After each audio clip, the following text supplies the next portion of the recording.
Chapter 15. Hi. I feel unbearably shy when I open the door. Christian is standing on the porch in his jeans and leather jacket. Hi, he says, and his face lights up with his radiant smile. I take a moment to admire the pretty.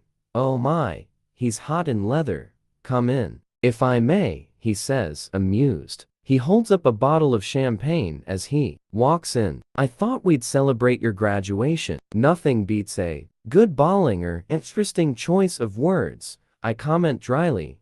He grins. Oh, I like your ready wit, Anastasia. We only have teacups. We've packed all the glasses. Teacups? Sounds good to me. I head into the kitchen, nervous, butterflies flooding my stomach. It's like having a panther or mountain lion, all unpredictable and predatory. In my living room, do you want saucers as well? Teacups will be fine, Anastasia, Christian calls distractedly from the living room. When I return, he's staring at the brown parcel of books. I place the cups on the table. That's for you, I murmur anxiously. Crap, this is probably going to be a fight. Figured as much. Very apt quote. His long index finger absently traces the writing. I thought I was D'Urberville, not Angel. You decided on the debasement. He gives me a brief wolfish smile. Trust. You define something that resonates so appropriately. It's also a plea, I whisper. Why am I so nervous? My mouth is dry. A plea? For me to go easy on you? I nod. I bought these for you, he says quietly, his gaze impassive. I'll go easier on you if you accept them. I swallow convulsively. Christian, I can't accept them. They're just too much. You see, this is what I was talking about, you defying me. I want you to have them, and that's the end of the discussion. It's very simple. You don't have to think about this. As a submissive, you would just be grateful for them. You just accept what I buy you because it pleases me. For you to do so, I wasn't a submissive when you bought them for me, whisper. But you've agreed, Anastasia. His eyes turn wary. I sigh. I am not going to win this. So over to plan B. So they are mine to do with as I wish. He eyes me suspiciously but concedes. Yes, in that case, I'd like to give them to a charity. One working in Darfur, since that seems to be close to your heart. They can auction them, if that's what you want to do. His mouth sets into a hard line. He's disappointed. I flush. I'll think about it, I murmur. I don't want to disappoint him, and his words come back to me. I want you to want to please me. Don't think, Anastasia. Not about this. His tone is quiet and serious. How can I not think? You can pretend to be a car like his other possessions. My subconscious makes an unwelcome vitriolic return. I ignore her. Oh. Can't we rewind? The atmosphere between us is now tense. I don't know what to do. I stare down at my fingers. How do I retrieve this situation? He puts the champagne bottle on the table and stands in front of me, putting his hand under my chin. He tilts my head up. He gazes down at me, his expression grave. I will buy you lots of things, Anastasia. Get used to it. I can afford it. I'm a very wealthy man. He leans down and plants a swift, chaste kiss on my lips. Please. He releases me. Ho. My subconscious mouths at me. It makes me feel cheap, I murmur. Christian runs his hand through his hair, exasperated. It shouldn't. You're overthinking it, Anastasia. Don't place some vague moral judgment on yourself based on what others might think. Don't waste your energy. It's only because you have reservations about our arrangement. That's perfectly natural. You don't know what you're getting yourself into. I frown, trying to process his words. Hey, stop this, he commands softly, cupping my chin again and pulling at it gently so I release my lower lip from my teeth. There is nothing about you that is cheap, Anastasia. I won't have you thinking that. I just bought you some old books that I thought might mean something to you. That's all. Have some champagne. His eyes warm and soften, and I smile tentatively up at him. That's better, he murmurs. He picks up the champagne, takes off the foil top and cage, twists the bottle rather than the cork, and opens it with a small pop and a practiced flourish that doesn't spill a drop. He half fills the cups, It's pink, I murmur, surprised. Bollinger Grand N.E. Ross 1999. An excellent vintage, he says, with relish, in teacups. He grins. In teacups. Congratulations on your degree, Anastasia. We clink cups, and he takes a drink. But I can't help thinking this is really about my capitulation. Thank you, I murmur, and take a sip. Of course, it's delicious. Shall we go through the soft limits? He smiles, and I blush. Always so eager. Christian takes my hand and leads me to the couch, where he sits and tugs me down beside him. Your stepfather's a very taciturn man. Oh, not soft limits, then. I just want to get this out of the way. The anxiety is gnawing at me. You managed to get him eating out of your hand. I pout. Christian laughs softly. Only because I know how to fish. How did you know he liked fishing? You told me. When we went for coffee. Oh, did I? I take another sip. Wow, he has a memory for detail. This champagne really is very good. Did you try the wine at the reception? Christian makes a face. Yes, it was foul. I thought of you when I tasted it. How did you get to be so knowledgeable about wine? I'm not knowledgeable, Anastasia. I just know what I like. His eyes shine, almost silver, and it makes me flush. Some more? He asks, referring to the champagne. Please. Christian rises gracefully and collects the bottle. He fills my cup. Is he getting me tipsy? I eye him suspiciously. This place looks pretty bare. Are you ready for the move? More or less. Are you working tomorrow? Yes. My last day at Clayton's. I'd help you move. But I promised to meet my sister at the airport. Oh, this is news. Mia arrives from Paris very early Saturday morning. I'm heading back to Seattle tomorrow. But I hear Elliot is giving you two a hand. Yes, Kate is very excited about that. Christian frowns. Yes, Kate and Elliot. Who would have thought? He murmurs, and for some reason he doesn't look pleased. So what are you doing about work in Seattle? When are we going to talk about the limits? What's his game? I have a couple of interviews for intern places. You were going to tell me this when? He arches a brow. I'm telling you now. He narrows his eyes. Where? For some reason. Possibly because he might use his influence. I don't want to tell him. Couple of publishing houses. Is that what you want to do? Something in publishing? I nod warily. Well, he looks at me patiently, wanting more information. Well, what? Don't be obtuse, Anastasia. Which publishing houses? He scolds. Just small ones. I murmur. Why don't you want me to know? Undue influence. He frowns. Oh, you're being obtuse. He laughs. Obtuse? Me? God, you're challenging. Drink up. Let's talk about these limits. He fishes out another copy of my email and the list. Does he wander about with these lists in his pockets? I think there's one in his jacket that I have. Shit, I'd better not forget that. I drain my cup. He glances quickly at me. More, please? He smiles that oh so smug private smile of his, holds the champagne bottle up, and pauses. Have you eaten anything?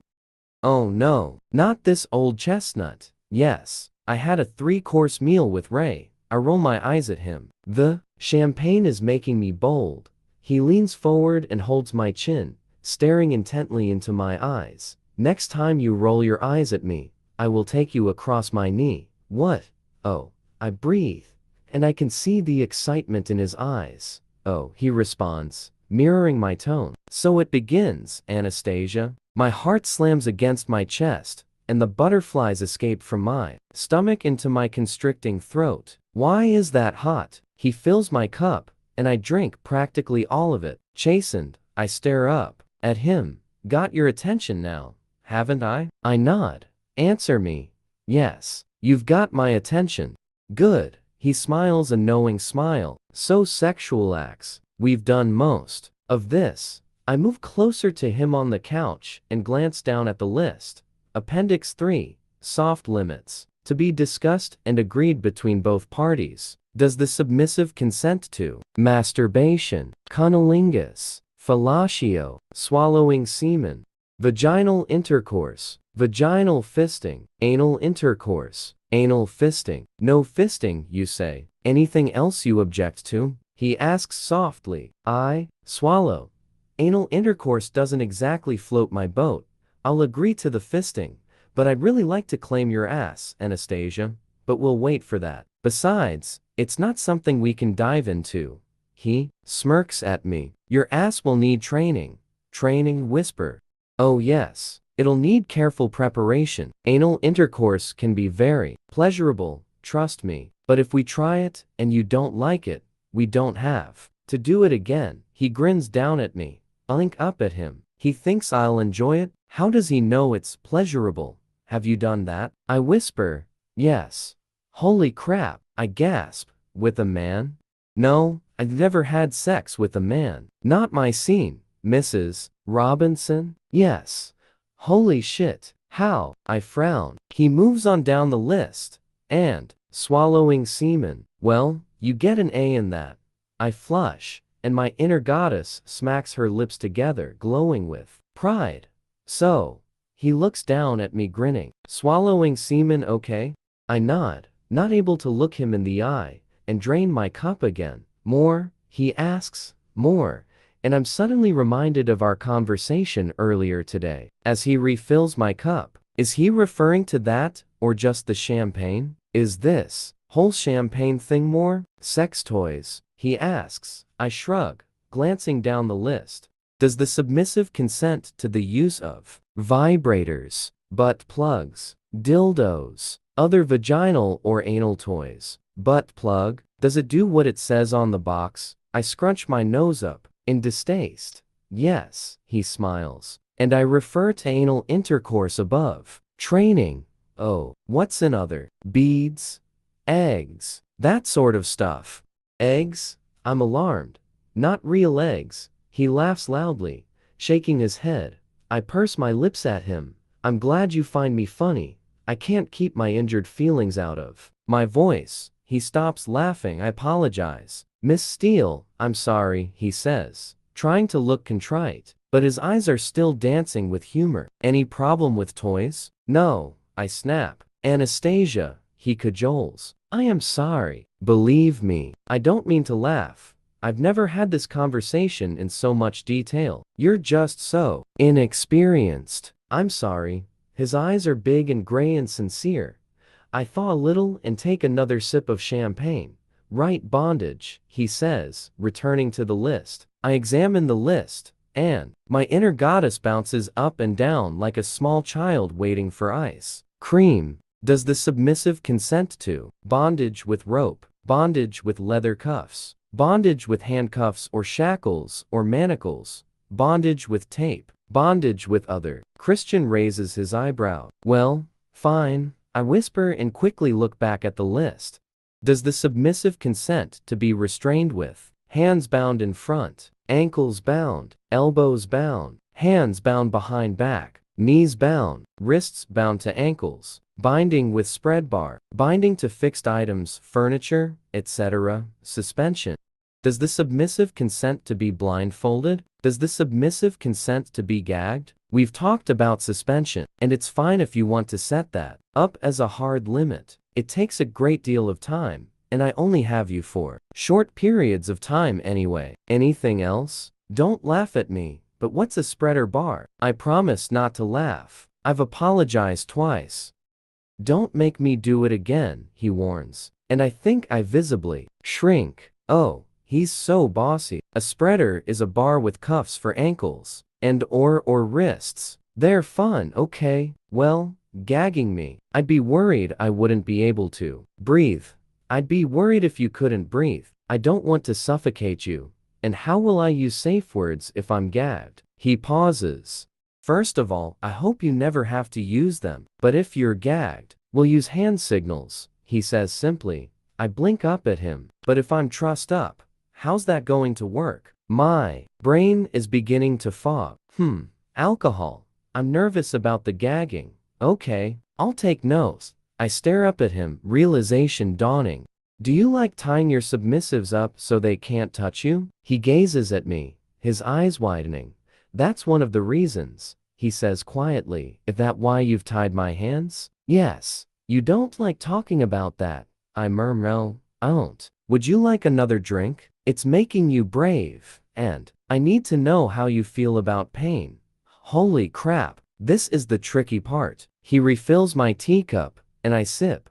So, what's your general attitude to receiving pain? Christian looks expectantly at me. You're biting your lip, he says darkly.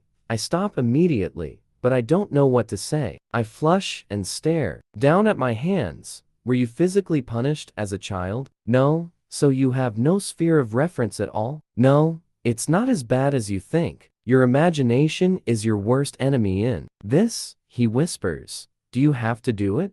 Yes. Why? Goes with the territory, Anastasia. It's what I do. I can see you're nervous. Let's go through methods. He shows me the list. My subconscious runs, screaming, and hides. Behind the couch, spanking, whipping, biting, genital clamps, hot wax, paddling, caning, nipple clamps, ice. Other types are methods of pain. Well, you said no to genital clamps. That's fine. It's caning that hurts the most. I blanch. We can work up to that, or not do it at all. I whisper, this is part of the deal, baby, but we'll work up to all of this. Anastasia, won't push you too far. This punishment thing, it worries me the most. My voice is very small. Well, I'm glad you've told me. We'll keep caning off the list for now, and as you get more comfortable with everything else, we'll increase intensity. We'll take it slow. I swallow, and he leans forward and kisses me on my lips. There, that wasn't so bad, was it? I shrug, my heart in mouth again. Look, I want to talk about one more thing. Then I'm taking you to bed. Bed? I blink rapidly, and my blood pounds through my body, warming places I didn't know existed until very recently. Come on, Anastasia, talking through all this, I want to fuck you into next week, right now. It must be having some effect on you, too. I squirm. My inner goddess is panting. See? Besides, there's something I want to try. Something painful? No, stop seeing pain everywhere. It's mainly pleasure. Have I hurt you yet? I flush. No. Well, then. Look, earlier today you were talking about wanting more. He halts, uncertain all of a sudden. Oh my, where's this going? He clasps my hand. Outside of the time you're my sub, perhaps we could try. I don't know if it will work. I don't know about separating everything. It may not work, but I'm willing to try. Maybe one night a week. I don't know. Holy cow. My mouth drops open. My subconscious is in shock. Christian Grey is up for more. He's willing to try. My subconscious peeks out from behind the couch, still registering shock on her harpy face. I have one condition. He looks warily at my stunned expression. What? I breathe. Anything. I'll give you anything. You graciously accept my graduation present to you. Oh, and deep down I know what it is. Dread spawns in my gut. He's staring down at me, gauging my reaction. Come, he murmurs and rises, dragging me up. Taking his jacket off, he drapes it over my shoulders and heads for the door. Parked outside is a red hatchback car, a two-door compact Audi. It's for you. Happy graduation, he murmurs, pulling me into his arms and kissing my hair. He's bought me a damned car, brand new by the looks of it.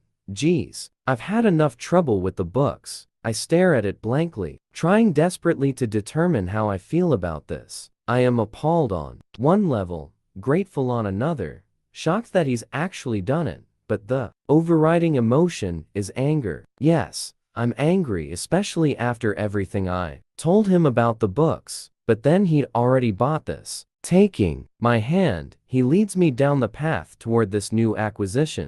Anastasia, that beetle of yours is old and frankly dangerous. I would never forgive myself if something happened to you when it's so easy for me to make it right. His eyes are on me, but at the moment I cannot bring myself to look at him. I stand silently staring at its awesome bright red newness. I mentioned it to your stepfather. He was all for it, he murmurs. Turning, I glare at him, my mouth open in horror. You mentioned this to Ray? How could you? I can barely spit the words out. How dare he? Poor Ray. I feel sick, mortified for my dad. It's a gift, Anastasia. Can't you just say thank you? But you know it's too much. Not to me it isn't. Not for my peace of mind. I frown at him, at a loss what to say. He just doesn't get it. He's had money all his life. Okay, not all his life, not as a small child, and my worldview shifts. The thought is very sobering, and I soften toward the car, feeling guilty about my fit of pique. His intentions are good, misguided, but not from a bad place. I'm happy for you to loan this to me, like the laptop. He sighs heavily. Okay, on loan. Indefinitely. He looks warily at me. Oh, indefinitely, but for now. Thank you. He frowns. I reach up and kiss him on his cheek. Thank you for the car, sir, I say as sweetly as I can manage. He grabs me suddenly and yanks me up against him, one hand at my back holding me to him and the other fisting in my hair.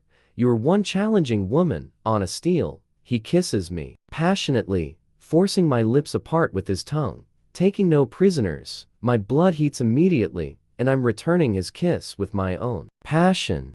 I want him badly in spite of the car, the books, the soft limits, the caning. I want him. It's taking all my self-control not to fuck you on the hood of this car right now, just to show you that you are mine. And if I want to buy you a fucking car, I'll buy you a fucking car, he growls. Now let's get you inside and naked. He plants a swift, rough kiss on me. Boy, he's angry. He grabs my hand and leads me back into the apartment and straight into my bedroom. No passing go.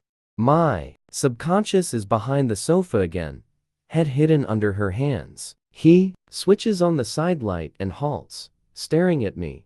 Please don't be angry with me, I whisper. His gaze is impassive. His eyes cold shards of smoky glass. I'm sorry about the car and the books. I trail off. He remains silent and brooding. You scare me when you're angry. Breathe, staring at him. He closes his eyes and shakes his head. When he opens them, his expression has softened. He takes a deep breath and swallows. Turn around, he whispers. I want to get you out of that dress. Another mercurial mood swing. It's so hard to keep up. Obediently, I turn, and my heart is thumping, desire instantly replacing unease, coursing through my blood and settling dark and yearning low in my belly. He scoops my hair off my back so it hangs down my right side, curling at my breast.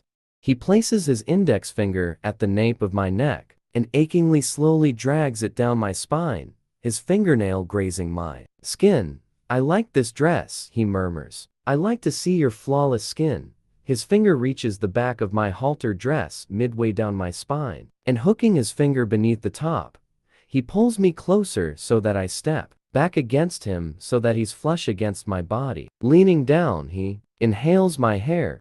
You smell so good, Anastasia. So sweet. His nose skims past my ear, down my neck, and he trails soft, feather-light kisses along my shoulder.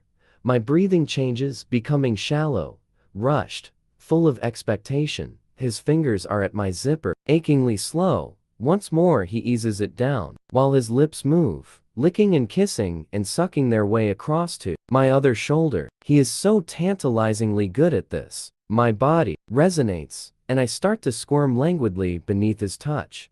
You are going to have to learn to keep still, he whispers, kissing me around my nape between each word. He tugs at the fastening at the halter neck, and the dress drops and pulls at my feet.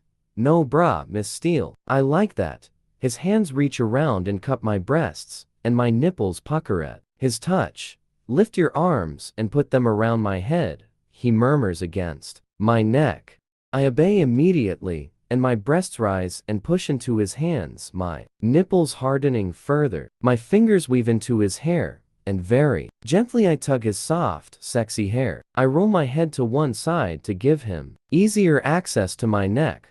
He murmurs into that space behind my ear as he starts to extend my nipples with his long fingers, mirroring my hands in his hair.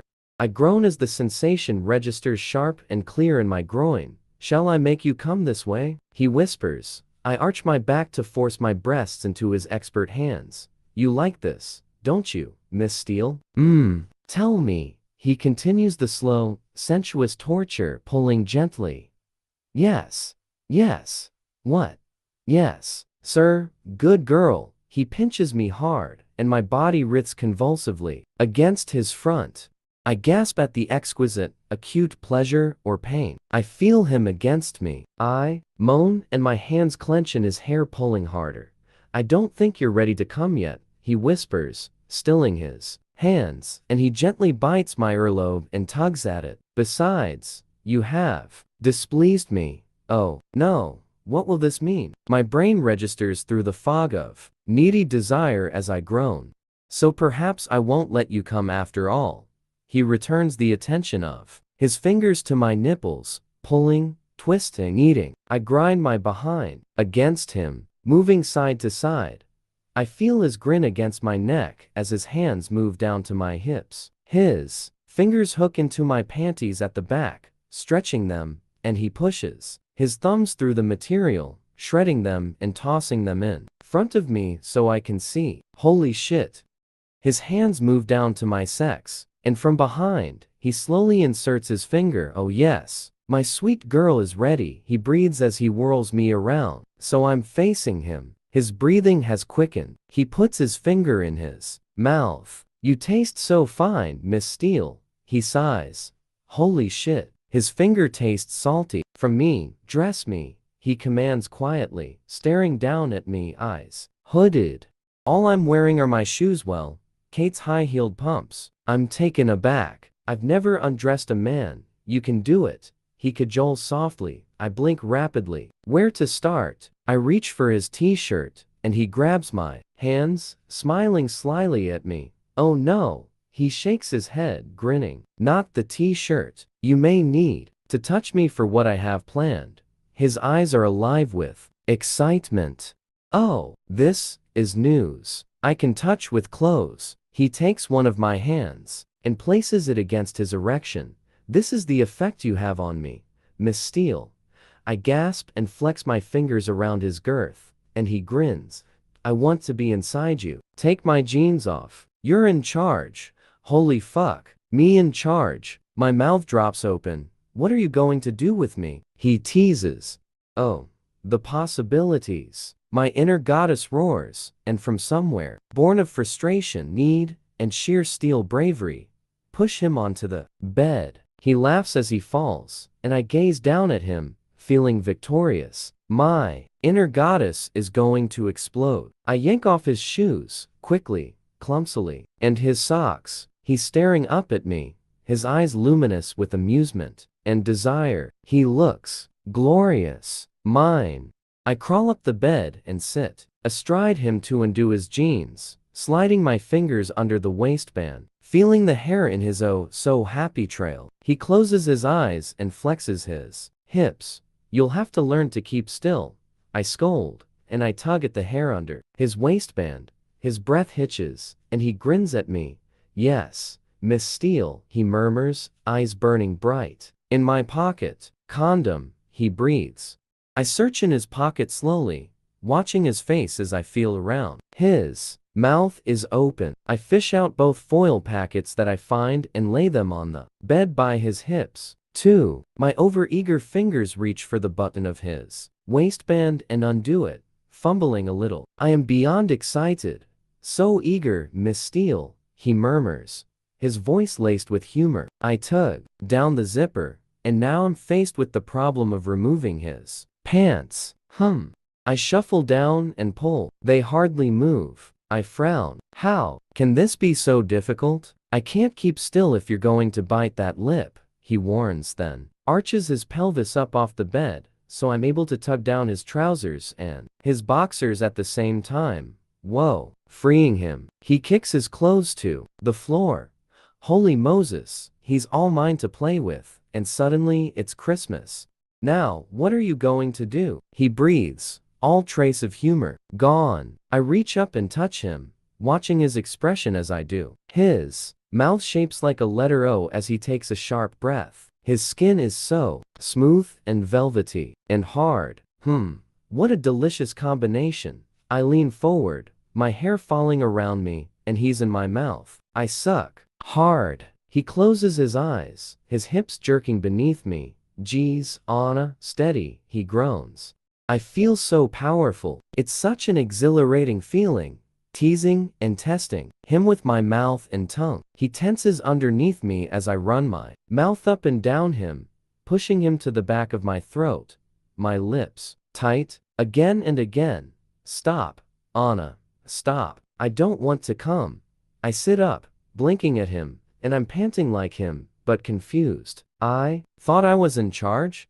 My inner goddess looks like someone snatched her ice cream. Your innocence and enthusiasm is very disarming, he gasps. You, on top. That's what we need to do. Oh, here, put this on. He hands me a foil packet.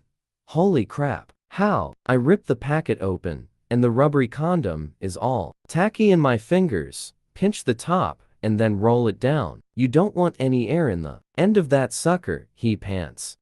And very slowly, concentrating hard, I do as I'm told.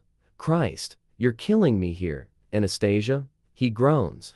I admire my handiwork in him. He really is a fine specimen of a man. Looking at him is very, very arousing. Now, I want to be buried inside you, he murmurs. I stare down at him, daunted, and he sits up suddenly, so we're nose to nose. Like this, he breathes, and he snakes one hand around my hips, lifting me, and with the other he positions himself beneath me and very slowly eases me onto him. I groan as he stretches me open, filling me, my mouth hanging open in surprise at the sweet, sublime, agonizing, over full feeling. Oh, please.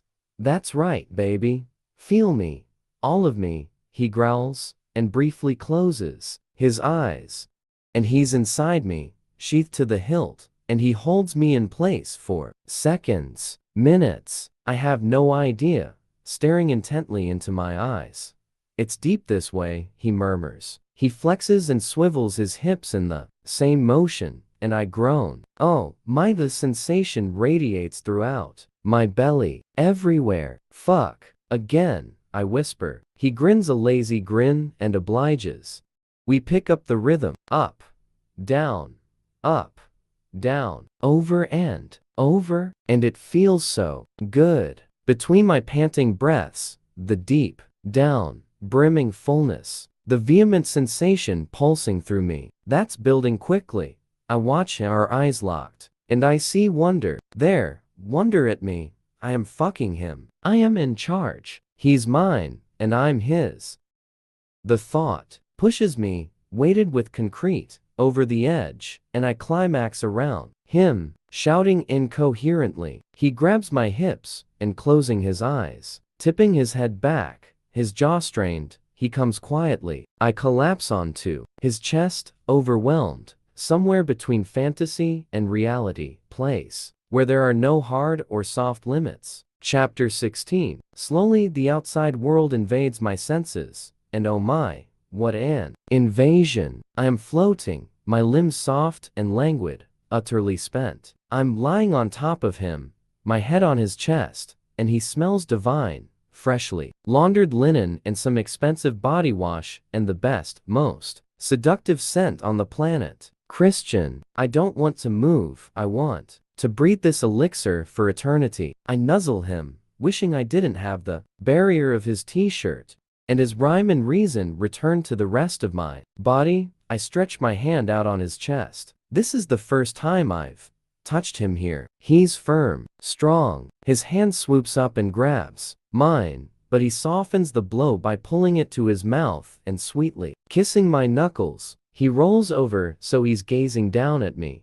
Don't, he murmurs, then kisses me lightly. Why don't you like to be touched? I whisper, staring up into soft, gray eyes. Because I'm 50 shades of fucked up, Anastasia. Oh, his honesty is completely disarming. I blink up at him. I had a very tough introduction to life. I don't want to burden you with the details. Just don't. He strokes his nose against mine, and then he pulls out of me and sits up.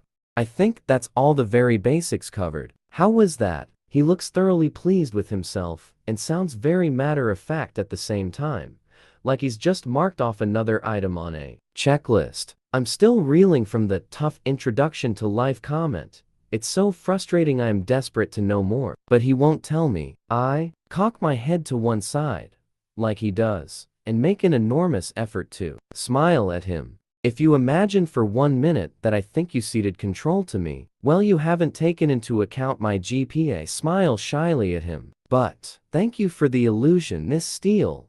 You are not just a pretty face. You've had 6 orgasms so far, and all of them belong to me, he boasts, playful again. I flush and blink at the same time, as he stares down at me. He's keeping count. His brow furrows. Do you have something to tell me? His voice is suddenly stern. I frown. Crap. I had a dream this morning. Oh. He glares at me. Double crap. Am I in trouble? I came in my sleep. I throw my arm over my eyes. He says nothing. I peek up at him from under my arm, and he looks amused. In your sleep? Woke me up. I'm sure it did. What were you dreaming about? Crap. You. What was I doing? I throw my arm over my eyes again, and like a small child, I briefly entertain the thought that if I can't see him, then he can't see me. Anastasia, what was I doing? I won't ask you again. You had a riding crop. He moves my arm. Really? Yes. I am crimson. There's hope for you yet, he murmurs. I have several riding crops. Brown plated leather? He laughs. No, but I'm sure I could get one.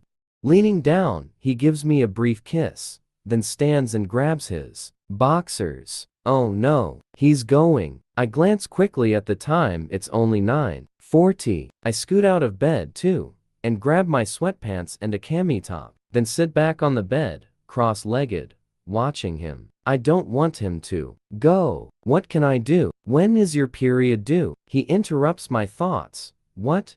I hate wearing these things, he grumbles. He holds up the condom, then puts it on the floor and slips on his jeans. Well, he prompts when I don't reply, and he looks at me expectantly, as if he's waiting for my opinion on the weather. Holy crap, this is personal stuff. Next week. I stare down at my hands. You need to sort out some contraception. He is so bossy. I stare at him blankly. He sits back on the bed as he puts on his shoes and socks. Do you have a doctor? I shake my head. We are back to mergers and acquisitions. Another 180-degree mood swing.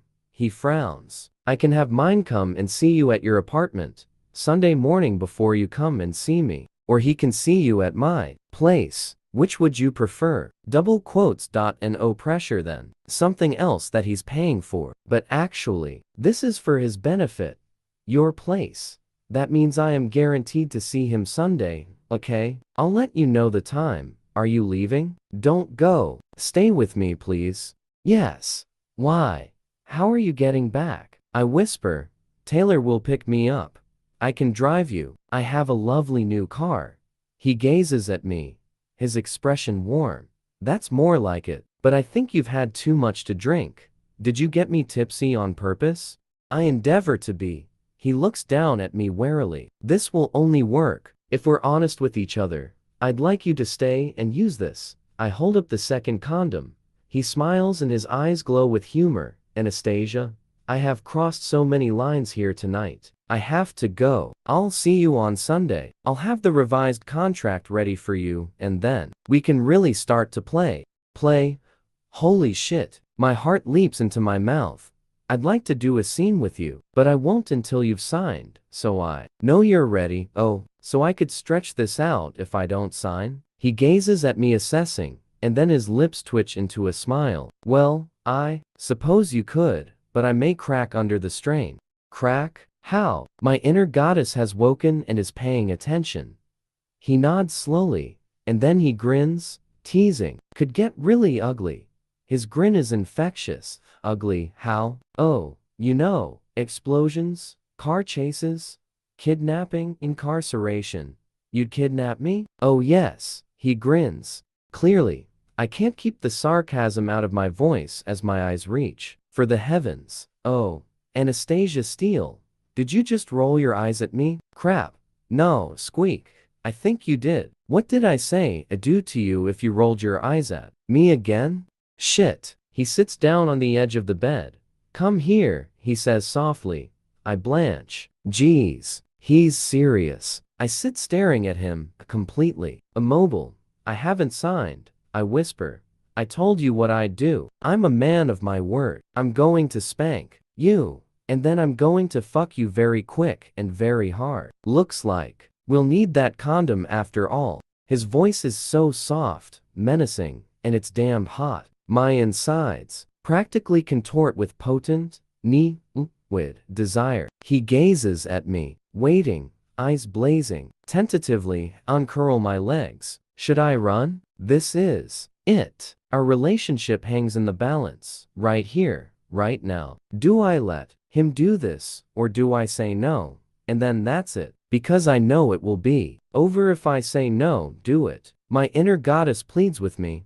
My subconscious is as paralyzed as I am. I'm waiting, he says. I'm not a patient man, oh, for the love of all that's holy. I'm panting, afraid, turned on, blood pounding through my body, my legs like jelly. Slowly, I crawl over to him until I am beside him. Good girl, he murmurs. Now stand up. Oh, shit. Can't he just get this over with? I'm not sure if I can stand. Hesitantly, I clamber to my feet. He holds his hand out, and I place the condom in his palm. Suddenly, he grabs me, tipping me across his lap. With one smooth movement, he angles his body so my torso is resting on the bed beside him. He throws his right leg over both of mine and plants his left forearm on the small of my back, holding me down so I cannot move. Oh, fuck. Put your hands up on either side of your head, he orders. I obey immediately. Why am I doing this, Anastasia? He asks. Because I rolled my eyes at you and barely speak. Do you think that's polite? No. Will you do it again? No. I will spank you each time you do it. Do you understand? Very slowly, he pulls down my sweatpants. Oh, how demeaning is this? Demeaning and scary and hot. He's making such a meal of this. My heart is in my mouth. I can barely breathe. Shit. Is this going to hurt? He places his hand on my naked behind, softly fondling me, stroking around and around with his flat palm. And then his hand is no longer there, and he hits me hard. Ow! My eyes spring open in response to the pain, and I try to rise, but his hand moves between my shoulder blades, keeping me down. He caresses me again where he's hit me, and his breathing's changed. It's louder, harsher. I can barely breathe. Shit. Is this going to hurt? He places his hand on my naked behind, softly fondling me, stroking around and around with his flat palm. And then his hand is no longer there, and he hits me hard. Ow! My eyes spring open in response to the pain, and I try to rise, but his hand moves between my shoulder blades, keeping me down. He caresses me again where he's hit me, and his breathing's changed. It's louder, harsher. He hits me again and again, quickly in succession. Holy fuck, it hurts. I make no sound, my face screwed up against the pain. I try to wriggle away from the blows, spurred on by adrenaline spiking and coursing through my body. Keep still, he growls, or I'll spank you for longer. He's rubbing me now, and the blow follows.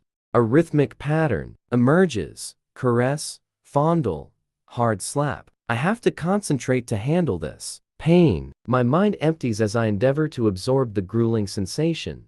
He doesn't hit me in the same place twice in succession. He's spreading the pain. Arg. I cry out on the 10th slap, and I'm unaware that I have been mentally counting the blows. I'm just getting warmed up. He hits me again.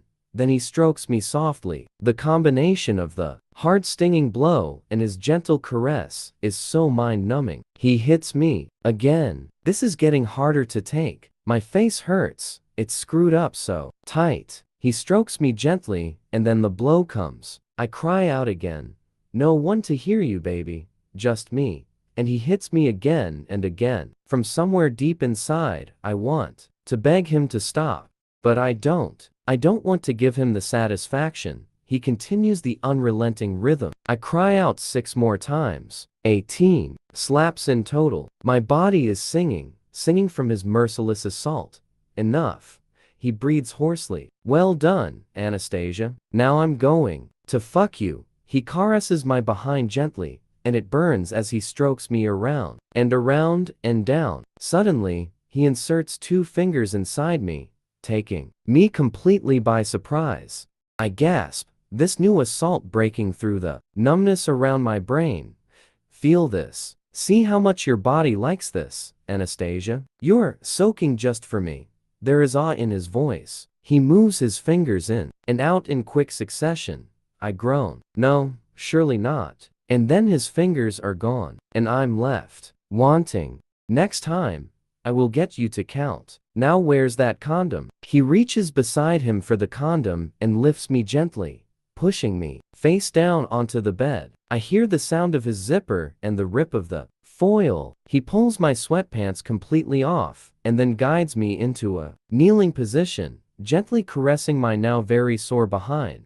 I'm going to take you now. You can come, he murmurs. What? Like I have a choice, and he's inside me, quickly filling me. I moan loudly. He moves, pounding into me, a fast, intense pace against my sore behind. The feeling is beyond exquisite, raw and debasing and mind-blowing. My senses are ravaged, disconnected, solely concentrating on what he's doing to me. How he's making me feel that familiar pull deep in my belly, tightening, quickening. No, and my traitorous body explodes in an intense, body-shattering orgasm. Oh, Anna! He cries out loudly as he finds his release, holding me in place as he pours himself into me. He collapses, panting hard beside me, and he pulls me on top of him and buries his face in my hair, holding me close. Oh, baby, he breathes. Welcome to my world. We lie there, panting together, waiting for our breathing to slow. He gently strokes my hair. I'm on his chest again, but this time, I don't have the strength to lift my hand and feel him. Boy, I survived. That was in single quotes T.so bad. I'm more stoic than I thought. My inner goddess is prostrate. Well, at least she's quiet. Christian nuzzles my hair again, inhaling deeply. Well done, baby, he whispers, quiet joy in his voice. His words curl around me like a soft, fluffy towel from the Heathman Hotel, and I'm so pleased that he's happy. He picks at the strap on my camisole. Is this what you sleep in? He asks gently. Yes, I breathe sleepily. You should be in silks and satins, you beautiful girl. I'll take you shopping. I like my sweats, I murmur, trying and failing to sound irritated. He kisses my head again. We'll see, he says. We lie for a few more minutes, hours, who knows, and I think I doze. I have to go, he says, and leaning down, he kisses my forehead. Gently, are you okay? His voice is soft. I think about his question. My backside is sore. Well, glowing now, and amazingly I feel, apart from exhausted, radiant. The realization is humbling, unexpected. I don't understand. I'm okay, I whisper. I don't want to say more than that. He rises. Where's your bathroom? Down the hall to the left. He scoops up the other condom and heads out of the bedroom. I rise stiffly and put my sweatpants back on. They chafe a little against my still smarting behind. I'm so confused by my reaction. I remember him saying I can't remember when that I would feel so much better after a good hiding. How can that be so? I really don't get it, but strangely, I do. I can't say that I enjoyed the experience. In fact, I would still go a long way to avoid it, but now, I have this safe, weird, bathed in afterglow, sated feeling. I put my head in my hands. I just don't understand. Christian re-enters the room. I can't look him in the eye. I stare down at my hands. I found some baby oil. Let me rub it into your behind. What? No, I'll be fine. Anastasia, he warns, and I want to roll my eyes, but quickly stop. myself. I stand facing the bed. Sitting beside me, he gently pulls my sweatpants down again, up and down like whore's drawers. My subconscious remarks bitterly. In my head, I tell her where to go. Christian squirts baby oil into his hand, and then rubs my behind with careful tenderness, from makeup remover to soothing balm for a spanked ass. Who would have thought it was such a versatile liquid? I like my hands on you, he murmurs, and I have to agree. Me too. There, he says when he's finished, and he pulls my pants up again. Glance over at my clock. It's 10:30. I'm leaving now. I'll see you out. I still can't look at him. Taking my hand, he leads me to the front door. Fortunately, Kate is still not home. She must still be having dinner with her folks and Ethan. I'm really glad she's not been around to hear my chastisement. Don't you have to call Taylor? I ask, avoiding eye contact. Taylor's been here since 9. Look at me, he breathes. I struggle to meet his eyes, but when I do, he's gazing down at me with wonder. You didn't cry, he murmurs, then grabs me suddenly and kisses me fervently. Sunday, he whispers against my lips, and it's both a promise and a threat.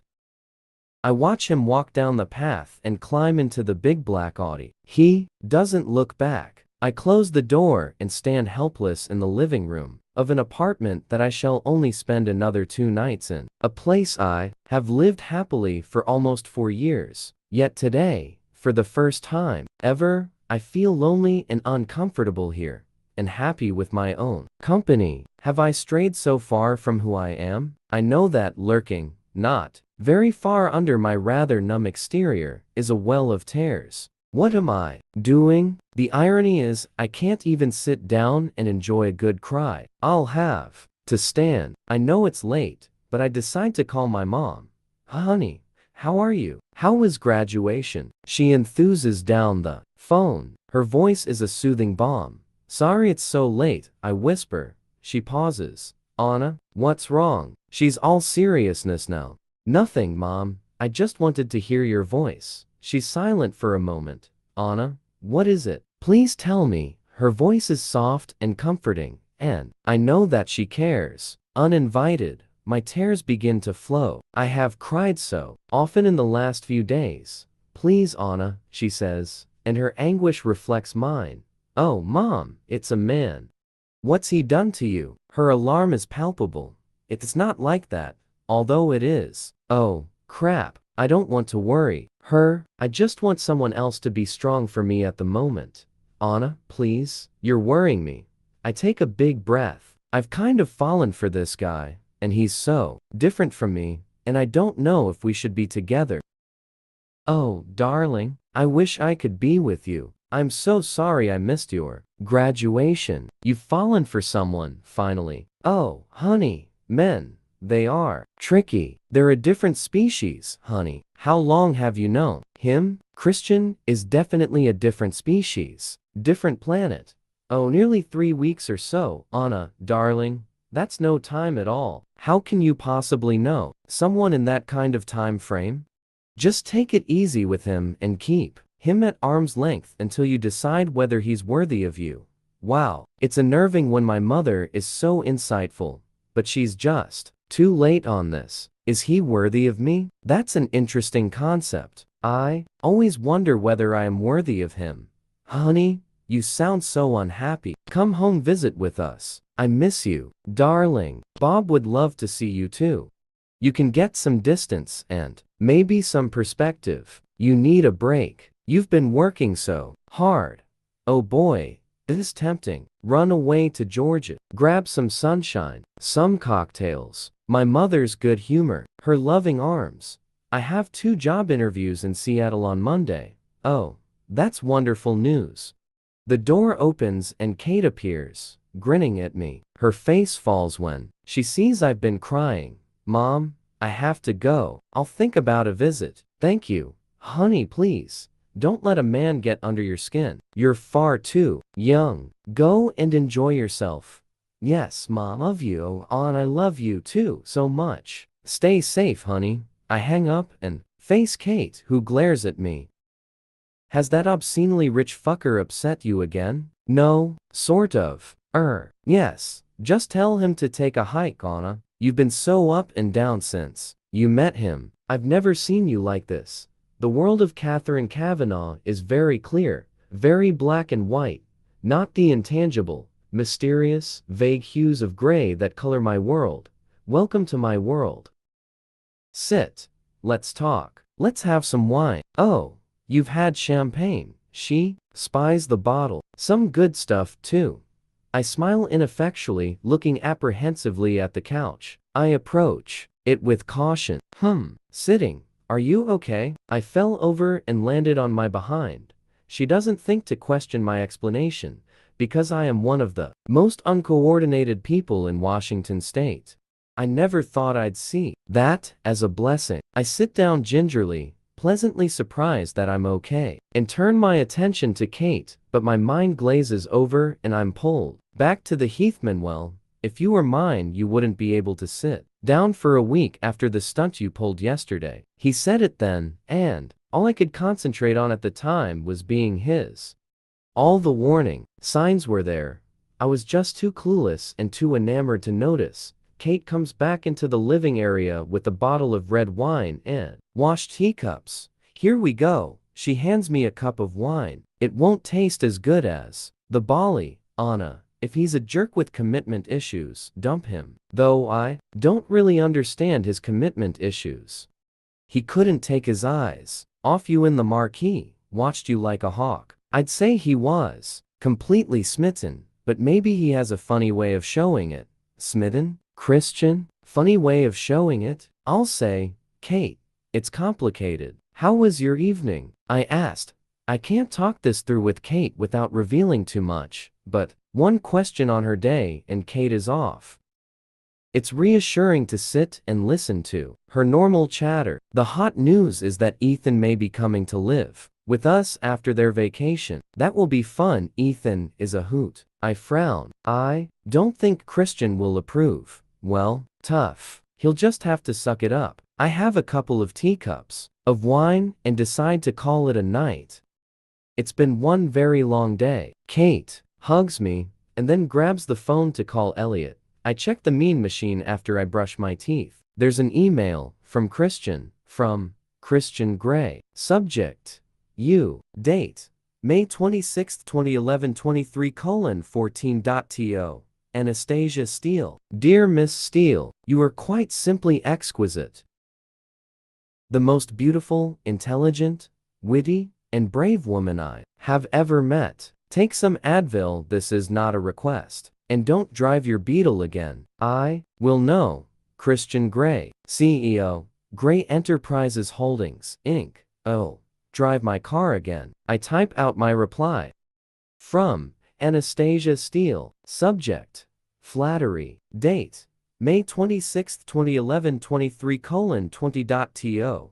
Christian Gray. Dear Mr. Gray, flattery will get you nowhere, but since you've been everywhere, the point is moot.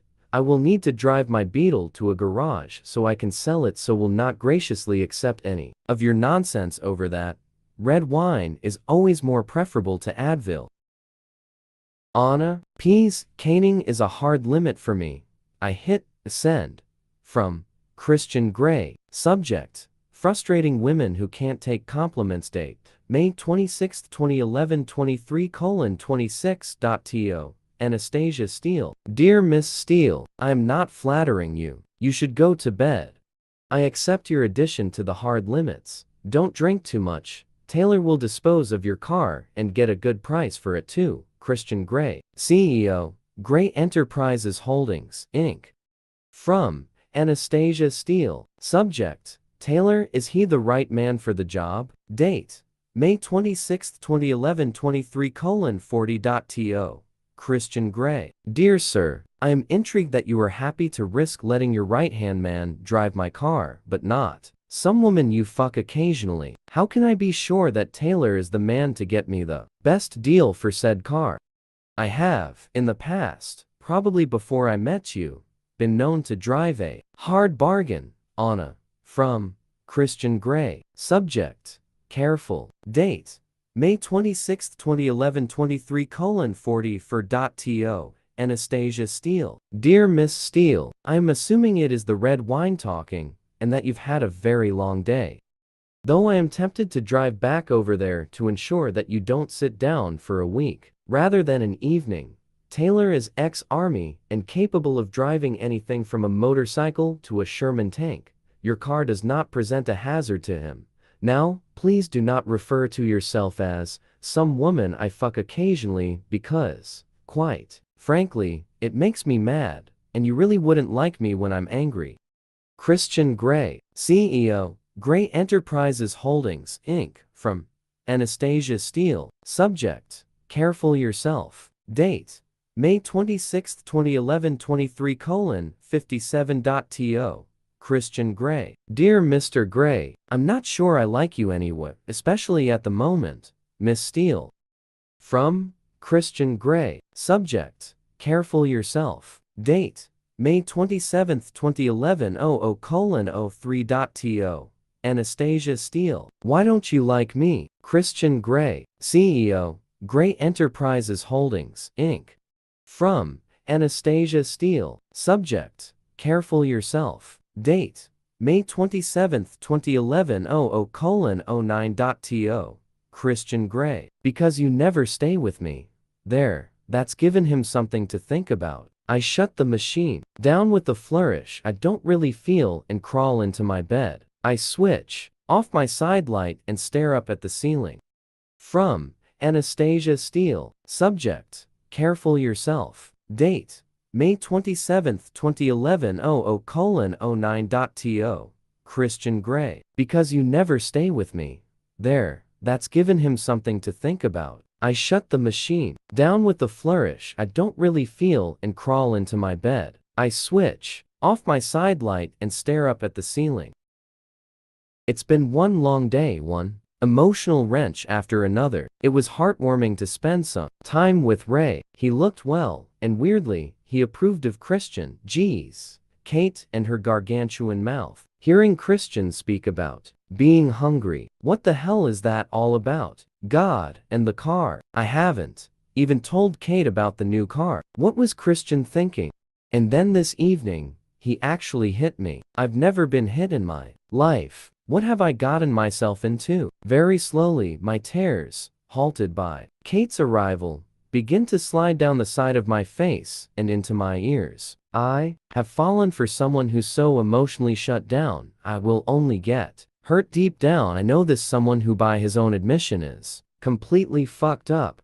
Why is he so fucked up? It must be awful to be as affected as he is, and the thought that as a toddler he suffered some unbearable cruelty makes me cry harder. Perhaps if he was more normal, he wouldn't want you. My subconscious contributes snidely to my musings, and in my heart of hearts I know this is true.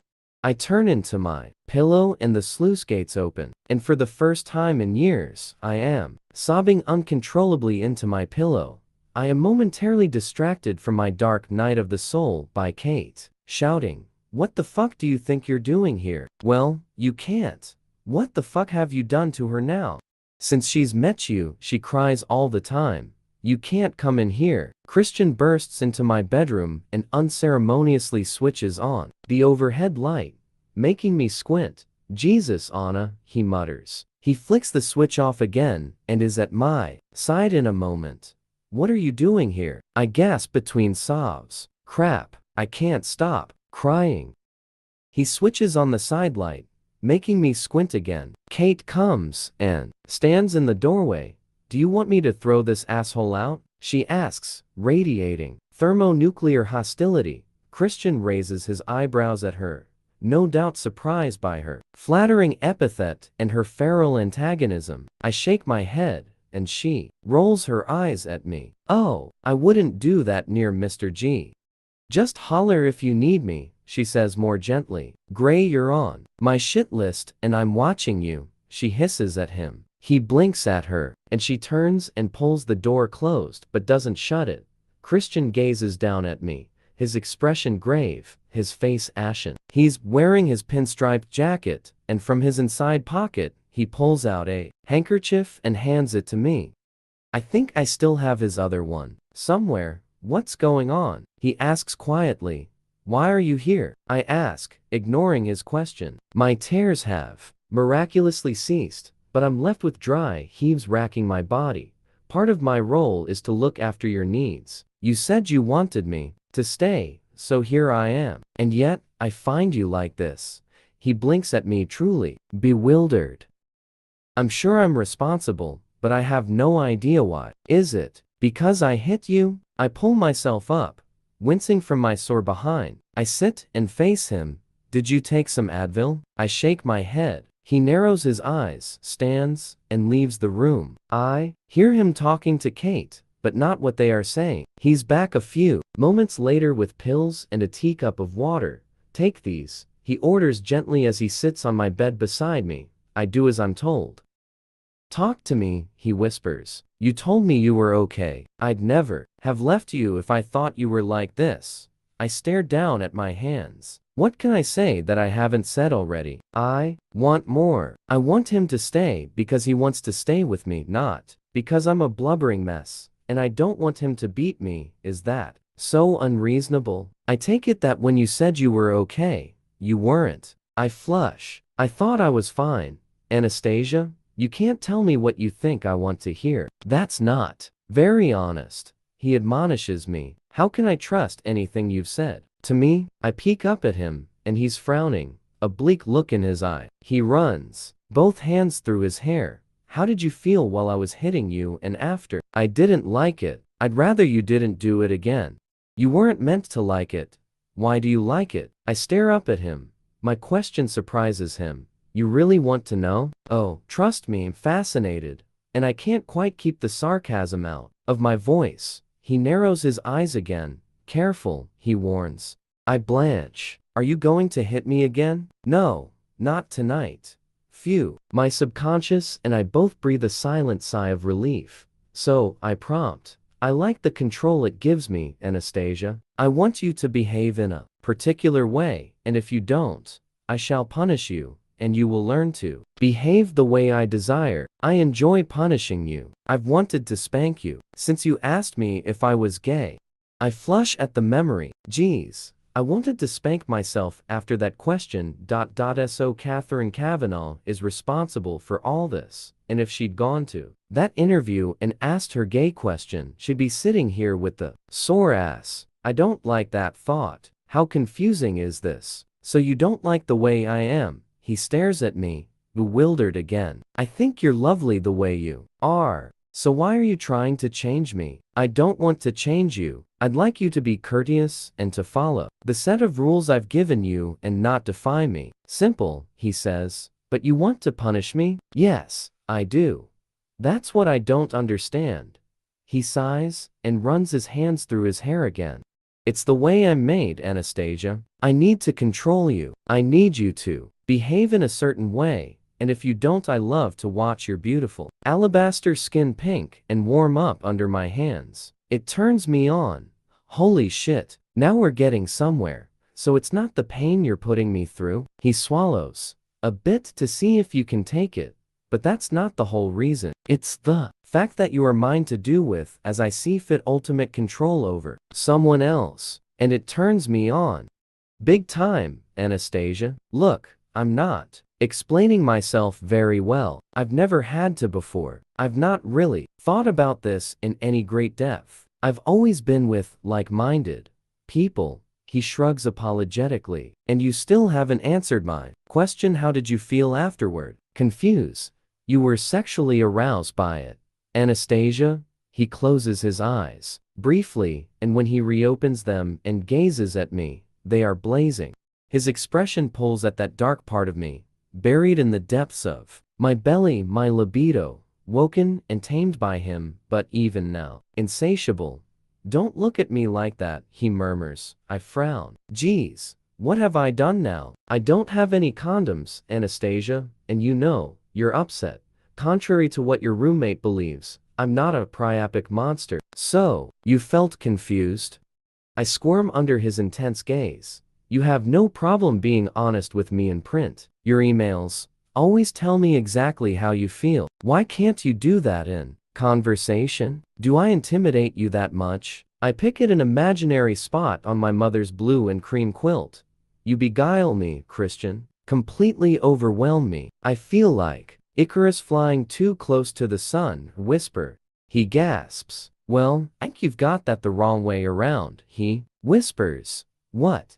Oh, Anastasia, you've bewitched me. Isn't it obvious? Double quotes. And not to me. Bewitched. My inner goddess is staring open-mouthed. Even she doesn't believe this. You've still not answered my question. Write me an email, please. But right now, I'd really like to sleep. Can I stay? Do you want to stay? I can't hide the hope in my voice. You wanted me here. You haven't answered my question. I'll write you an email, he mutters petulantly, standing. He empties his jeans pockets of BlackBerry, keys, wallet, and money. Holy cow, men carry a lot of crap in their pockets. He strips off his watch, shoes, socks, and jeans and places his jacket over my chair. He walks around to the other side of the bed and slides in. Lie down, he orders. I slip slowly under the covers, wincing, staring at him. Geez, he's staying. I think I'm numb with elated shock. He leans up on one elbow, staring down at me. If you're going to cry, cry in front of me. I need to know, do you want me to cry? Not particularly. I just want to know how you're feeling. I don't want you slipping through my fingers. Switch the light off. It's late, and we both have to work tomorrow. Double quotes. So here. And still so bossy, but I can't complain. He's in my bed. I don't quite understand why. Maybe I should weep more often in front of him. I switch off the bedside light. Lie on your side, facing away from me, he murmurs in the darkness. I roll my eyes in the full knowledge that he cannot see me, but I do as I'm told. Gingerly, he moves over and puts his arms around me and pulls me to his chest. Sleep, baby, he whispers, and I feel his nose in my hair as he inhales deeply. Holy cow, Christian Grey is sleeping with me, and in the comfort and solace of his arms, I drift into a peaceful sleep. Chapter 17. The candle flame is too hot. It flickers and dances in the over-warm breeze. A breeze that brings no respite from the heat. Soft gossamer. Wings flutter to and fro in the dark, sprinkling dusty scales in the circle of light. I'm struggling to resist, but I'm drawn. And then it's so bright. And I am flying too close to the sun, dazzled by the light, fried, and melting from the heat.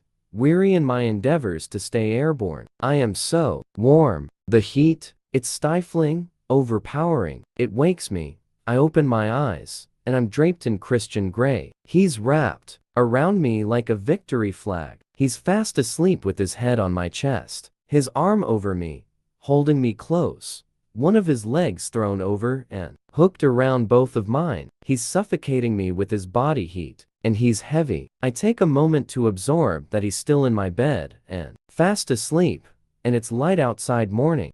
He has spent the whole night with me. My right arm is stretched, no doubt in search of a cool spot, and as I process the fact that he's still with me, the thought occurs that I can touch him. He's asleep. Tentatively, I lift my hand and run the tips of my fingers down his back. Deep in his throat, I hear a faint, distressed groan, and he stirs. He nuzzles my chest, inhaling deeply as he wakes. Sleepy, blinking gray eyes meet mine beneath his tousled mop of hair. Good morning, he mumbles, and frowns. Jesus, even in my sleep, I'm drawn to you. He moves slowly, unpeeling his limbs from me as he gets his bearings. I become aware of his erection against my hip. He notices my wide-eyed reaction, and he smiles a slow, sexy smile. This has possibilities, but I think we should wait until Sunday. He leans down and nuzzles my ear with his nose. I flush, but then I feel 7 shades of scarlet from his heat. You're very hot, I murmur. You're not so bad yourself, he murmurs and presses himself against me, suggestively. I flush some more. That's not what I meant. He props himself up on his elbow, gazing down at me, amused. He bends and, to my surprise, plants a gentle kiss on my lips, Sleep well? He asks. I nod, staring up at him, and I realize that I've slept very well except maybe for the last half hour when I was too hot. So did I? He frowns. Yes, really well. He raises his eyebrows in confused surprise. What's the time? I glance at my alarm. It's 7:30. 7:30. Shit. He scrambles out of bed and drags on his jeans. It is my turn to look amused as I sit up. Christian Grey is late and flustered. This is something I have never seen before. I belatedly realize that my behind is no longer sore. You're such a bad influence on me. I have a meeting. I have to go. I have to be in Portland at 8. Are you smirking at me? Yes. He grins. I'm late. I don't do late. Another first, Miss Steele. He pulls on his jacket and then bends down and grasps my head, his hands on either side. Sunday, he says, and the word is pregnant with an unspoken promise. Everything deep in my body uncurls and then clenches in delicious anticipation. The feeling is exquisite. Holy hell, my mind could just keep up with my body. He leans forward and kisses me quickly. He grabs his stuff from my side table and his shoes, which he doesn't put on. Taylor will come and sort your Beetle. I was serious. Don't drive it. I'll see you at my place on Sunday. I'll email you a time. And like a whirlwind, he's gone. Christian Grey spent the night with me, and I feel rested. And there was no sex, only cuddling. He told me he never slept with anyone, but he slept 3 times with me. From Anastasia Steele. Subject: assault and battery. The after effects date: May 27, 2011 08:05.to. Christian Grey. Dear Mr. Grey, you wanted to know why I felt confused after you. Which euphemism should we apply? Spanked, punished, beat, assaulted me. Well, during the whole alarming process, I felt demeaned, debased, and abused. And much to my mortification, you're right, I was aroused. And that was unexpected. As you are well aware, all things sexual are new to me. I only wish I was more experienced and therefore more prepared. I was shocked to feel aroused. What really worried me was how I felt afterward, and that's more difficult to articulate. I was happy that you were happy. I felt relieved that it wasn't as painful as I thought it would be, and when I was lying in your arms, I felt sated, but I feel very uncomfortable, guilty, even feeling that way. It doesn't sit well with me, and I'm confused as a result. Does that answer your question? I hope the world of mergers and acquisitions is as stimulating as ever, and that you weren't too late. Thank you for staying with me, Anna. From Christian Grey. Subject: free your mind. Date: May 27, 2011 08:20 Anastasia Steele. Interesting, if slightly overstated title heading. Miss Steele. To answer your points, I'll go with spanking as that's what it was. So you felt demeaned, debased, abused, and assaulted. How very Tess Derbyfield of you. I believe it was you who decided on the debasement, if I remember correctly. Do you really feel like this, or do you think you ought to feel like this? Two very different things. If that is how you feel, do you think you could just try to embrace these feelings, deal with them? For me, that's what a submissive would do. I am grateful for your inexperience. I value it, and I'm only beginning to understand what it means. Simply put, it means that you are mine in every way. Yes, you were aroused, which in turn was very arousing. There's nothing wrong with that. Happy does not even begin to cover how I felt. Ecstatic joy comes close. Punishment spanking hurts far more than sensual spanking, so that's about as hard as it gets. Unless, of course, you commit some major transgression, in which case I'll use some implement to punish you with. My hand was very sore, but I like that. I felt sated, too, more so than you could ever know. Don't waste your energy on guilt, feelings of wrongdoing, etc. We are consenting adults, and what we do behind closed doors is between ourselves. You need to free your mind and listen to your body. The world of M&E is not nearly as stimulating as you are, Miss Steele. Christian Grey, CEO, Grey Enterprises Holdings, Inc. Holy crap. Mine in every way. My breath hitches. From Anastasia Steele. Subject: consenting adults. Date: May 27, 2011 08:26.to. Christian Gray. Aren't you in a meeting? I'm very glad your hand was sore, and if I listened to my body, I'd be in Alaska by now. Anna, Pease, I will think about embracing these feelings. From Christian Gray. Subject: you didn't call the cops. Date: May 27, 2011 08:35.to. Anastasia Steele. Miss Steele, I am in a meeting discussing the futures market, if you're really interested.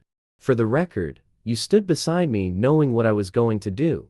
You didn't at any time ask me to stop. You didn't use either safe word. You are an adult, you have choices. Quite frankly, I'm looking forward to the next time my palm is ringing with pain. You're obviously not listening to the right part of your body. Alaska is very cold and no place to run. I would find you and track your cell phone, remember. Go to work. Christian Gray, CEO, Gray Enterprises Holdings, Inc. I scowl at the screen. He's right, of course. It's my choice.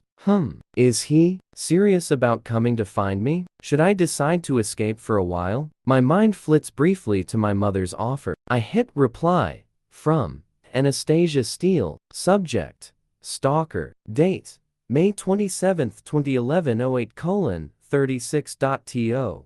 Christian Gray. Have you sought therapy for your stalker tendencies? Anna, from Christian Gray. Subject: stalker. Me. Date: May 27, 2011 08:38.to. Anastasia Steele. I pay the eminent Dr. Flynn a small fortune with regard to my stalker and other tendencies. Go to work. Christian Gray, CEO, Gray Enterprises Holdings, Inc. From Anastasia Steele. Subject: expensive charlatans. Date: May 27, 2011 08:40.to. Christian Gray. May I humbly suggest you seek a second opinion? I'm not sure that Dr. Flynn is very effective. Miss Steele. From Christian Gray. Subject: second opinions. Date: May 27, 2011 08:43.to. Anastasia Steele. Not that it's any of your business, humble or otherwise, but Dr. Flynn is the second opinion. You will have to speed in your new car, putting yourself at unnecessary risk. I think that's against the rules. Go to work. Christian Gray, CEO, Gray Enterprises Holdings, Inc. From Anastasia Steele. Subject: shouty capitals. Date: May 27, 2011 08:47.to. Christian Gray. As the object of your stalker tendencies, I think it is my business actually. I haven't signed yet. So rules, schmools. And I don't start until 9:30. Miss Steele. Subject: descriptive linguistics. Date: May 27, 2011 08:49.to. Anastasia Steele. Schmools? Not sure where that appears in Webster's dictionary. Christian Gray, CEO, Gray Enterprises Holdings, Inc. From Anastasia Steele. Subject: descriptive linguistics. Date: May 27, 2011 08:50.to. Christian Gray. It's between control freak and stalker, and descriptive linguistics is a hard limit for me. Will you stop bothering me now? I'd like to go to work in my new car, Anna. From Christian Gray. Subject: challenging but amusing young women. Date: May 27, 2011 08:56.to. Anastasia Steele. My palm is twitching. Drive safely, Miss Steele. Christian Gray, CEO, Gray Enterprises Holdings, Inc. The Audi is a joy to drive. It has power steering. Wanda, my Beetle, has no power in it at all anywhere, so my daily workout, which was driving my Beetle, will cease. Oh, but I will have a personal trainer to contend with, according to Christian's rules. I frown. I hate exercising. While I am driving, I try to analyze our email exchange. He's a patronizing son of a bitch sometimes. And then I think of Grace and I feel guilty. But of course, she wasn't his birth mother. That's a whole world of unknown pain. Well, patronizing son of a bitch works. Well, Then, yes, I'm an adult. Thank you for reminding me, Christian Grey, and it is my choice. The problem is, I just want Christian, not all his baggage, and right now, he has a 747 cargo holds worth of baggage. Could I just lie back and embrace it, like a submissive? I've said I'd try. It's an awfully big ask. Hardly believe it's my last day. Fortunately, the store is busy and time passes quickly. At lunchtime, Mr. Clayton summons me from the stockroom. He's standing beside a motorcycle courier. Miss Steele? The courier asks. I frown questioningly at Mr. Clayton, who shrugs, as puzzled as me. My heart sinks. What has Christian sent me now? I sign for the small package and open it immediately. It's a BlackBerry. My heart sinks further.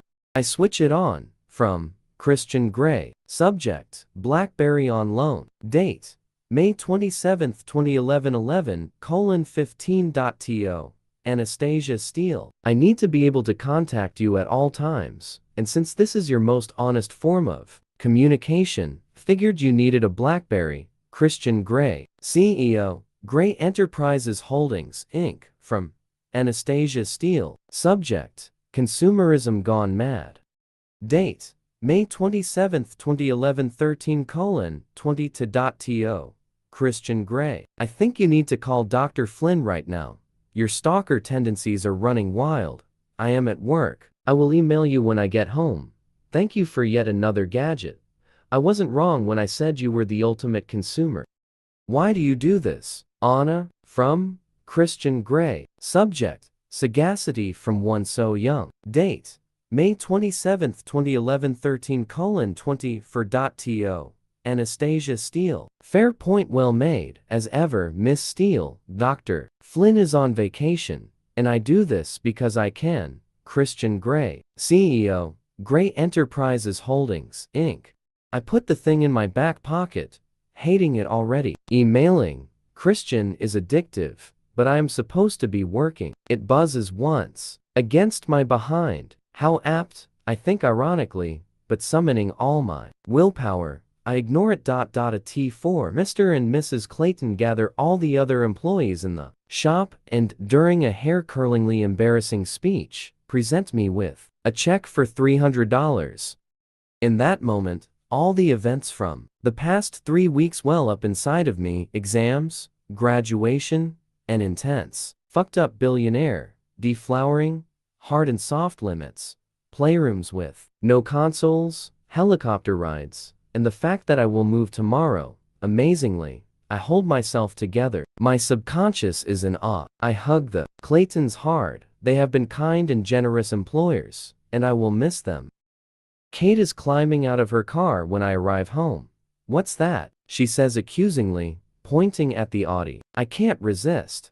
It's a car, I quip. She narrows her eyes, and for a brief moment I wonder if she's going to put me across her knee too. My graduation present. I try to act nonchalant. Yes, I get expensive cars given to me every day. Her mouth drops open. Generous, over-the-top bastard, isn't he? I nod. I did try not to accept it, but frankly, it's just not worth the fight.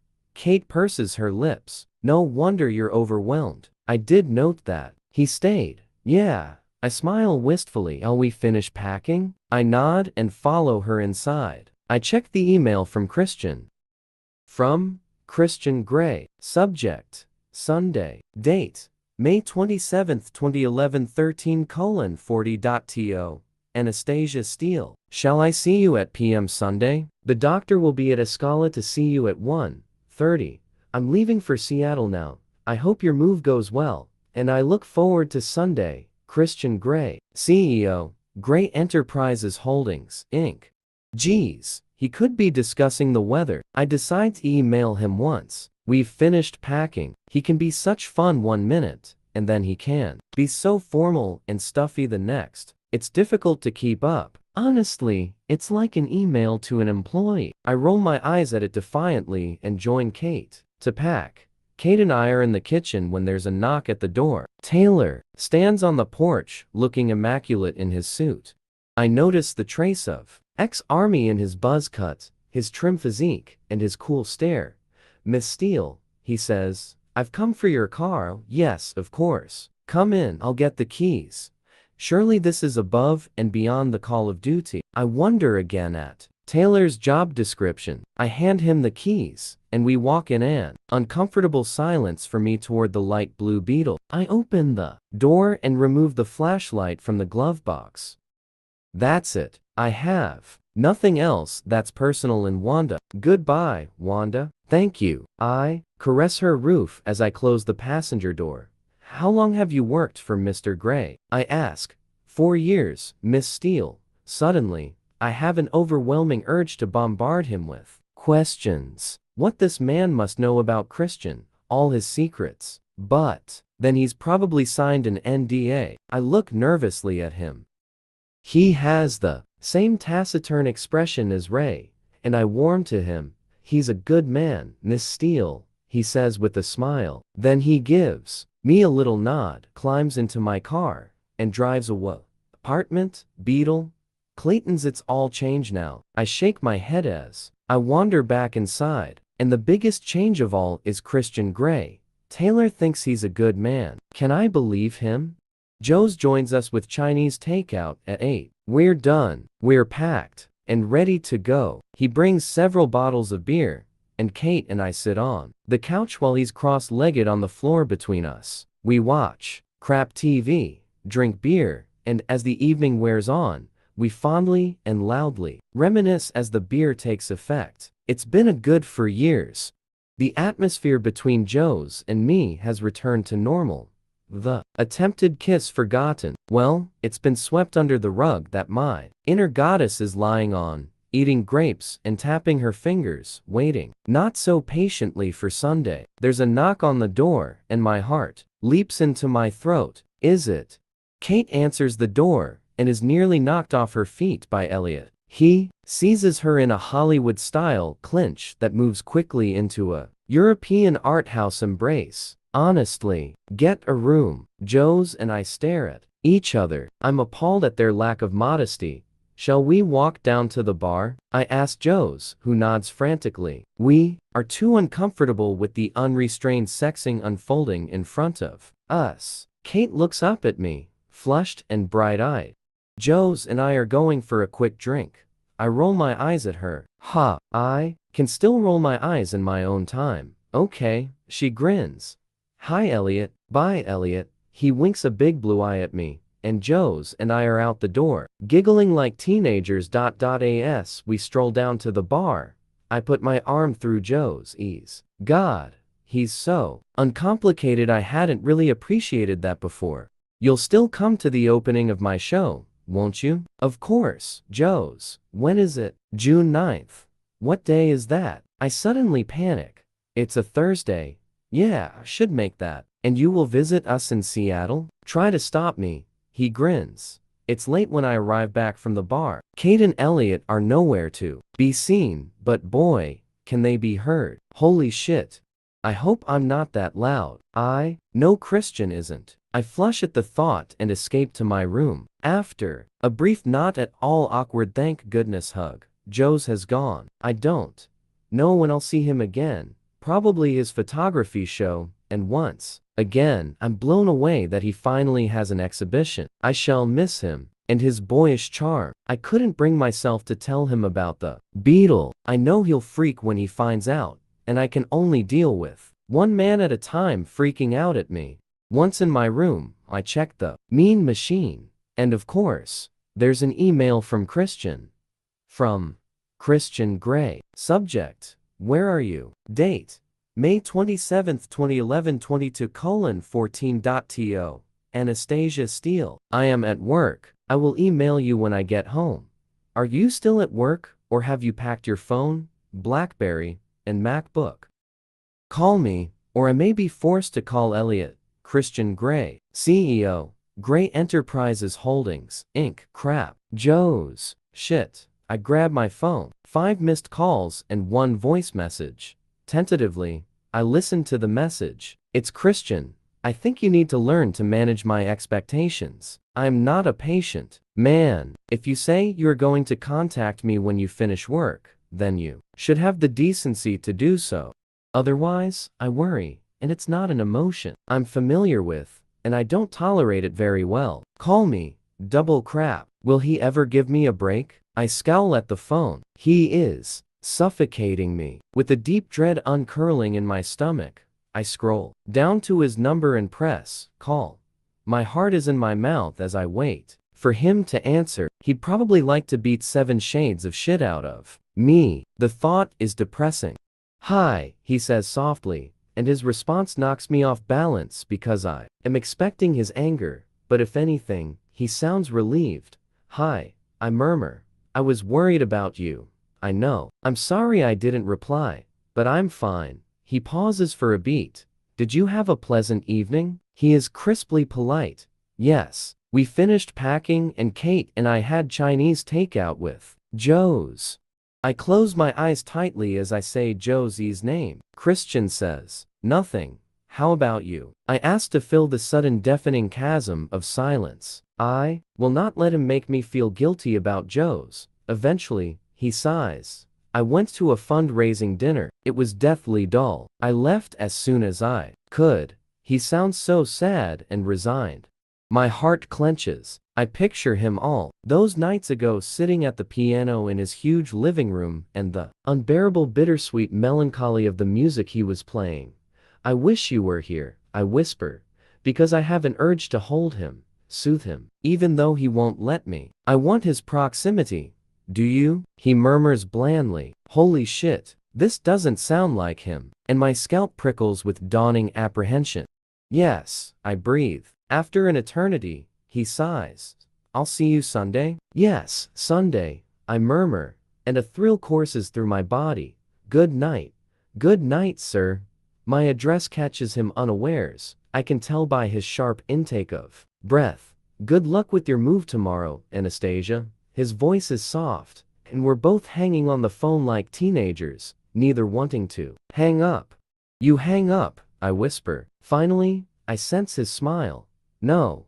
You hang up, and I know he's grinning. I don't want to. Neither do I. Were you very angry with me? Yes. Are you still? No. So you're not going to punish me? No, I'm in the moment kind of guy. Noticed. You can hang up now, Steele. Do you really want me to, sir? Go to bed, Anastasia. Yes, sir. We both stay on the line. Do you ever think you'll be able to do what you're told? He's amused and exasperated at once. Maybe. We'll see after Sunday. And I press end on the phone. Elliot stands and admires his handiwork. He has replugged our TV into the satellite system in our Pike Place Market apartment. Kate and I flop onto the couch giggling, impressed by his prowess with the power drill. The flat screen looks odd against the brickwork of the converted warehouse, but no doubt I will get used to it. See, baby, easy. He grins a wide, white-toothed smile at Kate, and she almost literally dissolves into the couch. I roll my eyes at the pair of them. I'd love to stay, baby, but my sister is back from Paris. It's a compulsory family dinner tonight.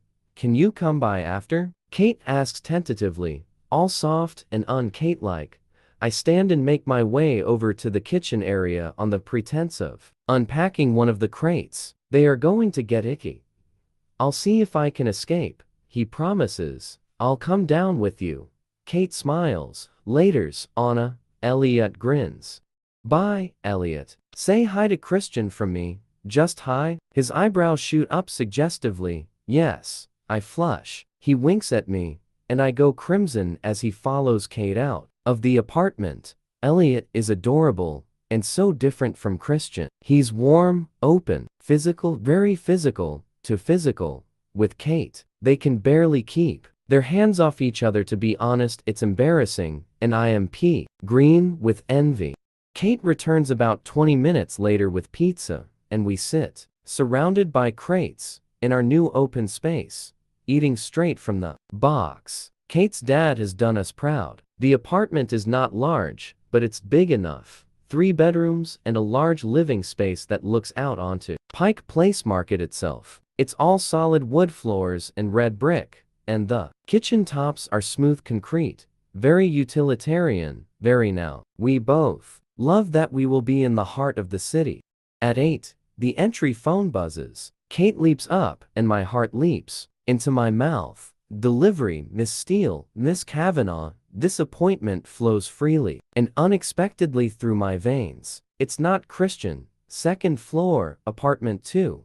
Kate buzzes the delivery boy in. His mouth falls open when he sees Kate.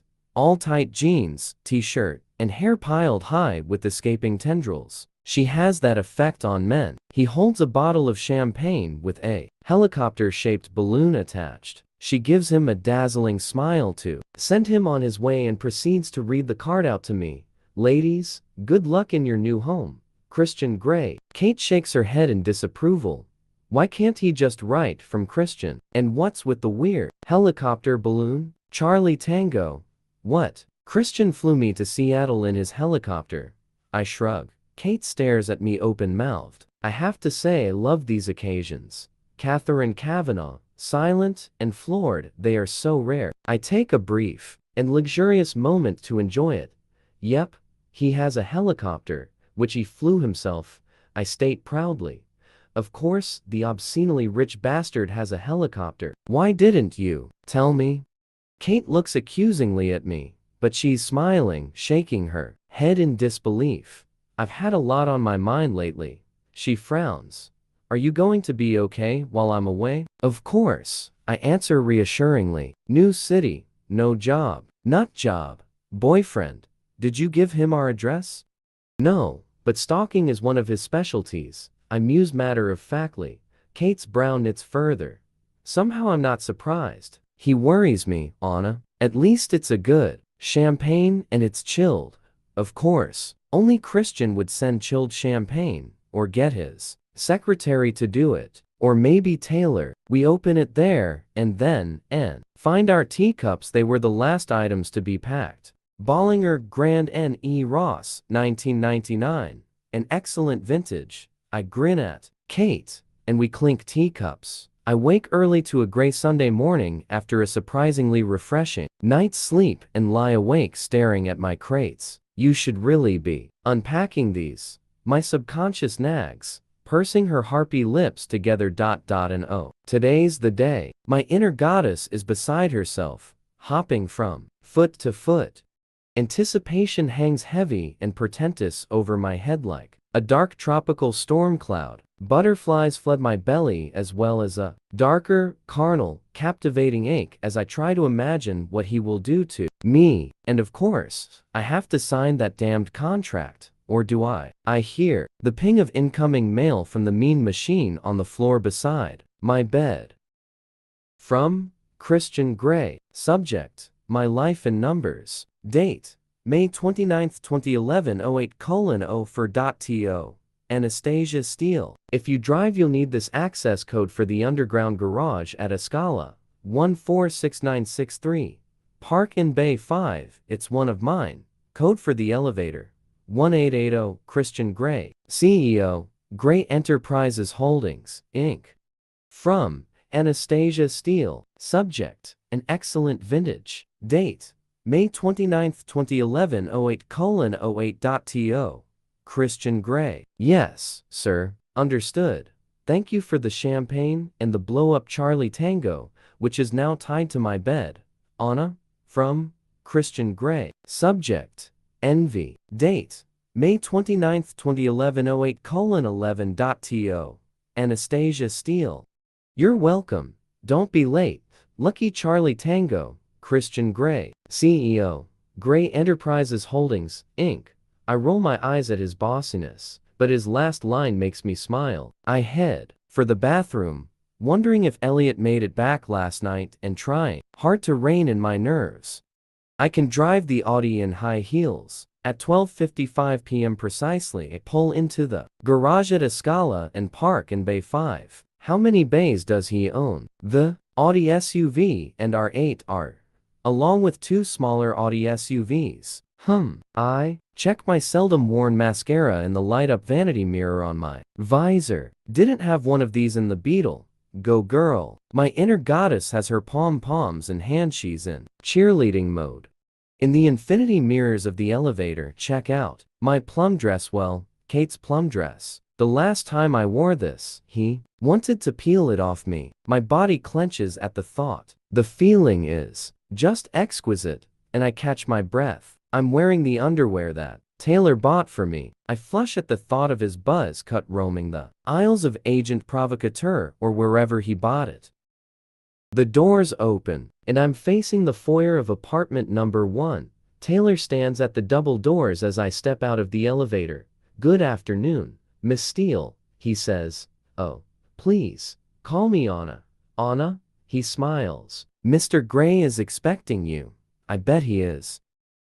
Christian is seated on his living room couch reading the Sunday papers. He glances up as Taylor directs me into the living area. The room is exactly as I remember it. It's been a whole week since I've been here, but it feels so much longer. Christian looks cool and calm. Actually, he looks heavenly. He's in a loose white linen shirt and jeans. No shoes or socks. His hair is tousled and unkempt, and his eyes twinkle wickedly.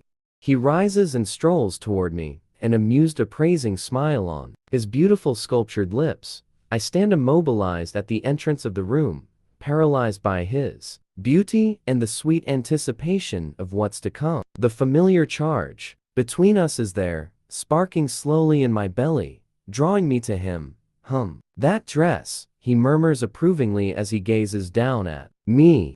"Welcome back, Miss Steele," he whispers, and clasping my chin, he leans down and proffers a gentle, light kiss on my lips. The touch of his lips to mine reverberates throughout my body. My breath hitches. "Hi," I whisper as I flush. "You're on time. I like punctual." "Come." He takes my hand and leads me to the couch. "I wanted to show you something," he says as we sit. He hands me the Seattle Times. On page 8, there's a photograph of the two of us together at the graduation ceremony. Holy crap, I'm in the paper. I check the caption, "Christian Gray and friend at the graduation ceremony at DUSU Vancouver." I laugh. "So I'm your friend now," so it would appear, and it's in the newspaper, so it must be true. He smirks, sitting beside me. His whole body is turned toward me, one of his legs tucked under the other. Reaching over, he tucks my hair behind my ear with his long index finger. My body comes alive at his touch, waiting and needful. "So, Anastasia, you have a much better idea of what I'm about since you were last here." "Yes." "Where's he going with this? And yet you've returned." I nod shyly, and his eyes blaze. He shakes his head as if he's struggling with the idea. "Have you eaten?" he asks out of the blue. "Shit.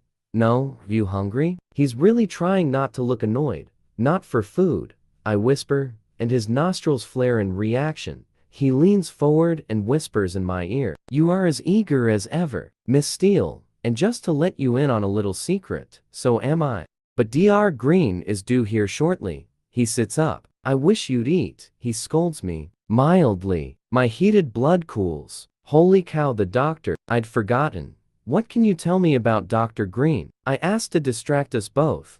"She's the best OB-GYN in Seattle." "What more can I say?" He shrugs. "I thought I was seeing your doctor, and don't tell me you're really a woman, because I won't believe you." He gives me a "don't be ridiculous" look. "I think it's more appropriate that you see a specialist, don't you?" he says mildly. I nod. Holy Moses, if she's the best OB-GYN, he's scheduled her to see me on a Sunday at lunchtime. I cannot begin to imagine how much that costs. Christian frowns suddenly as if recalling something unpleasant. "Anastasia, my mother would like you to come to dinner this evening. I believe Elliot is asking Kate too. I don't know how you feel about that. It will be odd for me to introduce you to my family." "Odd? Why? Are you ashamed of me?" I can't keep the wounded hurt out of my voice. "Of course not." He rolls his eyes. "Why is it odd?" "Because I've never done it before."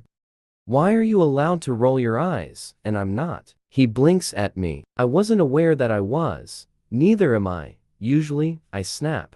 Christian glares at me, speechless. Taylor appears at the doorway. "Dr. Green is here, sir. Show her up to Miss Steele's room."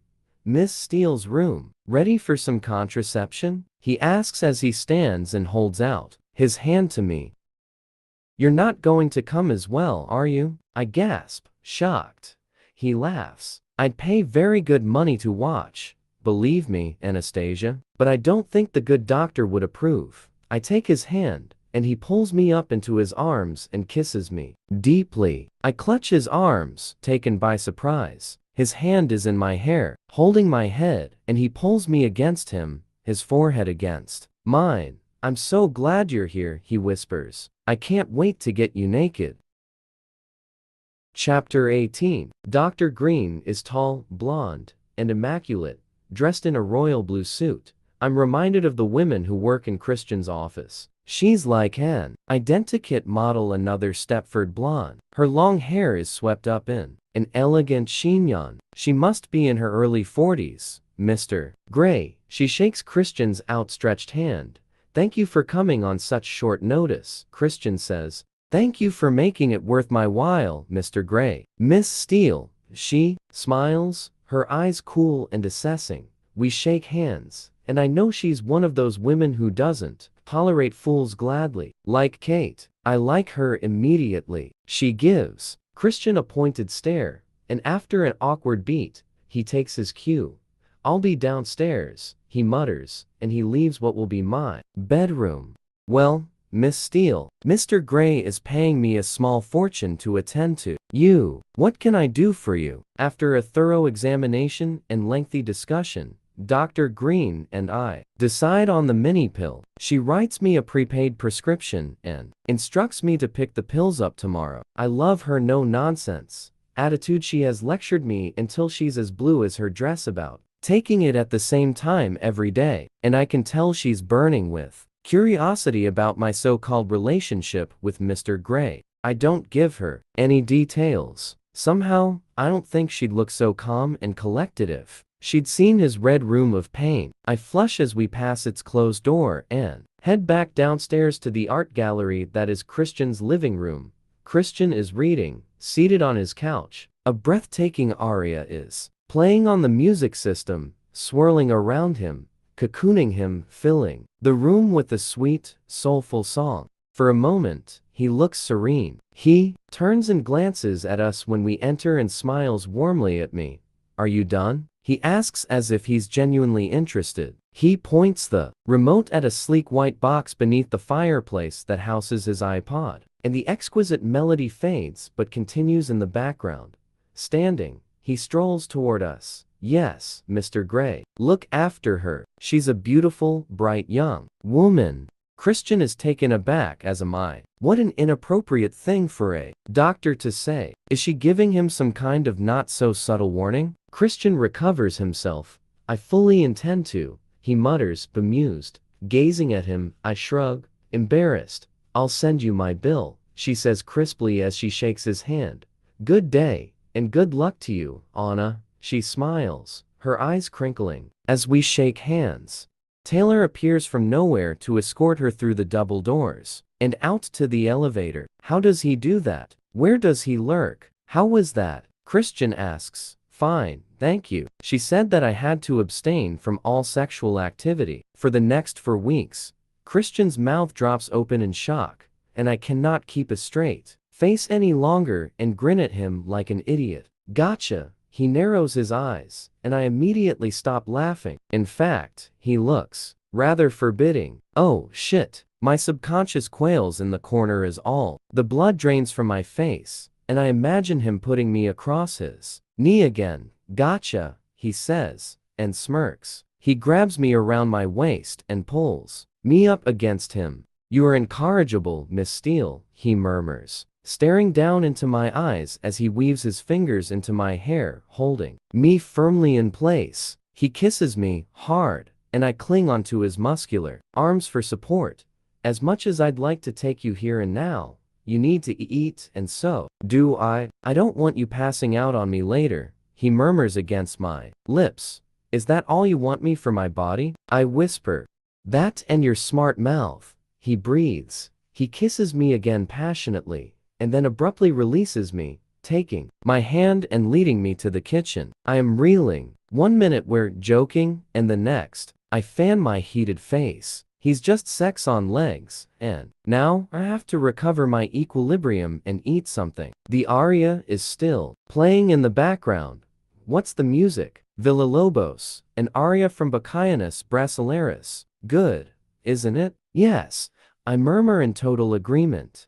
The breakfast bar is laid for two. Christian takes a salad bowl from the fridge. Chicken Caesar salad okay with you? Oh, thank heavens. Nothing too heavy. Yes, fine, thank you. Watch as he moves gracefully through his kitchen. He's so at ease, with his body on one level, but then he doesn't like to be touched. So, maybe deep down he isn't.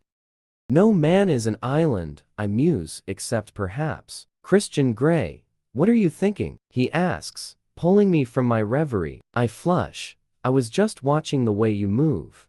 He raises an eyebrow, amused, and he says dryly, I flush some more. You're very graceful. Why thank you, Miss Steele, he murmurs. He sits down beside me, holding a bottle of wine. Chablis, please. Help yourself to salad, he says, his voice soft. Tell me what method did you opt for? I am momentarily thrown by his question, when I realize he's talking about Dr. Green's visit. Mini pill, he frowns, and will you remember to take it regularly, at the right time, every day? Geez, of course I will. How does he know? I blush at the thought, probably from one or more of the 15. I'm sure you'll remind me, I murmur dryly. He glances at me with amused condescension. I'll put an alarm on my calendar, he smirks. Eat. The chicken Caesar is delicious. To my surprise, I'm famished, and for the first time since I've been with him, I finish my meal before he does. The wine is crisp, clean, and fruity. Eager as ever, Miss Steele. He smiles down at my empty plate. I look at him from beneath my lashes.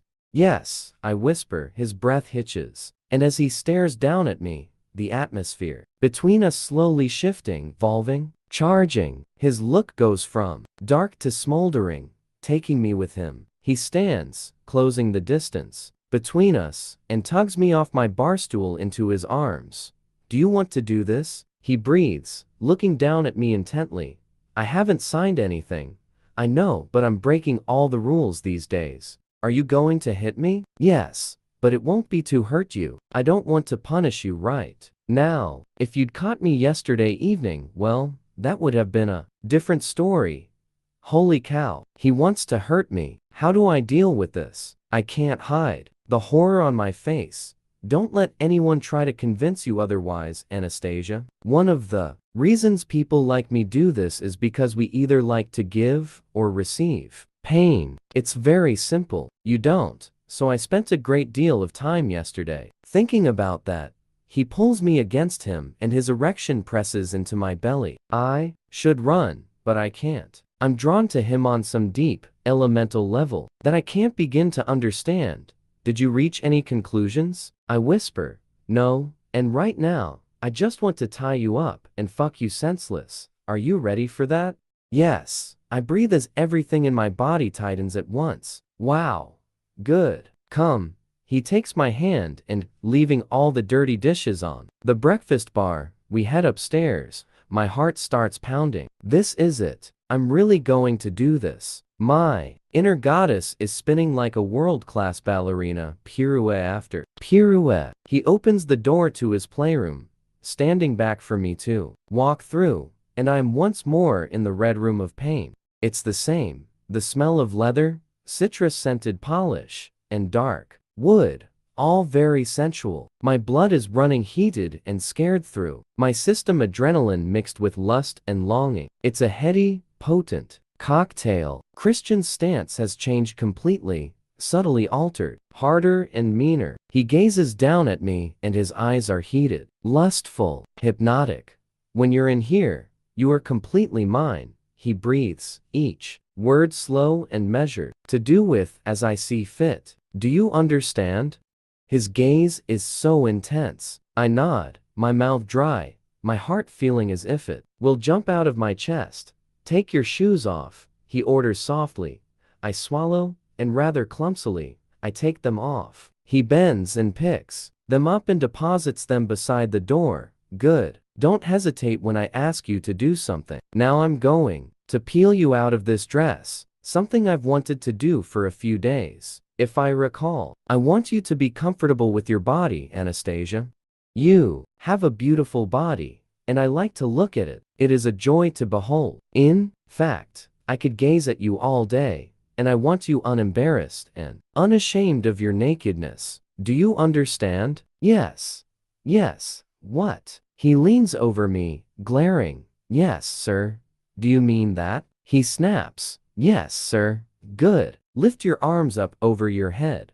I do as instructed, and he reaches down and grabs the hem. Slowly, he pulls my dress up over my thighs, my hips, my belly, my breasts, my shoulders, and up over my head. He stands back to examine me and absent-mindedly folds my dress, not taking his eyes off me. He places it on the large chest beside the door. Reaching up, he pulls at my chin, his touch searing me. You're biting your lip, he breathes. You know what that does to me, he adds darkly. Turn around.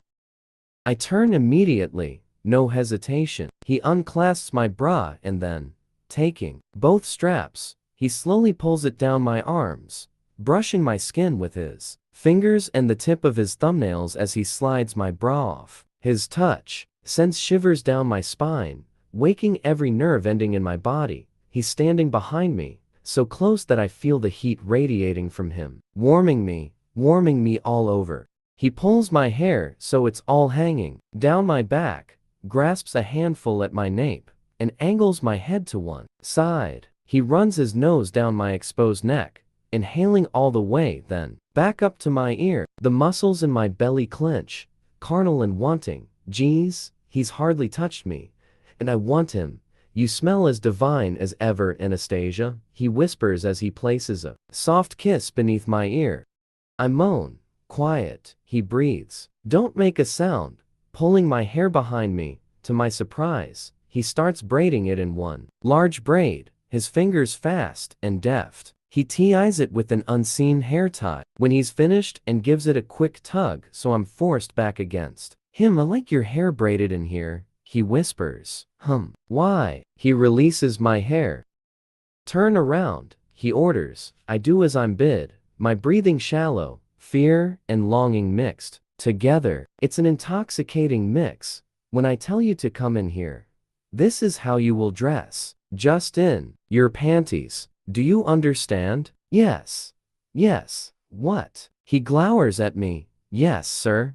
A trace of a smile lifts the corner of his mouth. Good girl.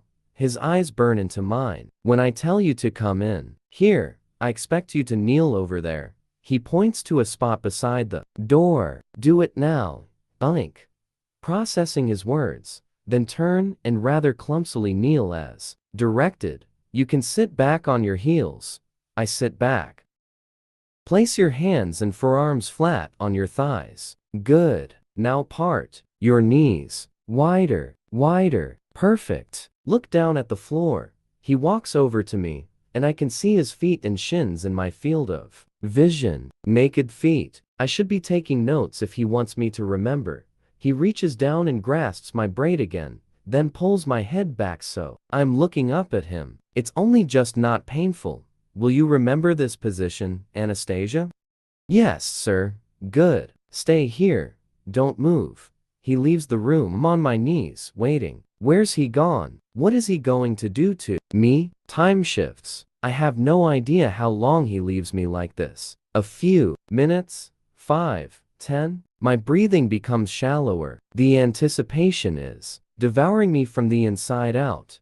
And suddenly, he's back, and all at once, I'm calmer and more excited. In the same breath, could I be more excited? I can see his feet. He's changed his jeans. These are older, ripped, soft, and overwashed. Holy cow, these jeans are hot. He shuts the door and hangs something on the back. Good girl, Anastasia. You look lovely like that. Well done. Stand up. I stand, but I keep my face down.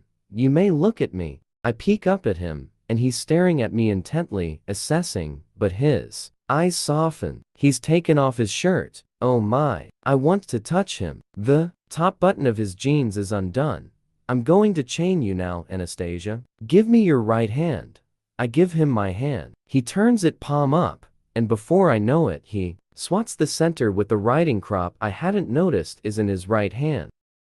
It happened so quickly that the surprise hardly registers. Even more astonishing, it doesn't hurt. Well, much, just a slight ringing sting. How does that feel? He asks. I blink at him, confused. Answer me. I frown. Don't frown. I blink and try for impassive. I succeed. Did that hurt? No, this is not going to hurt. Do you understand? Yes. My voice is uncertain. Is it really not going to hurt? I mean it, he says. Geez, my breathing is so shallow. Does he know what I'm thinking? He shows me the crop. It's brown-plated leather. My eyes jerk up to meet his, and they're alight with fire and a trace of amusement. We aim to please, Miss Steele, he murmurs. Come, he takes my elbow and moves me to beneath the grid. He reaches up and takes down some shackles with black leather cuffs. This grid is designed so the shackles move across the grid. I glance up. Holy shit, it's like a subway map. We're going to start here, but I want to fuck you standing up. So we'll end up by the wall over there. He points with the riding crop to where the large wooden X is on the wall. Put your hands above your head. I oblige immediately, feeling like I'm exiting my body, a casual observer of events as they unfold around me. This is beyond fascinating, beyond erotic. It's singularly the most exciting and scary thing I've ever done. I'm entrusting myself to a beautiful man who, by his own admission, is 50 shades of fucked up. I suppress the brief thrill of fear. Kate and Elliot, they know I'm here. He stands very close as he fastens the cuffs. I'm staring at his chest. His proximity is heavenly. He smells of body wash and Christian, an inebriating mix, and that drags me back into the now. I want to run my nose and tongue through that smattering of chest hair. I could just lean forward. He steps back and gazes at me. His expression hooded, salacious, carnal, and I am helpless. My hands tied, but just looking at his lovely face, reading his need and longing for me, I can feel the dampness between my legs. He walks slowly around me. You look mighty fine trussed up like this, Miss Steele. And you're smart. Mouth quiet for now. I like that. Standing in front of me again, he hooks his fingers into my panties, and, at a most unhurried pace, peels them down my legs, stripping me, agonizingly slowly, so that he ends up kneeling in front of me. Not taking his eyes off mine, he scrunches my panties in his hand, holds them up to his nose, and inhales deeply. Holy fuck, did he just do that? He grins wickedly at me and tucks them into the pocket of his jeans.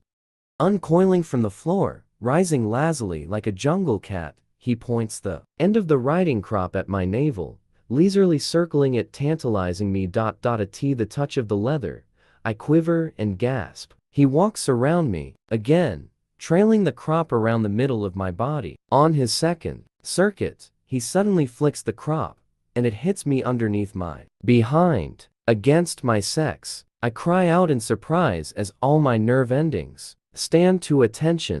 I pull against the restraints. The shock runs through me, and it's the sweetest, strangest, hedonistic feeling. Quiet, he whispers as he walks around me again, the crop slightly higher around the middle of my body. This time when he flicks it against me in the same place, I'm anticipating it. My body convulses at the sweet, stinging bite. As he makes his way around me, he flicks again, this time hitting my nipple, and I throw my head back as my nerve endings sing.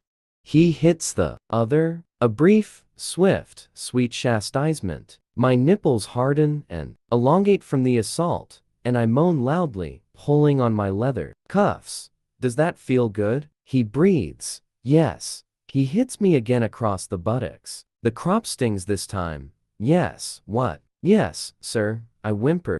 He comes to a stop, but I can no longer see him. My eyes are closed as I try to absorb the myriad sensations coursing through my body. Very Slowly, he rains small, biting licks of the crop down my belly, heading south. I know where this is leading, and I try to psyche myself up for it. But when he hits my clitoris, I cry out loudly. Oh, please, I groan. Quiet, he orders, and he hits me again on my behind. I did not expect this to be like this. I am lost in a sea of sensation, and suddenly, he's dragging the crop against my sex, through my pubic hair, down to the entrance of my vagina. See how wet you are for this, Anastasia? Open your eyes and your mouth. I do as I'm told, completely seduced. He pushes the tip of the crop into my mouth, like my dream. Holy shit.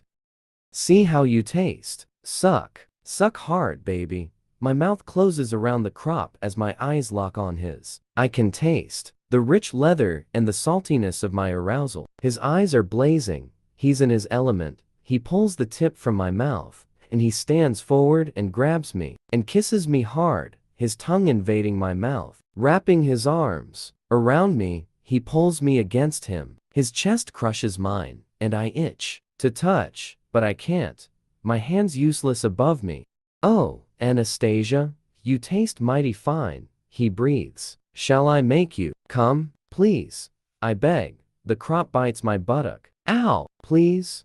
What? Please, sir, I whimper. He smiles at me, triumphant. With this, he holds the crop up so I can see it. Yes, sir.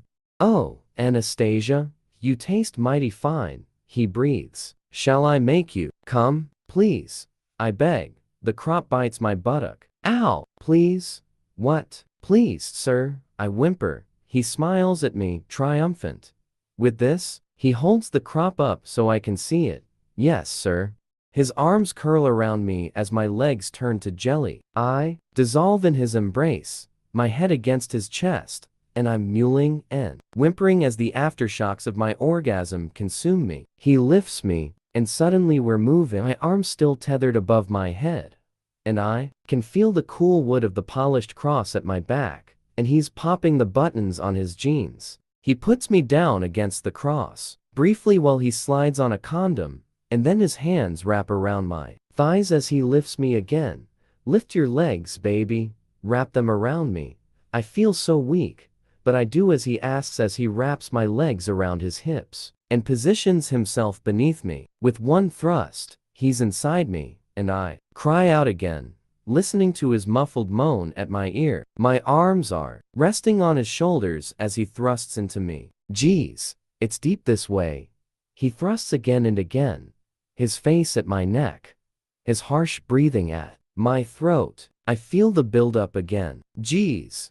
No, not again. I don't think my body will withstand another earth-shattering moment. But I have no choice. And with an inevitability that's becoming familiar, I let go and come again. And it's sweet and agonizing and intense. I lose all sense of self. Christian follows, shouting his release through clenched teeth and holding me hard and close as he does. He pulls out of me swiftly and sets me down against the cross, his body supporting mine. Unbuckling the cuffs, he frees my hands, and we both sink to the floor. He pulls me into his lap, cradling me, and I lean my head against his chest. If I had the strength, I'd touch him, but I don't. Belatedly, I realize he's still wearing his jeans. Well done, baby, he murmurs. Did that hurt? No, I breathe. I can barely keep my eyes open. Why am I so tired? Did you expect it to? He whispers as he holds me close, his fingers pushing some escaped tendrils of hair off my face. Yes. You see, I've your fears in your head, Anastasia. He pauses. Would you do it again? I think for a moment as fatigue clouds my brain. Again? Yes. My voice is so soft. He hugs me tightly. Good. So would I, he murmurs, then leans down and softly kisses the top of my head. And I haven't finished with you yet. Not finished with me yet. Holy Moses, there's no way I can do any more. I am utterly spent and fighting an overwhelming desire to sleep. I'm leaning against his chest. My eyes are closed, and he's wrapped around me arms and legs, and I feel safe and oh so comfortable. Will he let me sleep, perchance to dream? My mouth quirks up at the silly thought, and turning my face into Christian's chest, I inhale his unique scent and nuzzle him, but immediately he tenses. Oh crap. I open my eyes and glance up at him. He's staring down at me. Don't. He breathes in warning. I flush and look back at his chest in longing. I want to run my tongue through the hair, kiss him, and for the first time, I notice he has a few random and faint small, round scars dotted around his chest. Chicken pox, measles, I think absently.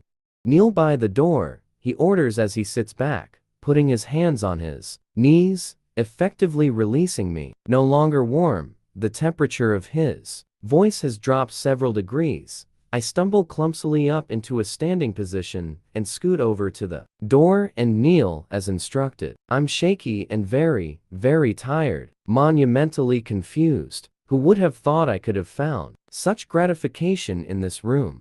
Who could have thought it would be so exhausting? My limbs are deliciously heavy, sated. My inner goddess has a do not disturb sign on the outside of her room. Christian is moving about in the periphery of my vision. My eyes start to droop. Boring you, am I, Miss Steele? I jump awake, and Christian is standing in front of me, his arms crossed, glaring down at me. Oh, shit. Caught napping. This is not going to be good. His eyes soften as I gaze up at him. Stand up, he orders. I climb warily to my feet. He stares at me and his mouth quirks up. You're shattered, aren't you? I nod shyly, flushing. Stamina, Miss Steele. He narrows his eyes at me. I haven't had my fill of you yet. Hold out your hands in front as if you're praying. I blink at him. Praying for you to go easy on me. I do as I'm told. He takes a cable tie and fastens it around my wrists, tightening the plastic. Holy hell. My eyes fly to his. Look familiar? He asks, unable to conceal his smile. Geez, the plastic cable ties. Restocking at Clayton's. It all becomes clear. I gape up at him as adrenaline spikes through my body anew. Okay, that's got my attention. I'm awake now. I have scissors here. He holds them up for me to see. I can cut you out of this in a moment. I try to pull my wrists apart, testing my bonds, and as I do, the plastic bites into my flesh. It's sore, but if I relax my wrists, they're fine. The tie is not cutting into my skin. Come. He takes my hands and leads me over to the four-poster bed. I notice now that it has dark red sheets on it and a shackle at each corner. He leans down and whispers in my ear, I want more, much more. And my heartbeat starts pounding again. Oh boy, but I'll make this quick. You're tired. Hold on to the post, he says. I frown. Not on the bed then? I find I can part my hands as I grasp the ornately carved wooden post. Lower, he orders. Good. Don't let go. If you do, I'll spank you. Understand? Yes, sir. Good. He stands behind me and grasps my hips, and then quickly lifts me backward so I'm bending forward, holding the post. Don't let go, Anastasia, he warns. I'm going to fuck you hard from behind. Hold the post to support your weight. Understand? Yes. He smacks me across my behind with his hand. Ow! It stings. Yes, sir. I mutter quickly. Part your legs. He puts his leg between mine and holding my hips. He pushes my right leg to the side. That's better. After this, I'll let you sleep. Sleep? I'm panting. I'm not thinking of sleep now. He reaches up and gently strokes my back. You have such beautiful skin, Anastasia, he breathes as he bends down and kisses me along my spine, gentle feather-light kisses. At the same time, his hands move around to my front, palming my breasts, and as he does this, he traps my nipples between his fingers and tugs them gently. I stifle my moan as I feel my whole body respond, coming alive once more for him. He gently bites and sucks me at my waist, tugging my nipples, and my hands tighten on the exquisitely carved post. His hands drop away, and I hear the now familiar tear of foil, and he kicks off his jeans. You have such a captivating, sexy ass, Anastasia Steele. What I'd like to do to it.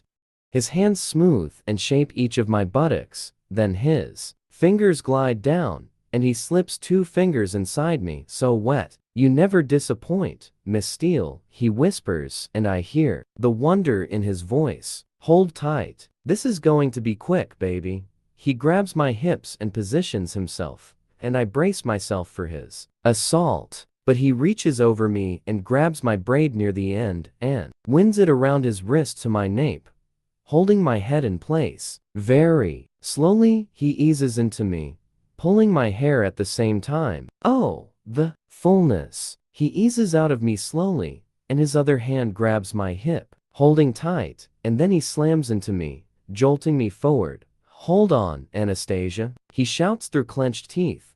I grip the post harder and push back against him as he continues his merciless onslaught, again and again, his fingers digging into my hip. My arms are aching, my legs feel uncertain, my scalp is getting sore from his tugging my hair, and I can feel a gathering deep inside me. Oh, no, and for the first time, I fear my orgasm. If I come, I'll collapse. Christian continues to move roughly against me, his breathing harsh, moaning, groaning. My body is responding. How? I feel a quickening, but suddenly, Christian stills, slamming really deep. Come on, Anna, give it to me, he groans, and my name on his lips sends me over the edge as I become all body and spiraling sensation and sweet, sweet release, and then completely and utterly mindless. When sense returns, I'm lying on him. He's on the floor, and I'm lying on top of him, my back to his front, and I'm staring at the ceiling, all post-coital, glowing, shattered. Oh, the carabiners, I think absently I'd forgotten about those. Christian nuzzles my ear. Hold up your hands, he says softly. My arms feel like they're made of lead, but I hold them up. He wields the scissors and passes one blade under the plastic. I declare this Anna open, he breathes, and cuts the plastic. I giggle and rub my wrists as they're free. I feel his grin. That is such a lovely sound, he says wistfully. He sits suddenly, taking me with him so that I'm once more sitting in his lap. That's my fault, he says, and shifts me so that he can rub my shoulders and arms. Gently he massages some life back into my limbs. What? I glance up at him behind me, trying to understand what he means, that you don't giggle more often. I'm not a great giggler, I mumble sleepily. Oh, but when it happens, Miss Steele, eyes of wonder and joy to behold. Very flowery, Mr. Gray, I mutter, trying to keep my eyes open. His eyes soften, and he smiles. I'd say you're thoroughly fucked and in need of sleep. That wasn't flowery at all, I grumble playfully. He grins and gently lifts me off him and stands, gloriously naked. I wish momentarily that I were more awake to really appreciate him. Picking up his jeans, he slides them back on. Commando, don't want to frighten Taylor or Mrs. Jones for that matter. He mutters, they must know what a kinky bastard he is. The thought preoccupies me. He stoops to help me to my feet and leads me to the door, on the back of which hangs a gray waffle robe. He patiently dresses me as if I'm a small child. I don't have the strength to lift my arms. When I'm covered and respectable, he leans down and kisses me gently. His mouth quirks up in a smile. Bed, he says. Oh, no, for sleep, he adds reassuringly when he sees my expression. Suddenly, he scoops me up and carries me curled against his chest to the room down the corridor where earlier today Dr. Green examined me. My head drops against his chest. I am exhausted. I don't remember ever being this tired. Pulling back the duvet, he lays me down and even more surprisingly, climbs in beside me and holds me close. Sleep now, gorgeous girl, he whispers, and he kisses my hair, and before I can make a facetious comment, I'm asleep. Chapter 19. Soft lips brush across my temple, leaving sweet tender kisses in their wake, and part of me wants to turn and respond, but mostly, I want to stay asleep. I moan and burrow into my pillow, Anastasia, wake up. Christian's voice is soft, cajoling. No, I moan. We have to leave in half an hour for dinner at my parents'. He's amused. I open my eyes reluctantly. It's dusk outside. Christian is leaning over, gazing at me intently. Come on, sleepyhead, get up. He stoops down and kisses me again. Brought you a drink. I'll be downstairs. Don't go back to sleep, or you'll be in trouble, he threatens, but his tone is mild. He kisses me briefly and exits, leaving me blinking sleep from my eyes in the cool, stark room. I'm refreshed but suddenly nervous. Holy cow, I am meeting his folks. He's just worked me over with a riding crop and trussed me up using a cable tie which I sold him, for heaven's sake, and I'm going to meet his parents. It will be Kate's first time meeting them, too. At least she'll be there for support. I roll my shoulders. They're stiff. His demands for a personal trainer don't seem so outlandish now. In fact, it's mandatory if I am to have any hope of keeping up with him. I climb slowly out of bed and note that my dress is hanging outside. The wardrobe and my bra is on the chair. Where are my panties? I check. Beneath the chair, nothing. Then I remember he squirreled them away in the pocket of his jeans. I flush at the memory. I can't even bring myself to think about it. He was so barbarous. I frown. Why hasn't he given me back my panties? I steal into the bathroom, bewildered by my lack of underwear. While drying myself after my enjoyable but far too brief shower, realize he's done this on purpose. He wants me to be embarrassed and ask for my panties back, and he'll either say yes or no. My inner goddess grins at me. Hell, two can play that particular game, resolving there and then not to ask him for them and not give him that satisfaction. I shall go meet his parents sans culottes.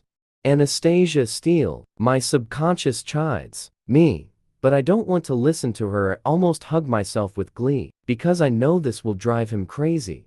Back in the bedroom, I put on my bra, slip into my dress, and climb into my shoes. I remove the braid and hastily brush out my hair, then glance down at the drink he's left. It's pale pink. What's this? Cranberry and sparkling water. It tastes delicious and quenches my thirst. Dashing back into the bathroom, I check myself in the mirror. Eyes bright, cheeks slightly flushed, slightly smug look because of my panty plan, and I head downstairs. 15 minutes. Not bad. Anna. Christian is standing by the panoramic window, wearing the gray flannel pants that I love, the ones that hang in that unbelievably sexy way off his hips, and, of course, a white linen shirt. Doesn't he have any other colors? Frank Sinatra sings softly over the surround sound speakers. Christian turns and smiles as I enter. He looks at me expectantly. Hi, I say softly, and my sphinx-like smile meets his. Hi, he says. How are you feeling? His eyes are alight with amusement. Good, thanks. You? I feel mighty fine, Miss Steele. He is so waiting for me to say something. Frank, I never figured you for a Sinatra fan. He raises his eyebrows at me, his look speculative. Eclectic taste, Miss Steele, he murmurs, and he paces toward me like a panther until he's standing in front of me, his gaze so intense it takes my breath away. Frank starts crooning an old song, one of Ray's favorites, Witchcraft. Christian leisurely traces his fingertips down my cheek, and I feel it all the way down there. Dance with me, he murmurs, his voice husky. Taking the remote out of his pocket, he turns up the volume and holds his hand out to me, his gray gaze full of promise and longing and humor. He is totally beguiling, and I'm bewitched. I place my hand in his. He grins lazily down at me and pulls me into his embrace, his arm curling around my waist. I put my free hand on his shoulder and grin up at him, caught in his infectious, playful mood. He sways once, then we're off. Boy, can he dance. We cover the floor, from the window to the kitchen and back, again, whirling and turning in time to the music, and he makes it so effortless for me to follow. We glide around the dining table, over to the piano, and backward, and forward in front of the glass wall, Seattle twinkling outside. a dark and magical mural to our dance. I can't help my carefree laugh. He grins down at me as the song comes to a close. There's no nicer witch than you, he murmurs, then kisses me sweetly. Well, that's brought some color to your cheeks, Miss Steele. Thank you for the dance. Shall we go and meet my parents? You're welcome. And yes, I can't wait to meet them, I answer, breathlessly. Do you have everything you need? Oh yes, I respond sweetly. Are you sure? I nod as nonchalantly as I can manage under his intense, amused scrutiny. His face splits into a huge grin, and he shakes his head. Okay, if that's the way you want to play it, Miss Steele. He grabs my hand, collects his jacket, which is hanging on one of the bar stools, and leads me through the foyer to the elevator. Oh, the many faces of Christian Grey. Will I ever be able to understand this mercurial man? I peek up at him in the elevator. He's enjoying a private joke, a trace of a smile flirting with his lovely mouth. I fear that it may be at my expense. What was I thinking? I'm going to see his parents, and I'm not wearing any underwear. My subconscious gives me an unhelpful "I told you so" expression. In the relative safety of his apartment, it seemed like a fun, teasing idea. Now, I'm almost outside with no panties.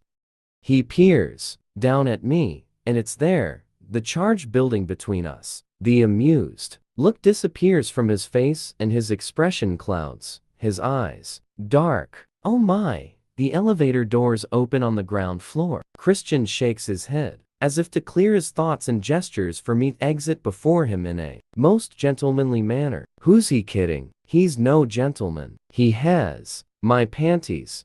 Taylor pulls up in the large Audi. Christian opens the rear door for me, and I climb inside as elegantly as I can, considering my state of wanton undress. I'm grateful that Kate's plum dress is so clingy and hangs to the top of my knees. We speed up Interstate 5.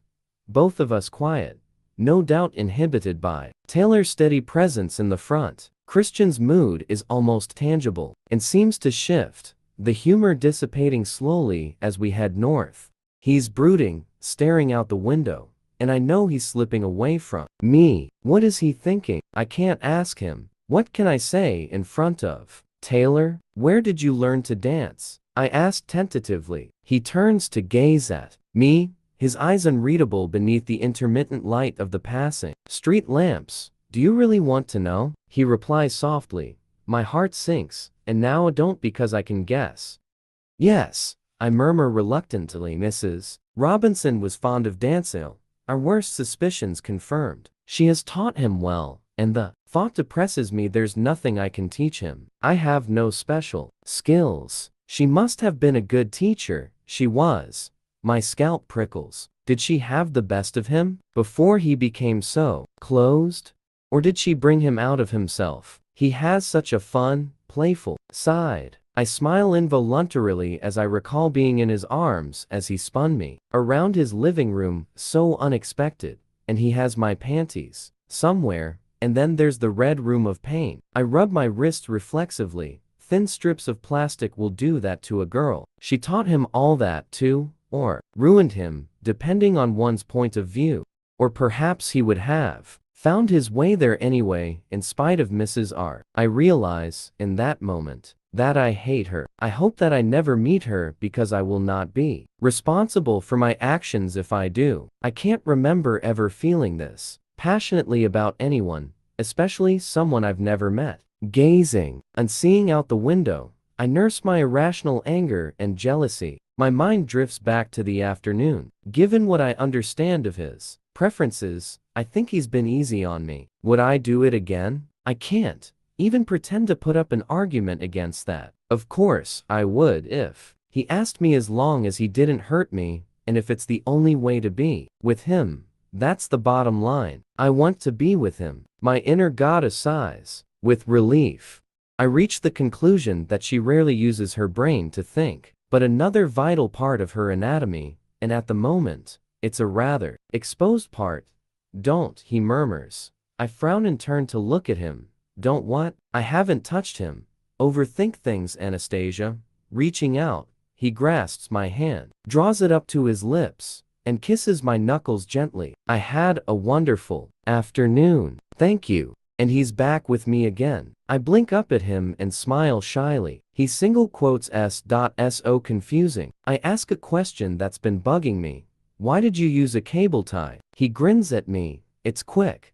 It's easy. And it's something different for you to feel and experience. I know they're quite brutal, and I do like that in a restraining device. He smiles at me mildly. Very effective at keeping you in your place. I flush and glance nervously at Taylor, who remains impassive, eyes on the road. What am I supposed to say to that? Christian shrugs, innocently. All part of my world, Anastasia. He squeezes my hand and lets go. Staring out the window again. His world indeed, and I want to belong in it, but on his terms? I just don't know. He hasn't mentioned that damned contract. My inner musings do nothing to cheer me. I stare out the window and the landscape has changed. We're crossing one of the bridges, surrounded by inky darkness. The somber night reflects my introspective mood. Closing in suffocating. Glance briefly at Christian, and he's staring at me. Penny for your thoughts? He asks. I sigh and frown. That bad, huh? He says. I wish I knew what you were thinking.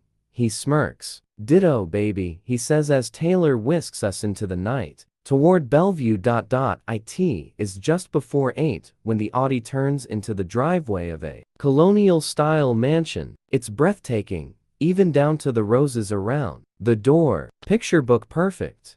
Are you ready for this? Christian asks as Taylor pulls up outside the impressive front door. I nod, and he gives my hand another reassuring squeeze. First for me too, he whispers, then smiles wickedly. Bet you wish you were wearing your underwear right now, he teases. I flush. I'd forgotten my missing panties. Fortunately, Taylor has climbed out of the car and is opening my door so he can't hear our exchange. I scowl at Christian, who grins broadly as I turn and climb out of the car. Dr. Grace Trevelyan Gray is on the doorstep waiting for us. She looks elegantly sophisticated in a pale blue silk dress. Behind her stands Mr. Gray, I presume, tall, blonde, and as handsome in his own way as Christian. Anastasia, you've met my mother, Grace. This is my dad, Carrick. Mr. Gray, what a pleasure to meet you. I smile and shake his outstretched hand. The pleasure is all mine, Anastasia. Please, call me Anna. His blue eyes are soft and gentle. Anna, how lovely to see you again. Grace wraps me in a warm hug. Come in, my dear. Is she here? I hear a screech from within the house. I glance nervously at Christian. That would be Mia, my little sister, he says almost irritably, but not quite. There's an undercurrent of affection in his words. The way his voice grows softer and his eyes crinkle as he mentions her name. Christian obviously adores her. It's a revelation. And she comes barreling down the hall, raven-haired, tall, and curvaceous. She's about my age. Anastasia, I've heard so much about you. She hugs me hard. Holy cow. I can't help but smile at her boundless enthusiasm. Anna, please. I murmur as she drags me into the large vestibule. It's all dark wood floors and antique rugs with a sweeping staircase to the second floor. He's never brought a girl home before, says Mia, dark eyes bright with excitement. I glimpse Christian rolling his eyes, and I raise an eyebrow at him. He narrows his eyes at me. Mia, calm down, Grace admonishes softly. Hello, darling, she says, as she kisses Christian on both cheeks. He smiles down at her warmly, and then shakes hands with his father. We all turn and head into the living room. Mia has not let go of my hand. The room is spacious, tastefully furnished in creams, browns, and pale blues, comfortable, understated, and very stylish. Kate and Elliot are cuddled together on a couch, clutching champagne flutes. Kate bounces up to embrace me, and Mia finally releases my hand. Hi, Anna, she beams. Christian, she nods curtly to him. Kate, he is equally formal with her. I frown at their exchange. Elliot grasps me in an all-embracing hug. What is this? how gone a week? This dazzling display of affection, I'm just not used to it. Christian stands at my side, wrapping his arm around me, placing his hand on my hip. He spreads out his fingers and pulls me close. Everyone is staring at us. It's unnerving. Drinks? Mr. Gray seems to recover himself. Prosecco, please. Christian and I speak in unison. Oh, this is beyond weird. Mia claps her hands. You're even saying the same things. I'll get them. She scoots out of the room, flushed scarlet, and seeing Kate sitting with Elliot, it occurs to me suddenly that the only reason Christian invited me was because Kate is here. Elliot probably freely and happily asked Kate to meet his parents. Christian was trapped knowing that I would have found out via Kate. I frown at the thought. He's been forced into the invitation. The realization is bleak and depressing. My subconscious nods sagely. You finally worked it out. Stupid look on her face. Dinner's almost ready, Grace says as she follows me out of the room. Christian frowns as he gazes at me. Sit, he commands, pointing to the plush couch, and I do as I'm told, carefully crossing my legs. He sits down beside me, but doesn't touch me. We were just talking about vacations, Anna, Mr. Gray says kindly. Elliot has decided to follow Kate and her family to Barbados for a week. I glance at Kate, and she grins, her eyes bright and wide. She's delighted. Catherine Cavanaugh shows some dignity. Are you taking a break now that you've finished your degree? Mr. Gray asks. I'm thinking about going to Georgia for a few days, I reply. Christian gapes at me, blinking a couple of times, his expression unreadable. Oh, shit, I haven't mentioned this to him. Georgia, he murmurs. My mother lives there, and I haven't seen her for a while. When were you thinking of going? His voice is low.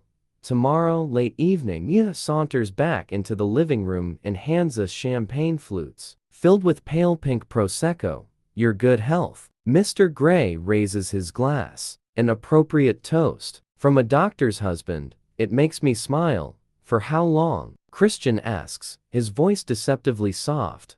Holy crap. He's angry. I don't know yet. It will depend how my interviews go tomorrow. His jaw clenches, and Kate gets that interfering look on her face. She smiles over sweetly. Anna deserves a break, she says pointedly at Christian. Why is she so antagonistic toward him? What is her problem? You have interviews? Mr. Gray asks. Yes, for internships at the publishers tomorrow. I wish you the best of luck. Dinner is ready, Grace announces. We all stand. Kate and Elliot follow Mr. Gray and me out of the room. I go to follow, but Christian clutches my elbow, bringing me to an abrupt halt. When were you going to tell me you were leaving? He asks urgently. His tone is soft, but he's masking his anger. I'm not leaving. I'm going to see my mother, and I was only thinking about it. What about our arrangement? We don't have an arrangement yet. He narrows his eyes, and then seems to remember himself. Releasing my hand, he takes my elbow and leads me out of the room. This conversation is not over, he whispers threateningly as we enter the dining room. Oh, crapola, don't get your panties in such a twist, and give me back mine. I glare at him. The dining room reminds me of our private dinner at the Heathman. A crystal chandelier hangs over the dark wood table, and there's a massive, ornately carved mirror on the wall. The table, covered with a crisp white linen tablecloth, is set, with a bowl of pale pink peonies as the centerpiece. It's stunning. We take our places. Mr. Gray is at the head of the table, while I sit at his right hand, and Christian is seated beside me. Mr. Gray reaches for the open bottle of red wine and offers some to Kate. Mia takes her seat beside Christian and, grabbing his hand, squeezes it tightly. Christian smiles warmly at her. Where did you meet, Anna? Mia asks him. She interviewed me for the WU student newspaper, which Kate edits, I add, hoping to steer the conversation away from me. Mia beams at Kate, seated opposite next to Elliot, and they start talking about the student newspaper. Wine, Anna? Mr. Gray asks, please. I smile at him. Mr. Gray rises to fill the rest of the glasses. I peek up at Christian, and he turns to look at me, his head cocked to one side. What? He asks. Please don't be mad at me, I whisper. I'm not mad at you. I stare at him. He sighs. Yes, I am mad at you. He closes his eyes briefly, palm twitchingly mad. I ask nervously, what are you two whispering about? Kate interjects. I flush, and Christian glares at her in a butt out of this Kavanaugh kind of way. Even Kate wilts under his stare. Just about my trip to Georgia, I say sweetly, hoping to diffuse their mutual hostility. Kate smiles, a wicked gleam in her eye. How was Joe's when you went to the bar with him on Friday? Holy fuck, Kate. I widen my eyes at her. What is she doing? She widens her eyes back at me, and I realize she's trying to make Christian jealous. How little she knows. I thought I'd got away with this. He was fine, I murmur. Christian leans over, palm twitchingly mad, he whispers. Especially now, his tone is quiet and deadly. Oh no, a squirm. Grace reappears carrying 2 plates, followed by a pretty young woman with blonde pigtails, dressed smartly in pale blue, carrying a tray of plates. Her eyes immediately find Christian's in the room. She blushes and gazes at him from under her long mascara-covered lashes. What? Somewhere in the house the phone starts ringing. Excuse me. Mr. Gray rises again and exits. Thank you, Gretchen, Gray says gently, frowning as Mr. Gray exits. Just leave the tray on the console. Gretchen nods, and with another furtive glance at Christian, she leaves. So the Grays have staff, and the staff are eyeing up my would-be dominant. Can this evening get any worse? I scowl at my hands in my lap. Mr. Gray returns. Call for you, darling. It's the hospital, he says to Grace. Please start, everyone. Grace smiles as she hands me a plate and leaves. It smells delicious chorizo and scallops with roasted red peppers and shallots, sprinkled with flat leaf parsley. And in spite of the fact that my stomach is churning from Christian's veiled threats, the surreptitious glances from pretty little Miss Pigtails, and the debacle of my missing underwear, I am starving. I flush as I realize it's the physical effort of this afternoon that's given me such an appetite. Moments later, Grace returns, her brow furrowed. Mr. Gray cocks his head to one side, like Christian. Everything okay? Another measles case. Grace sighs. Oh no. Yes, a child. The 4th case this month. If only people would get their kids vaccinated. She shakes her head sadly, and then smiles. Double quotes. I single quotes am. So glad our children never went through that. They never caught anything worse than chicken pox, thank goodness. Poor Elliot, she says, as she sits down, smiling indulgently at her son. Elliot frowns mid-chew and squirms uncomfortably. Christian and Mia were lucky. They got it so mildly. Only a spot to share between them. Mia giggles, and Christian rolls his eyes. So, did you catch the Mariners game, Dad? Elliot's clearly keen to move the conversation on. The hors d'oeuvres are delicious, and I concentrate on eating while Elliot, Mr. Gray, and Christian talk baseball. Christian seems relaxed and calm talking to his family. My mind is working furiously. Damn Kate, what game is she playing? Will he punish me? I quail at the thought. I haven't signed that contract yet. Perhaps I won't. Perhaps I'll stay in Georgia where he can't reach me. How are you settling into your new apartment, dear? Grace asks. Politely, I'm grateful for her question, distracting me from my discordant thoughts, and I tell her about our move. As we finish our starters, Gretchen appears, and not for the first time. I wish I felt able to put my hands freely on Christian just to let her know. He may be 50 shades of fucked up, but he's mine. She proceeds to clear the table, brushing rather too closely to Christian for my liking. Fortunately, he seems oblivious to her, but my inner goddess is smoldering, and not in a good way. Kate and Mia are waxing lyrical about Paris. Have you been to Paris, Anna? Mia asks innocently, distracting me from my jealous reverie. No, but I'd love to go. I know I'm the only one at the table who has never left the USA. We honeymooned in Paris. Grace smiles at Mr. Gray, who grins back. at her. It's almost embarrassing to witness. They obviously love each other deeply, and I wonder for a brief moment what it must be like to grow up with both one's parents in situ. It's a beautiful city, Mia agrees. In spite of the Parisians. Christian, you should take Anna to Paris, Mia states firmly. I think Anastasia would prefer London, Christian says softly. Oh, he remembered. He places his hand on my knee, his fingers traveling up my thigh. My whole body tightens in response. No, not here, not now. I flush and shift, trying to pull away from him. His hand clamps down on my thigh, stilling me. I reach for my wine in desperation.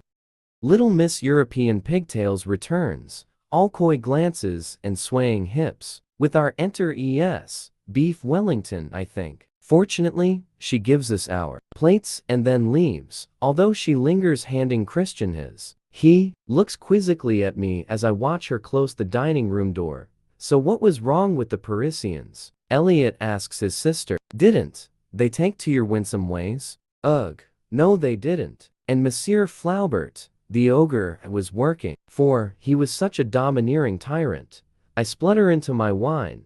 Anastasia, are you okay? Christian asks solicitously, taking his hand off my thigh. Humor has returned to his voice. Oh, thank heavens. When I nod, he pats my back gently and only removes his hand when he knows I've recovered.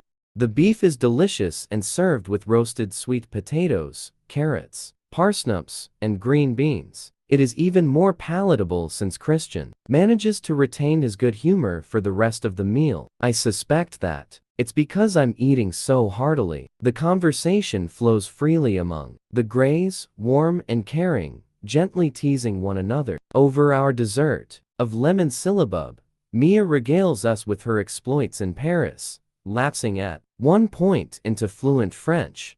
We all stare at her, and she stares back, puzzled, until Christian tells her in equally fluent French what she's done, whereupon she bursts into a fit of giggles. She has a very infectious laugh, and soon we're all in stitches.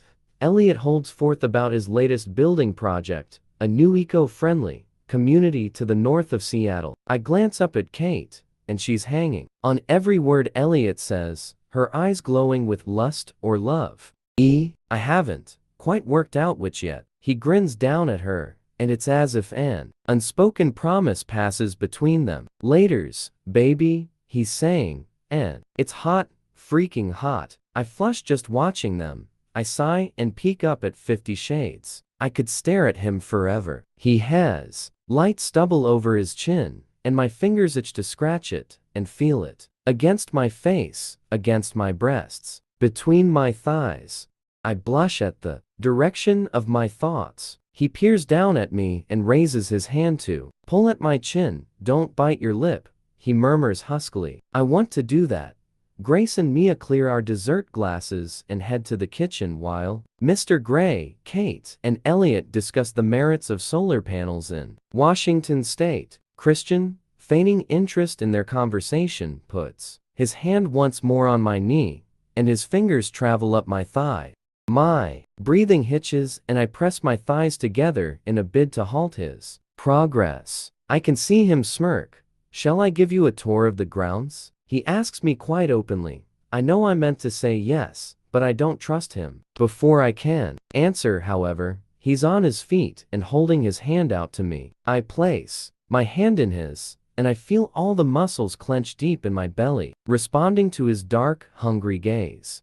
Excuse me, say to Mr. Gray, and follow Christian out of the dining room. He leads me through the hallway and into the kitchen, where Mia and Grace are stacking the dishwasher. European Pigtails is nowhere to be seen. I'm going to show Anastasia the backyard, Christian says innocently to his mother. She waves us out with a smile as Mia heads back to the dining room. We step out onto a gray flagstone patio area lit by recessed lights in the rock. There are shrubs and gray stone tubs and a chic metal table and chairs set up in one corner. Christian walks past those, up some steps, and onto a vast lawn that leads down to the bay. Oh my, it's beautiful. Seattle twinkles on the horizon, and the cool, bright May moon etches a sparkling silver path across the water toward a jetty where two boats are moored. Beside the jetty stands a boathouse. It is so picturesque, so peaceful. I stand and gape for a moment. Christian pulls me behind him, and my heels sink into the soft grass. Stop, please. I am stumbling in his wake.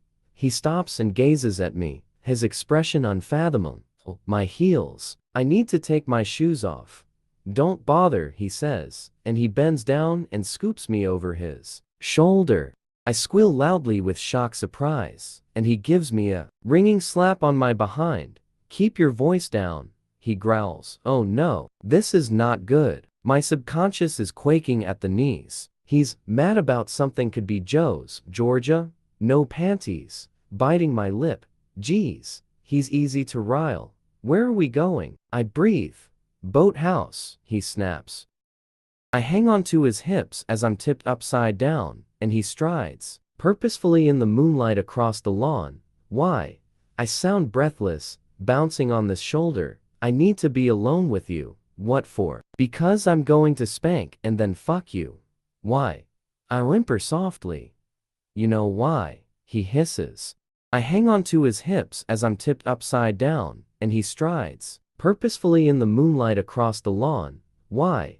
I sound breathless, bouncing on this shoulder. I need to be alone with you. What for? Because I'm going to spank and then fuck you. Why? I whimper softly. You know why, he hisses. I thought you were an in the moment guy? I plead breathlessly. Anastasia, I'm in the moment, trust me. Holy fuck. Chapter 20. Christian bursts through the wooden door of the boathouse and pauses to flick on some switches. Fluorescents ping and buzz in sequence as harsh white light floods the large wooden building. From my upside-down view, I can see an impressive cruiser in the dock floating gently on the dark water, but I only get a brief look before he's carrying me up some wooden stairs to the room above. He pauses at the doorway and flips another switch, halogens, this time, that are softer on a dimmer, and we're in an attic room with sloping ceilings. It's decorated with the nautical New England theme, navy, blues and creams with dashes of red. The furnishings are sparse, just a couple of couches are all I can see. Christian sets me on my feet on the wooden floor. I don't have time to examine my surroundings, my eyes can't leave him. I am mesmerized, watching him like one would watch a rare and dangerous predator waiting for him to strike. His breathing is harsh, but then he's just carried me across the lawn and up a flight of stairs. Gray eyes blaze with anger, need, and pure unadulterated lust. Holy shit. I could spontaneously combust from his look alone. Please don't hit me, I whisper, pleading. His brow furrows, his eyes widening. He blinks twice. I don't want you to spank me, not here, not now. Please don't. His mouth drops open in surprise, and beyond brave, I tentatively reach up and run my fingers down his cheek, along the edge of his sideburn to the stubble on his chin. It's a curious mixture of soft and prickly. Slowly closing his eyes, he leans his face into my touch, and his breath hitches in his throat. Reaching up with my other hand, I run my fingers into his hair. I love his hair. His soft moan is barely audible, and when he opens his eyes, his look is wary, like he doesn't understand what I'm doing. Stepping forward so I am flush against him, I pull gently on his hair, bringing his mouth down to mine, and I kiss him, forcing my tongue between his lips and into his mouth. He groans, and his arms embrace me, pulling me to him. His hands find their way into my hair, and he kisses me back, hard and possessive. His tongue and my tongue twist and turn together, consuming each other. He tastes divine. He pulls back suddenly, our collective breathing ragged and mingling. My hands drop to his arms, and he glares down at me. What are you doing to me? He whispers, confused. Kissing you. You said no. What? No to what? At the dinner table, with your legs. Oh, that's what this is all about. But we were at your parents' dining table. I stare up at him, completely bewildered. No one's ever said no to me before, and it's so hot. His eyes widen, filled with wonder and lust. It's a heady mix. I swallow instinctively. His hand moves down to my behind. He pulls me sharply against him, against his erection. Oh my, you're mad and turned on because I said no? I breathe, astonished. I'm mad because you never mentioned Georgia to me. I'm mad because you went drinking with that guy who tried to seduce you when you were drunk and who left you when you were ill with an almost complete stranger. What kind of friend does that? And I'm mad and aroused because you closed your legs on me. His eyes glitter dangerously, and he's slowly inching up the hem of my dress. I want you, and I want you now. And if you're not going to let me spank you, which you deserve, I'm going to fuck you on the couch this minute, quickly, for my pleasure, not yours.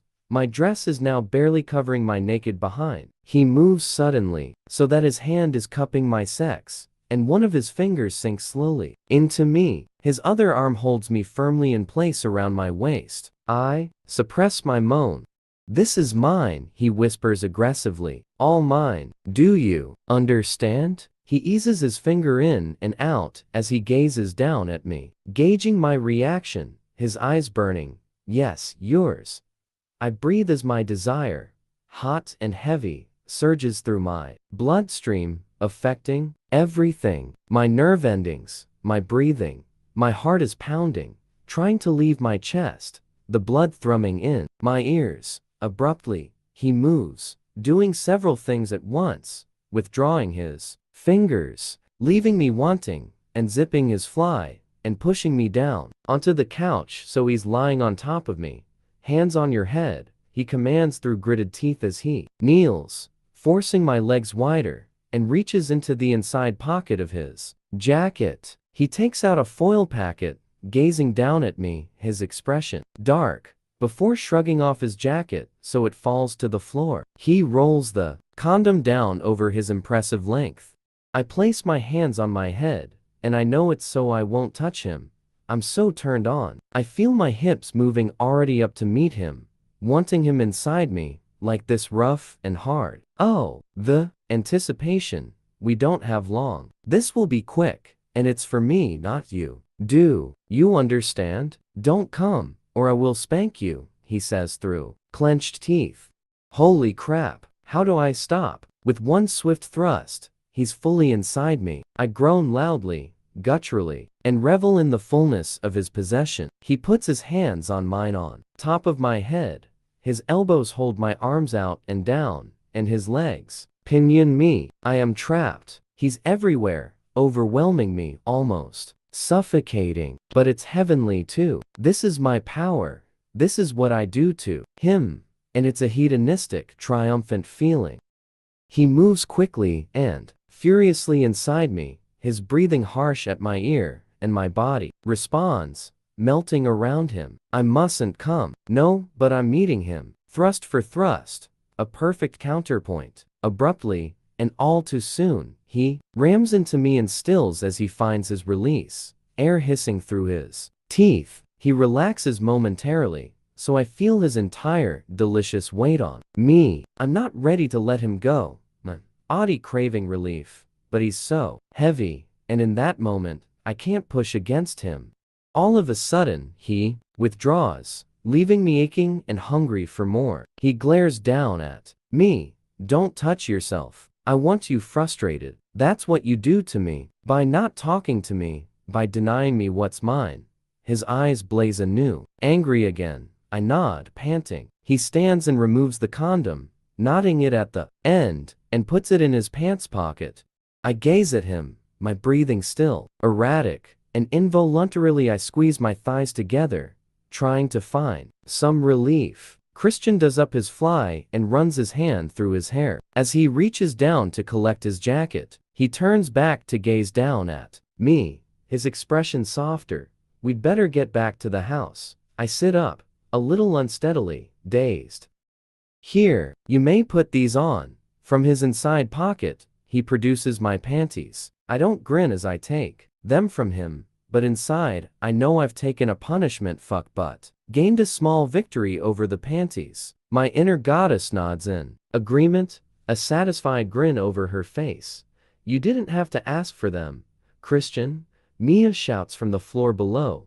He turns and raises his eyebrows at me. Just in time. Christ, she can be really irritating. I scowl back at him, hastily restore my panties to their rightful place, and stand with as much dignity as I can muster in my just fuck state.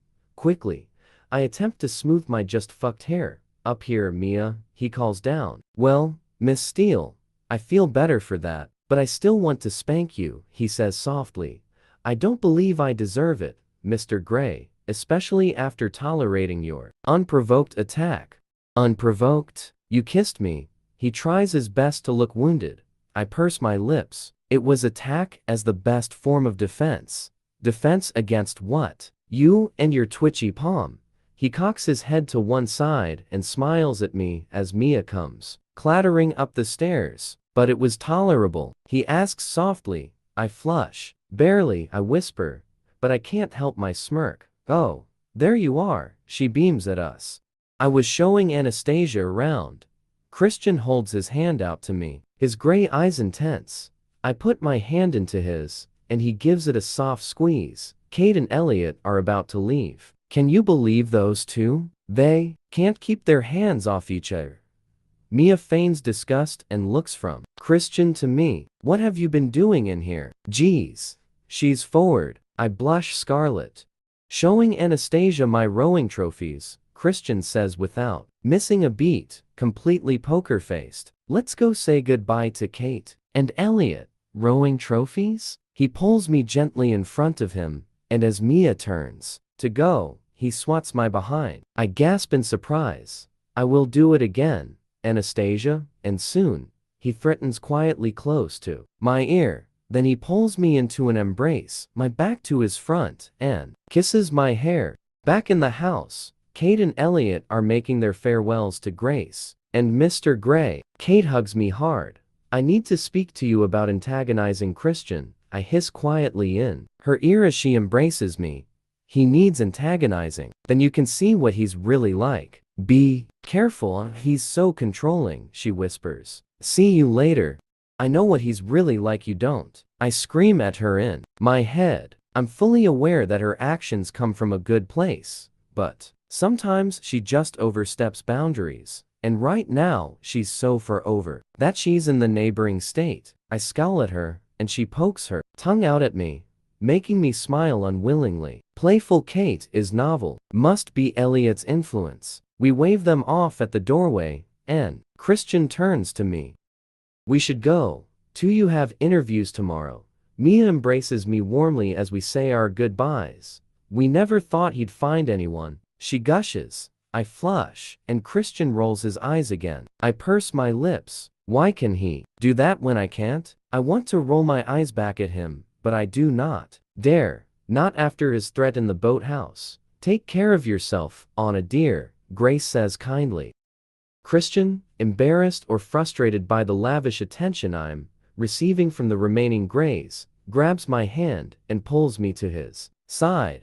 Let's not frighten her away or spoil her with too much affection, he grumbles. Christian, stop teasing, Grace scolds him indulgently, her eyes glowing with love and affection for him. Somehow, I don't think he's teasing. I surreptitiously watch their interaction. It's obvious Grace adores him with a mother's unconditional love. He bends and kisses her stiffly. Mom, he says, and there's an undercurrent in his voice reverence. Mr. Gray, goodbye and thank you. I hold out my hand to him, and he hugs me, too. Please, call me Carrick. I do hope we see you again very soon, Anna. Our farewells said, Christian leads me to the car, where Taylor is waiting. Has he been waiting here the whole time? Taylor opens my door, and I slide into the back of the Audi. I feel some of the tension leaving my shoulders. Geez, what a day. I am exhausted, physically and emotionally. After a brief conversation with Taylor, Christian clambers into the car beside me. He turns to face me. Well, it seems my family likes you too, he murmurs. 2. The depressing thought about how I came to be invited pops, unbidden and very unwelcome, into my head. Taylor starts the car and heads away from the circle of light in the driveway to the darkness of the road. I gaze at Christian, and he's staring at me. What? He asks, his voice quiet. I flounder momentarily. No, I'll tell him. He's always complaining that I don't talk to him. I think that you felt trapped into bringing me to meet your parents. My voice is soft and hesitant. If Elliot hadn't asked Kate, you'd never have asked me. I can't see his face in the dark, but he tilts his head, gaping at me. Anastasia, I'm delighted that you've met my parents. Why are you so filled with self-doubt? It never ceases to amaze me. You're such a strong, self-contained young woman, but you have such negative thoughts about yourself.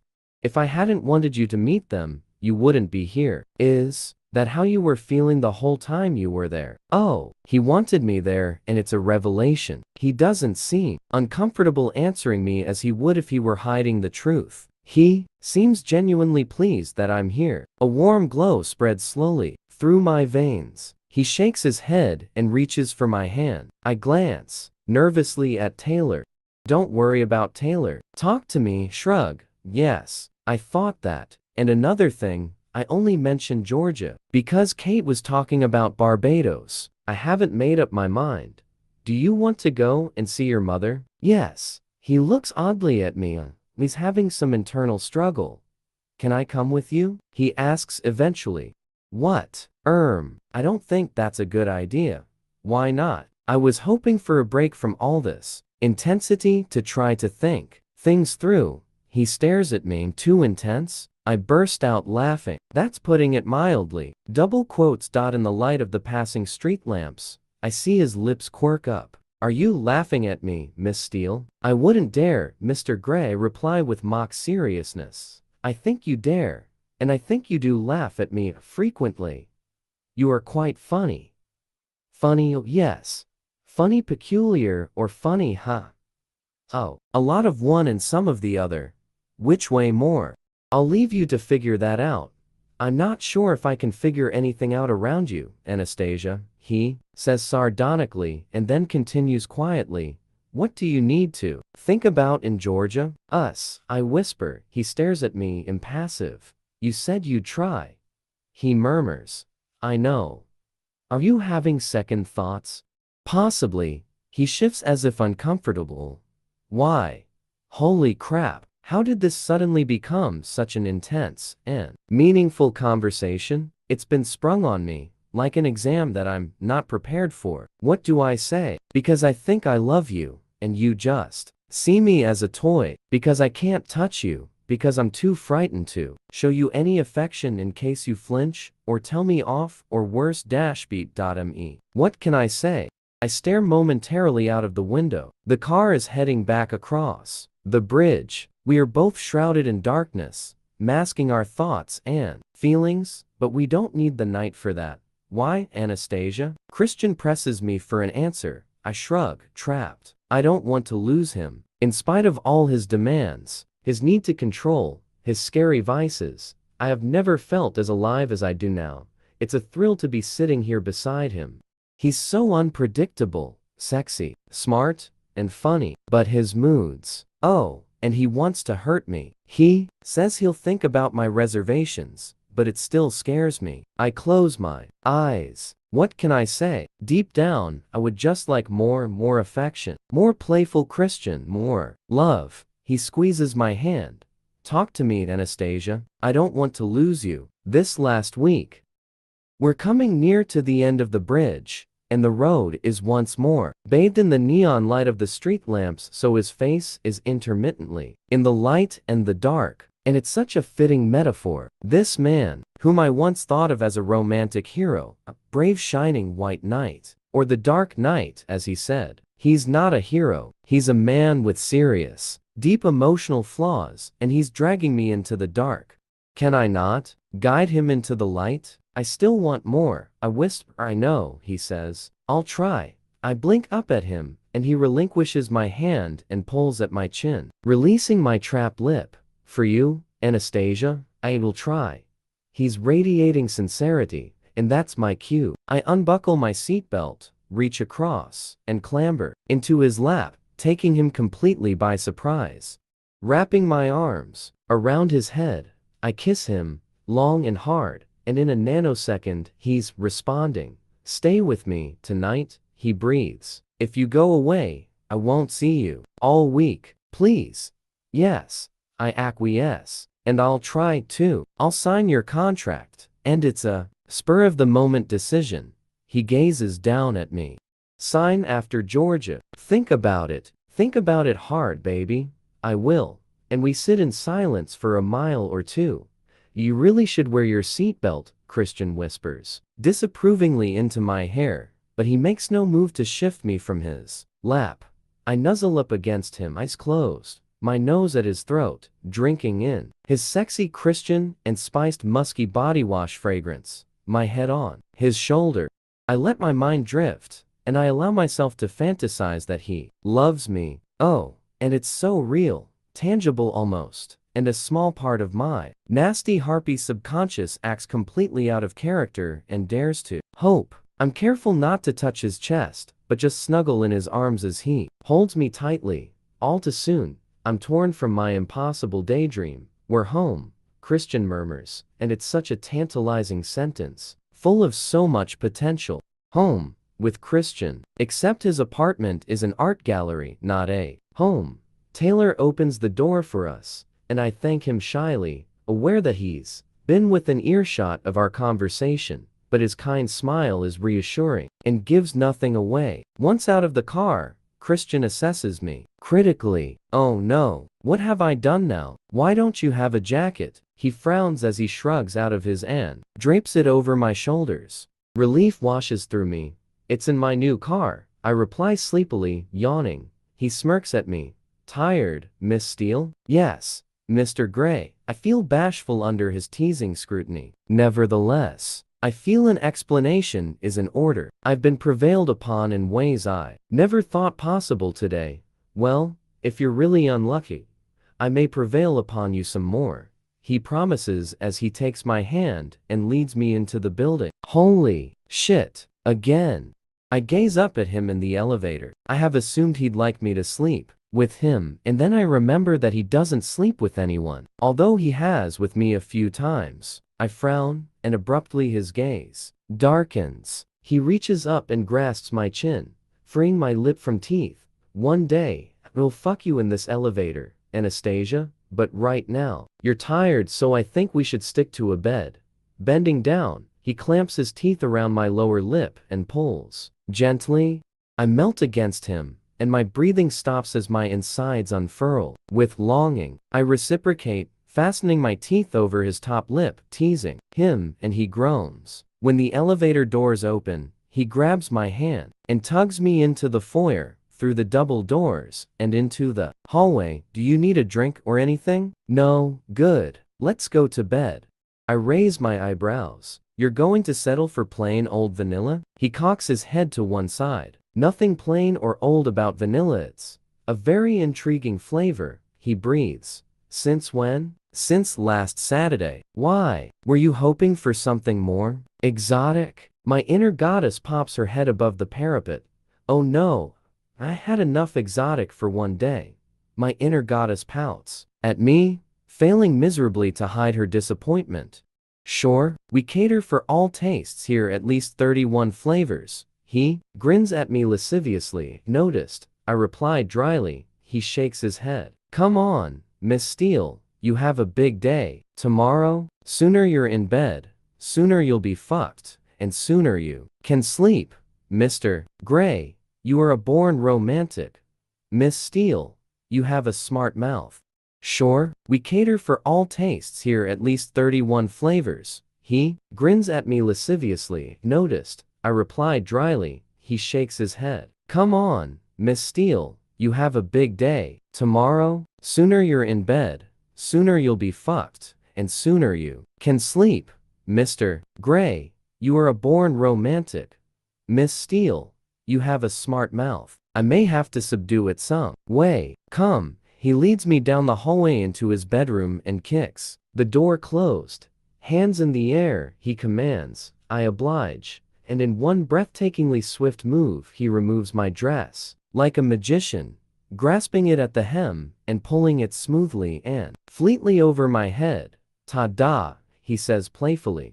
I giggle and applaud politely. He bows gracefully, grinning. How can I resist him when he's like this? He places my dress on the lone chair beside his chest of drawers. And for your next trick, I prompt, teasing. Oh, my dear Miss Steele, get into my bed, he growls, and I'll show you. Do you think that for once I should play hard to get? I ask, coquettishly.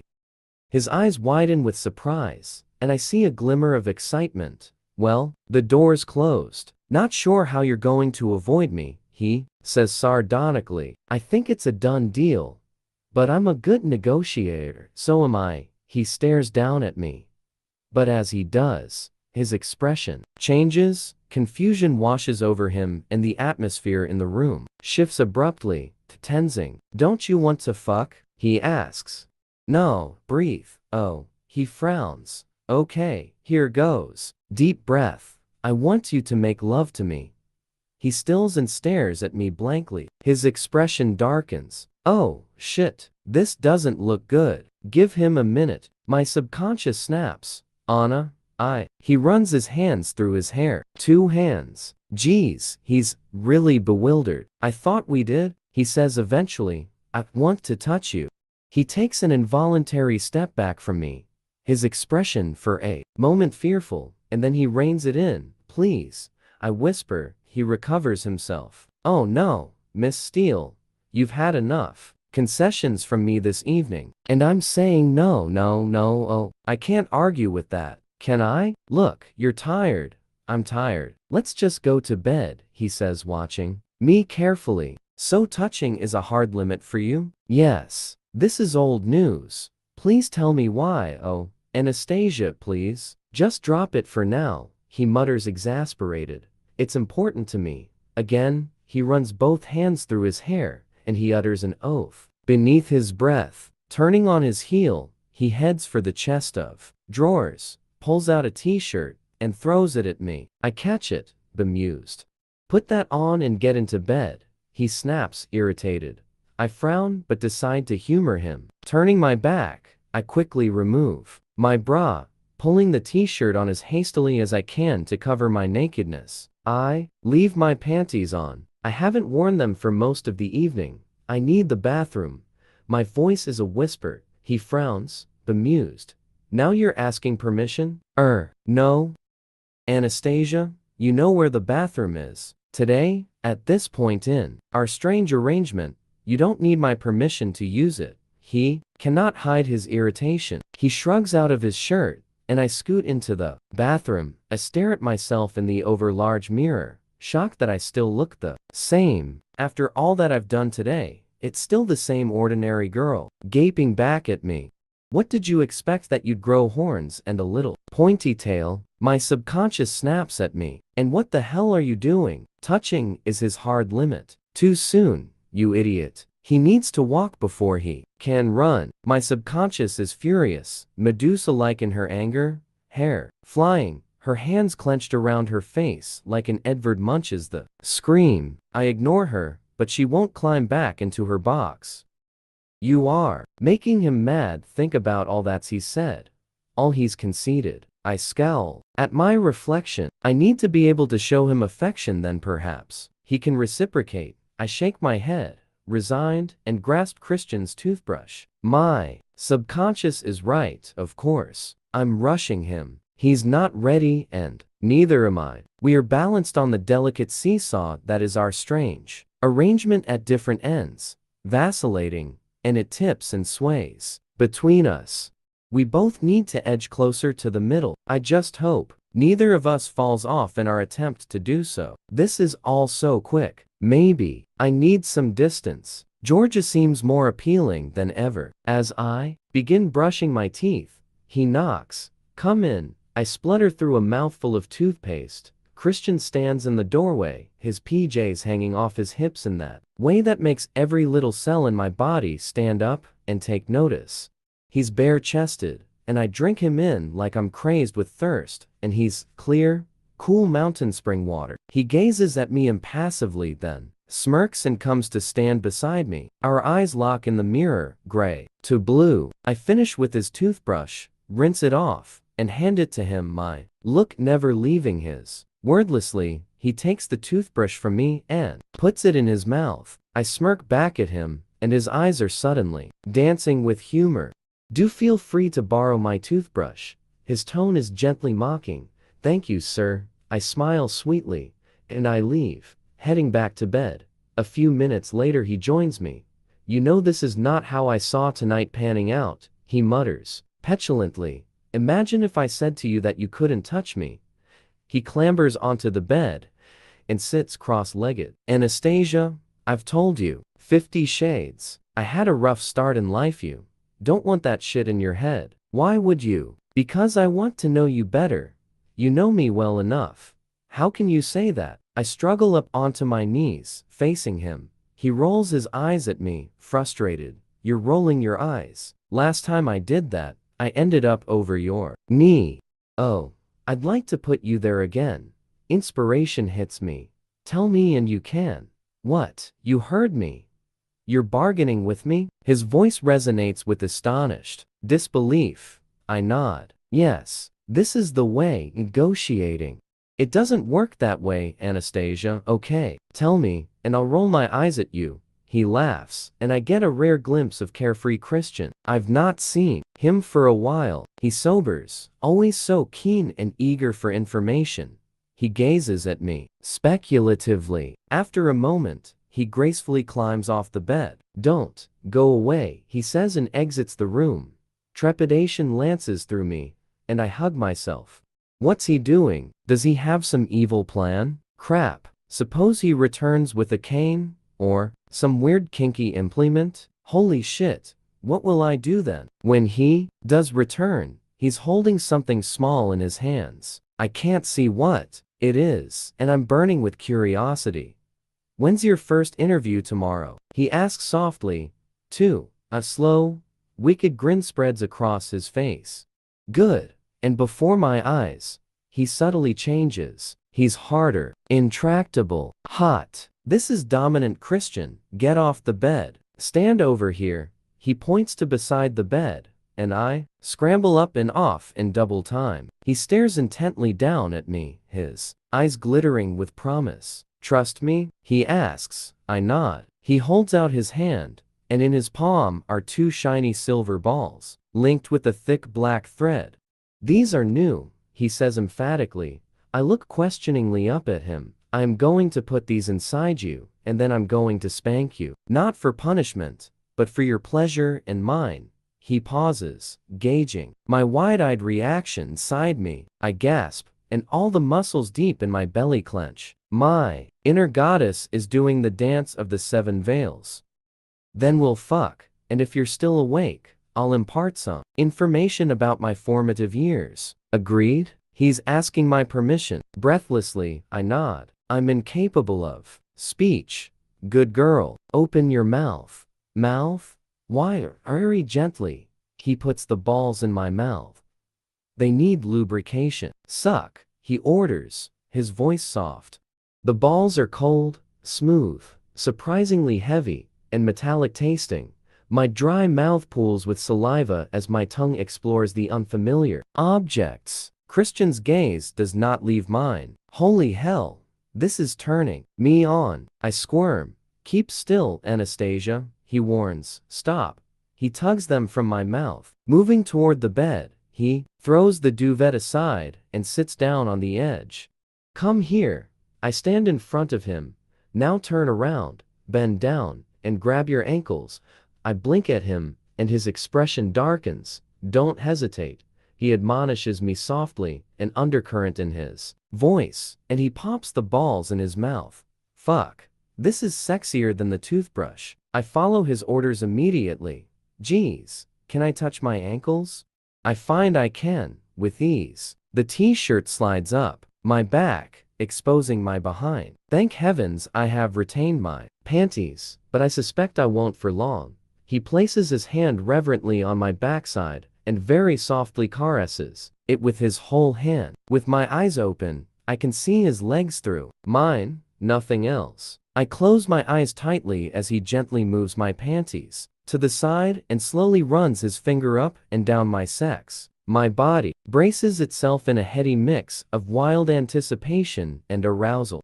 He slides one finger inside me, and he circles it deliciously slowly. Oh, it feels good. I moan. His breathing halts and I hear him gasp as he repeats the motion. He withdraws his finger and very slowly inserts the objects, one slow, delicious ball at a time. Oh my, their body temperature warmed by our collective mouths. It's a curious feeling. Once they're inside me, I can't really feel them, but then again I know they're there. He straightens my panties and leans forward, and his lips softly kiss my behind. Stand up, he orders, and shakily I get to my feet.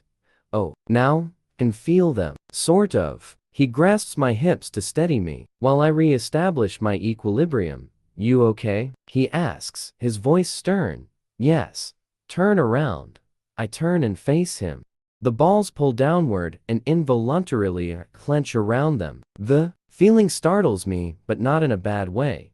How does that feel? He asks. Strange. Strange good or strange bad? Strange good. I confess, blushing. Good. There's a trace of humor lurking in his eyes.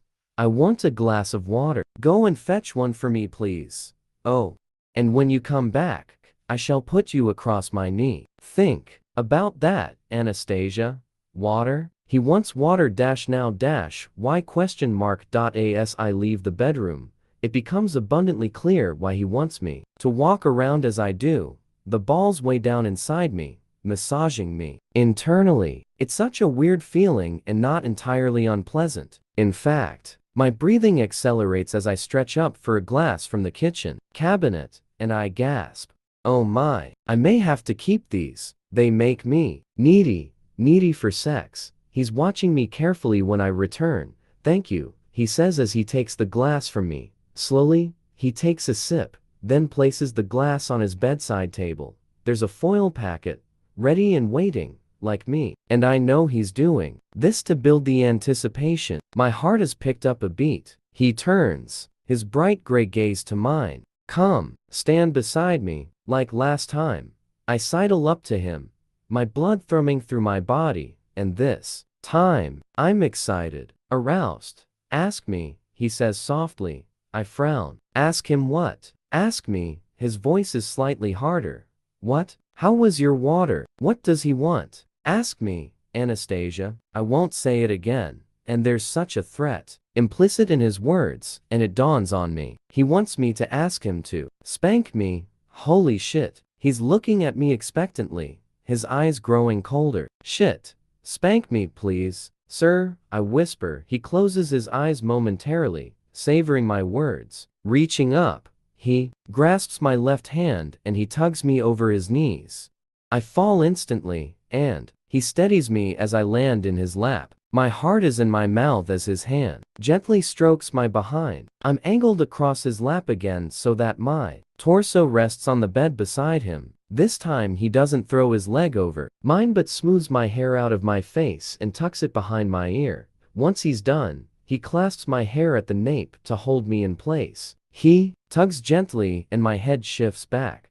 I want to see your face while I spank you, Anastasia, he murmurs, all the while softly rubbing my backside.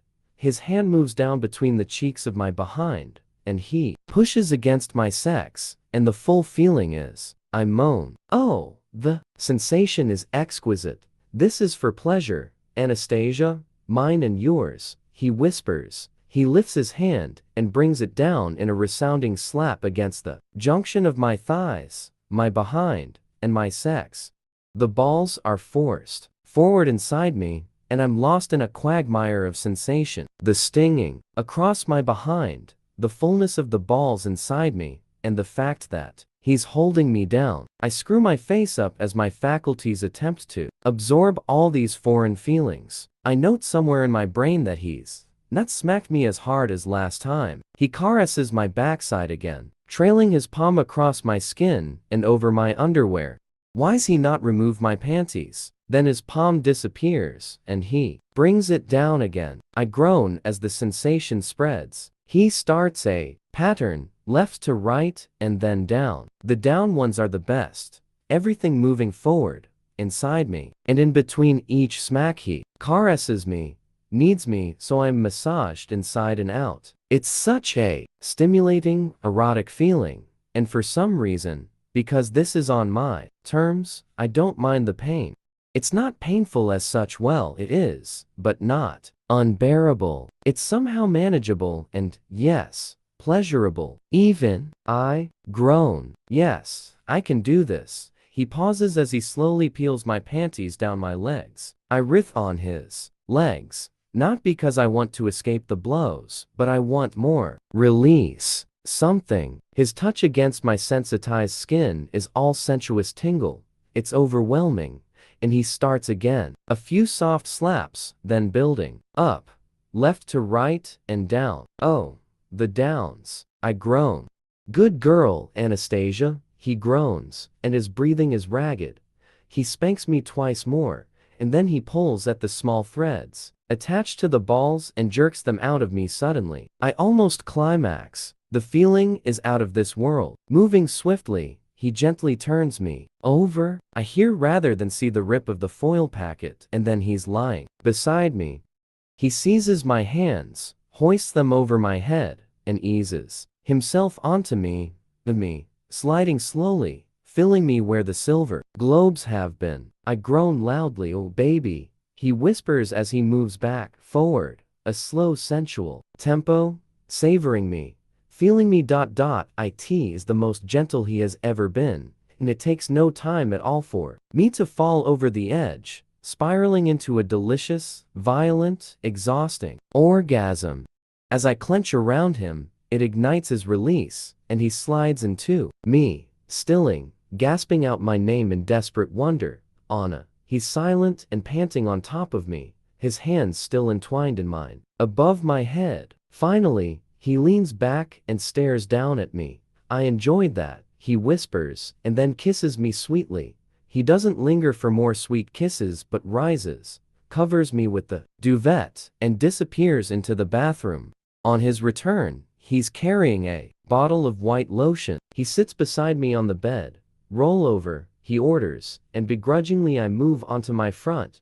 Honestly, all this fuss, I feel very sleepy. Your ass is a glorious color, he says approvingly, and he tenderly massages the cooling lotion into my pink behind. Spill the beans, Gray, yawn. Miss Steele, you know how to ruin a moment. We had a deal. How do you feel? Shortchanged, he sighs. Slides in beside me and pulls me into his arms, careful not to touch my stinging behind. We are spooning again. He kisses me very softly beside my ear. The woman who brought me into this world was a crack whore. Anastasia, go to sleep. Holy fuck, what does that mean? She's dead. How long? He sighs. She died when I was 4. I don't really remember her. Carrick has given me some details. I only remember certain things. Please go to sleep. Good night, Christian. Good night, Anna. And I slip into a dazed and exhausted sleep, dreaming of a 4-year-old gray-eyed boy in a dark, scary, miserable place. Chapter 21. There is light everywhere. Bright, warm, piercing light, and I endeavor to keep it at bay for a few more precious minutes. I want to hide, just a few more minutes, but the glare is too strong, and I finally succumb to wakefulness. A glorious Seattle morning greets me, sunshine pouring through the full-height windows and flooding the room with too bright light. Why didn't we close the blinds last night? I am in Christian Gray's vast bed, -1 Christian Grey. I lie back for a moment staring through the windows at the lofty vista of Seattle's skyline. Life in the clouds sure feels unreal. A fantasy, a castle in the air, adrift from the ground, safe from the realities of life, far away from neglect, hunger, and crack whore mothers. I shudder to think what he went through as a small child, and I understand why he lives here, isolated, surrounded by beautiful, precious works of art, so far removed from where he started. Mission statement indeed. I frown, because it still doesn't explain why I can't touch him. Ironically, I feel the same up here in his lofty tower. I'm adrift from reality. I'm in this fantasy apartment, having fantasy sex with my fantasy boyfriend, when the grim reality is he wants a special arrangement, though he's said he'll try more. What does that actually mean? This is what I need to clarify between us to see if we are still at opposite ends on the seesaw or if we are inching closer together. I clamber out of bed feeling stiff and, for want of a better expression, well used. Yes, that would be all the sex then. My subconscious purses her lips in disapproval. I roll my eyes at her, grateful that a certain twitch-appalled control freak is not in the room, and resolved to ask him about the personal trainer. That's if I sign. My inner goddess glares at me in desperation. Of course, you'll sign. I ignore them both, and after a quick trip to the bathroom, I go in search of Christian. He's not in the art gallery,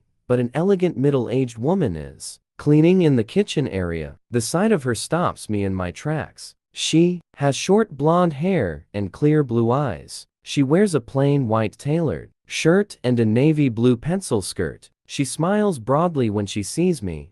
Good morning, Miss Steele. Would you like some breakfast? Her tone is warm but businesslike, and I am stunned. Who is this attractive blonde in Christian's kitchen? I'm only wearing Christian's t-shirt. I feel self-conscious and embarrassed by my lack of clothing. I'm afraid you have me at a disadvantage. My voice is quiet, unable to hide the anxiety in my voice. Oh, I'm terribly sorry I'm Mrs. Jones, Mr. Gray's housekeeper. Oh, how do you do? I manage. Would you like some breakfast, ma'am? Ma'am, just some tea would be lovely, thank you. Do you know where Mr. Gray is? In his study, thank you. I scuttle off toward the study, mortified. Why does Christian only have attractive blondes working for him? And a nasty thought comes involuntarily into my mind. Are they all ex-subs? I refuse to entertain that hideous idea. I poke my head shyly round the door. He's on the phone, facing the window, in black pants and a white shirt. His hair is still wet from the shower, and I'm completely distracted from my negative thoughts. Unless that company's P&L improves, I'm not interested, Ross. We're not carrying deadweight. I don't need any more lame excuses. Have Marco call me. It's shit or bust time. Yes, tell Barney that the prototype looks good, though I'm not sure about the interface. No, it's just missing something. I want to meet him this afternoon to discuss. In fact, him and his team. We can brainstorm. Okay, transfer me back to Andrea. He waits, staring out the window, master of his universe, looking down at the little people below from this castle in the sky. Andrea, glancing up, he notices me at the door. A slow, sexy smile spreads across his lovely face, and I'm rendered speechless as my insides melt. He is without a doubt the most beautiful man on the planet too. Beautiful for the little people below. Too beautiful for me. No, my inner goddess scowls at me. Not too beautiful for me. He is sort of mine for now. The idea sends a thrill through my blood and dispels my irrational self-doubt. He continues his conversation, his eyes never leaving mine. Clear my schedule this morning, but get Bill to call me. I'll be in at 2. I need to talk to Marco this afternoon. That will need at least half an hour. Schedule Barney and his team in after Marco, or maybe tomorrow, and find time for me to see Claude every day this week. Tell him to wait. Oh, no, I don't want publicity for Darfur. Tell Sam to deal with it. No, which event? That's next Saturday? Hold on. When will you be back from Georgia? He asks. Friday. He resumes his phone conversation. I'll need an extra ticket because I have a date. Yes, Andrea. That's what I said. A date.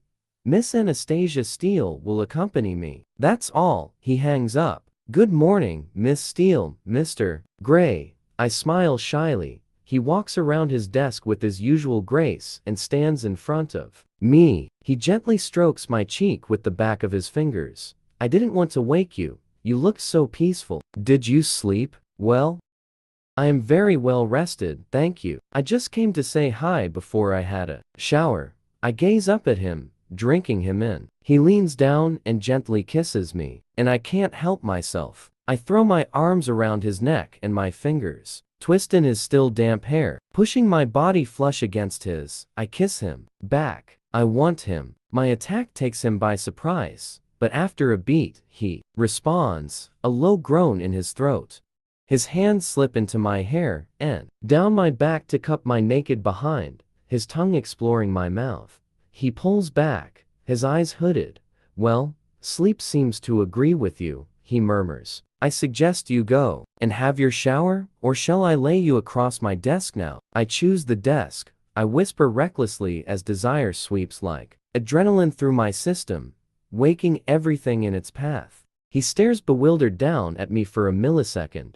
You've really got a taste for this, haven't you, Miss Steele? You're becoming insatiable, he murmurs. I've only got a taste for you, I whisper. His eyes widen and darken while his hands knead my naked backside. Damn right. Only me, he growls, and suddenly, with one fluid movement, he clears all the plans and papers off his desk so that they scatter on the floor, sweeps me up in his arms. Default TechStand lays me down across the short end of his desk so that my head is almost off the edge. You want it, you got it, baby, he mutters, producing a foil packet from his pants pocket while he unzips his pants. Oh, Mr. Boy Scout. He rolls the condom over his erection and gazes down at me. I sure hope you're ready, he breathes, a salacious smile across his face. And in a moment, he's filling me, holding my wrists tightly by my side, and thrusting into me deeply. I groan. Oh yes, Christ, Anna, you're so ready, he whispers in veneration, wrapping my legs around his waist. I hold him the only way I can as he stays standing, staring down at me, gray eyes glowing, passionate and possessive. He starts to move, really move. This is not making love, this is fucking, and I love it, I groan. It's so raw, so carnal, making me so wanton. I revel in his possession, his lust slaking mine. He moves with ease, luxuriating in me, owing me, his lips slightly parted as his breathing increases. He twists his hips from side to side, and the feeling is exquisite. I close my eyes, feeling the build-up, that delicious, slow, step-climbing build, pushing me higher, higher to the castle in the air. Oh, yes. His stroke increases fractionally. I moan loudly.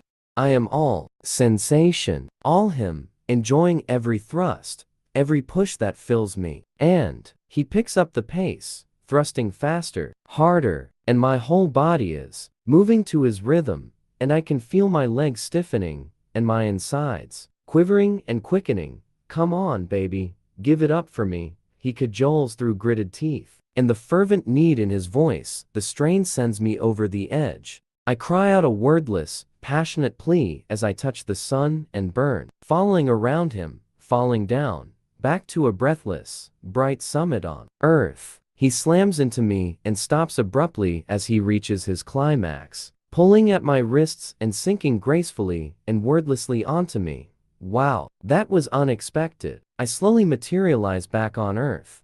What the hell are you doing to me? He breathes as he nuzzles my neck. You completely beguile me, Anna.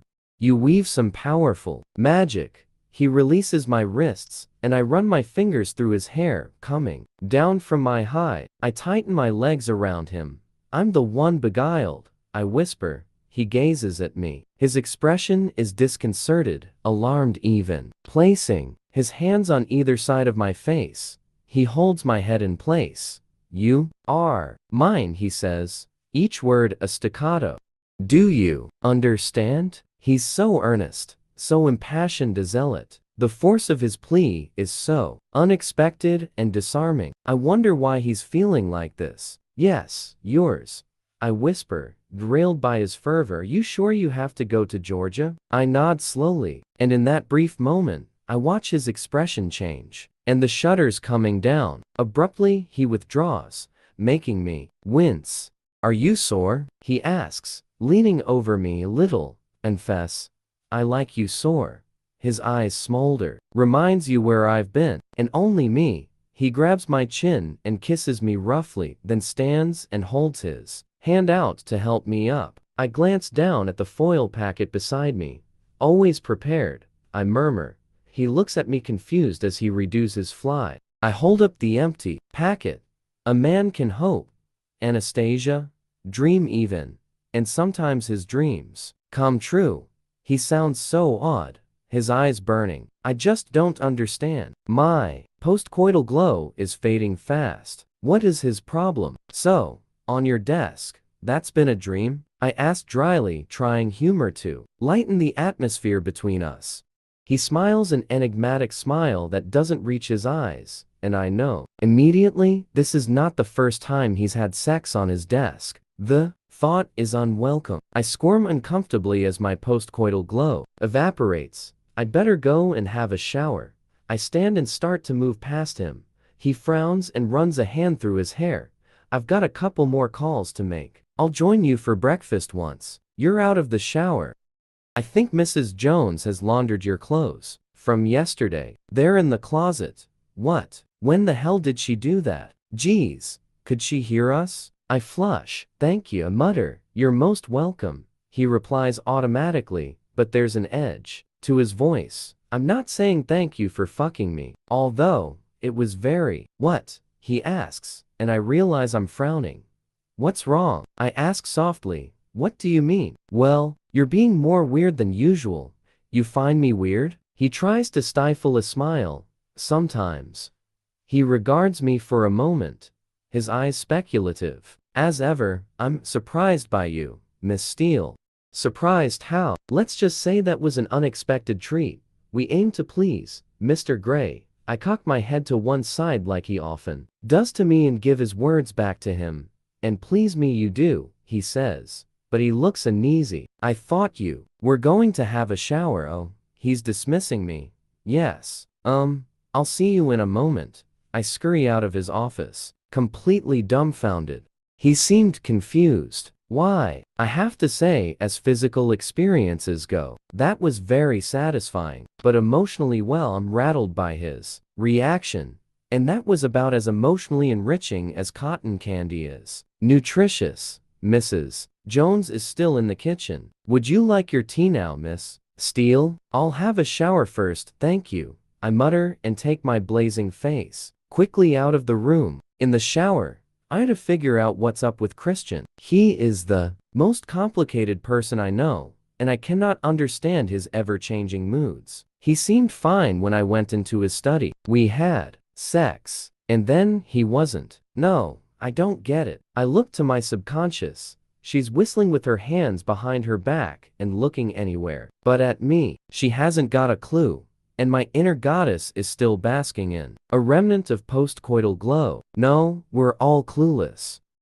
I towel dry my hair, comb it through with Christian's one and only hair implement, and put my hair up in bun. Kate's plum dress hangs, laundered and ironed in the closet along with my clean bra and panties. Mrs. Jones is a marvel. Slipping on Kate's shoes, I straighten my dress, take a deep breath, and head back out to the great room.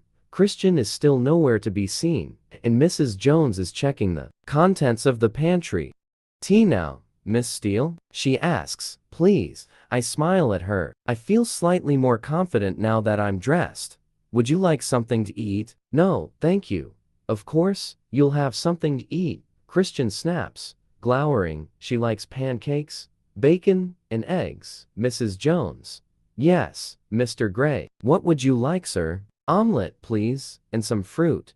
He doesn't take his eyes off me, his expression unfathomable. Sit, he orders, pointing to one of the bar stools. I oblige, and he sits beside me while Mrs. Jones busies herself with breakfast. Gosh, it's unnerving having someone else listen to our conversation. Have you bought your air ticket? No, I'll buy it when I get home over the internet. He leans on his elbow, rubbing his chin. Do you have the money? Oh no, yes, I say with mock patience as if I'm talking to a small child. He raises a censorious eyebrow at me. Crap. Yes, I do. Thank you. Amend rapidly. I have a jet It's not scheduled to be used for 3 days. It's at your disposal. I gape at him. Of course, he has a jet, and I have to resist my body's natural inclination to roll my eyes at him. I want to laugh, but I don't, as I can't read his mood. We've already made serious misuse of your company's aviation fleet. I wouldn't want to do it again. It's my company. It's my jet. He sounds almost wounded. Oh, boys. And their toys.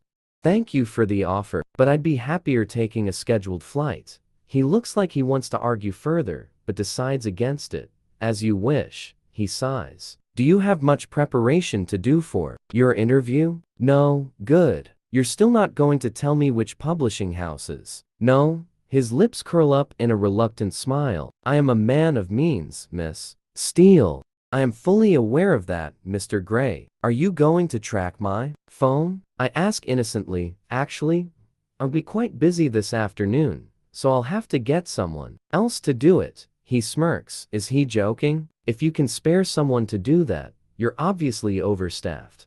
I'll send an email to the head of human resources and have her look into our head count.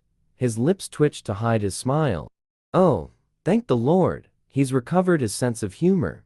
Mrs. Jones serves us breakfast, and we eat quietly for a few moments. After clearing the pans, tactfully, she heads out of the living area. I peek up at him. What is it, Anastasia? You know, you never did tell me why you don't like to be touched. He blanches, and his reaction makes me feel guilty for asking. I've told you more than I've ever told anybody. His voice is quiet as he gazes at me impassively.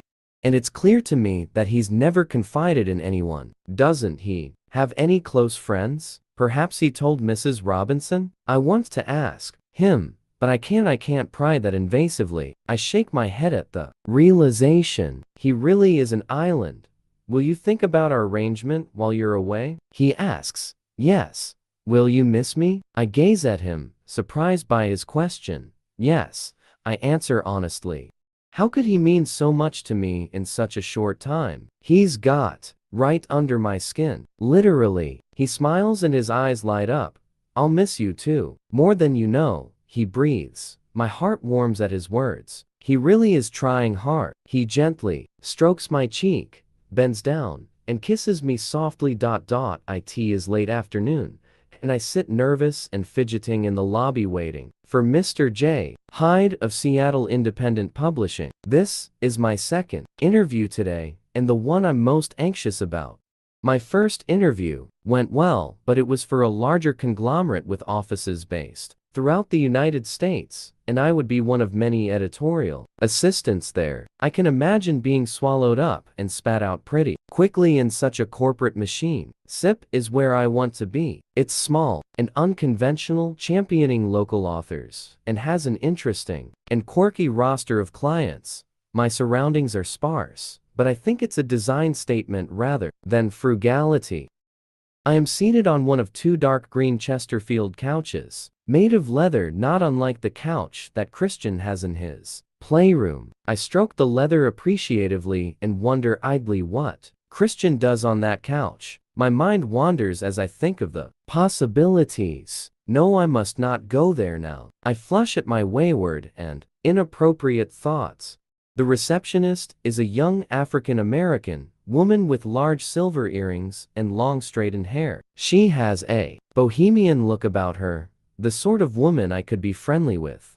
The thought is comforting. Every few moments she glances up at me, away from her computer, and smiles reassuringly. I tentatively return her smile. My flight is booked. My mother is in seventh heaven that I am visiting. I am packed, and Kate has agreed to drive me to the airport. Christian has ordered me to take my BlackBerry and the Mac. I roll my eyes at the memory of his overbearing bossiness, but I realize now that's just the way he is. He likes control over everything, including me. Yet he's so unpredictably and disarmingly agreeable too. He can be tender, good, humored, even sweet. And when he is, it's so left field and unexpected. He insisted on accompanying me all the way down to my car in the garage. Geez, I'm only going for a few days. He's acting like I'm going for weeks. He always keeps me off balance. Anna Steele, a woman with long, black, pre-Raphaelite hair standing by the reception desk distracts me from my introspection. She has the same bohemian, floaty look as the receptionist. She could be in her late 30s, maybe in her 40s. It's so difficult to tell with older women. Yes, I reply, standing awkwardly. She gives me a polite smile, her cool hazel eyes assessing me. I am wearing one of Kate's dresses, a black pinafore over a white blouse, and my black pumps. Very interview, I think. My hair is restrained in a tight bun, and for once the tendrils are behaving themselves. She holds her hand out to me. Hello, Anna. My name's Elizabeth Morgan. I'm head of human resources here at SIP. How do you do? I shake her hand. She looks very casual to be the head of our. Please follow me. We go through the double doors behind the reception area into a large, brightly decorated open plan office, and from there head into a small meeting room. The walls are pale green, lined with pictures of book covers. At the head of the maple conference table sits a young man with red hair tied in a ponytail. Small silver-hooped earrings glint in both his ears. As I approach him, he stands and gazes at me with fathomless dark blue eyes. Anna Steele, I'm Jack Hyde, the acquisitions editor here at SIP, and I'm very pleased to meet you. We shake hands, and his dark expression is unreadable though friendly enough, I think. Have you traveled far? He asks pleasantly. No, I've recently moved to the Pike Street Market area. Oh, not far at all then. Please, take a seat. I sit, and Elizabeth takes a seat beside him. So why would you like to intern for us at SIP, Anna? He asks. He says my name softly and cocks his head to one side, like someone I know. It's unnerving. Doing my best to ignore the irrational wariness he inspires, I launch into my carefully prepared speech, conscious that a rosy flush is spreading across my cheeks. I look at both of them, remembering the Catherine Kavanagh successful interviewing technique. Lecture. Maintain eye contact. Anna, boy, that woman can be bossy too. Sometimes. Jack and Elizabeth both listen attentively. You have a very impressive GPA. What extracurricular activities did you indulge in at DUSU? Indulge? I blink at him. What an odd choice of word. I launch into details of my librarianship at the campus central library and my experience of interviewing an obscenely rich despot for the student newspaper. I gloss over the fact that I didn't actually write the article. I mention the 2 literary societies that I belong to and conclude with working at Clayton's and all the useless knowledge I now possess about hardware and DIY. They both laugh, which is the response I'd hoped for. Slowly, I relax and begin to enjoy myself. Jack Hyde asks sharp, intelligent questions, but I'm not thrown. I keep up, and when we discuss my reading preferences and my favorite books, I think I hold my own. Jack, on the other hand, appears to only favor American literature written after 1950. Nothing else. No classics. Not even Henry James or Upton Sinclair or F. Scott Fitzgerald. Elizabeth says nothing, just nods occasionally and takes notes. Jack, though argumentative, is charming in his way, and my initial wariness dissipates the longer we talk. And where do you see yourself in 5 years' time? He asks, with Christian Grey. The thought comes involuntarily into my head. My errant mind makes me frown. Copywriting, perhaps? Maybe a literary agent. I'm not sure. I am open to opportunities. He grins. Very good, Anna. I don't have any further questions. Do you? He directs his question at me. When would you like someone to start? I ask. As soon as possible. Elizabeth pipes up. When could you start? I'm available from next week. That's good to know, Jack says.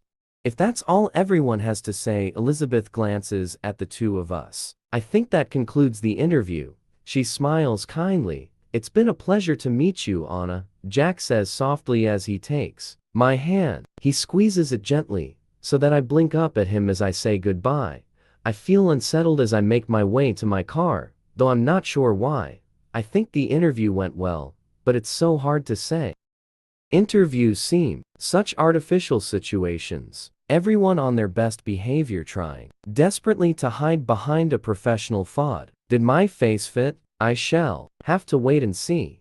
I climb into my Audi A3 and head back to the apartment, though I take my time. I'm on the red-eye with the stopover in Atlanta, but my flight doesn't leave until 10:25 this evening, so I have plenty of time.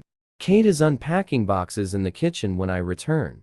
How did they go? She asks, excited. Only Kate can look gorgeous in an oversized shirt, tattered jeans, and a dark blue bandana. Good, thanks, Kate. Not sure this outfit was cool enough for the second interview. Oh, boho chic might have done it. Kate raises an eyebrow. You and boho chic.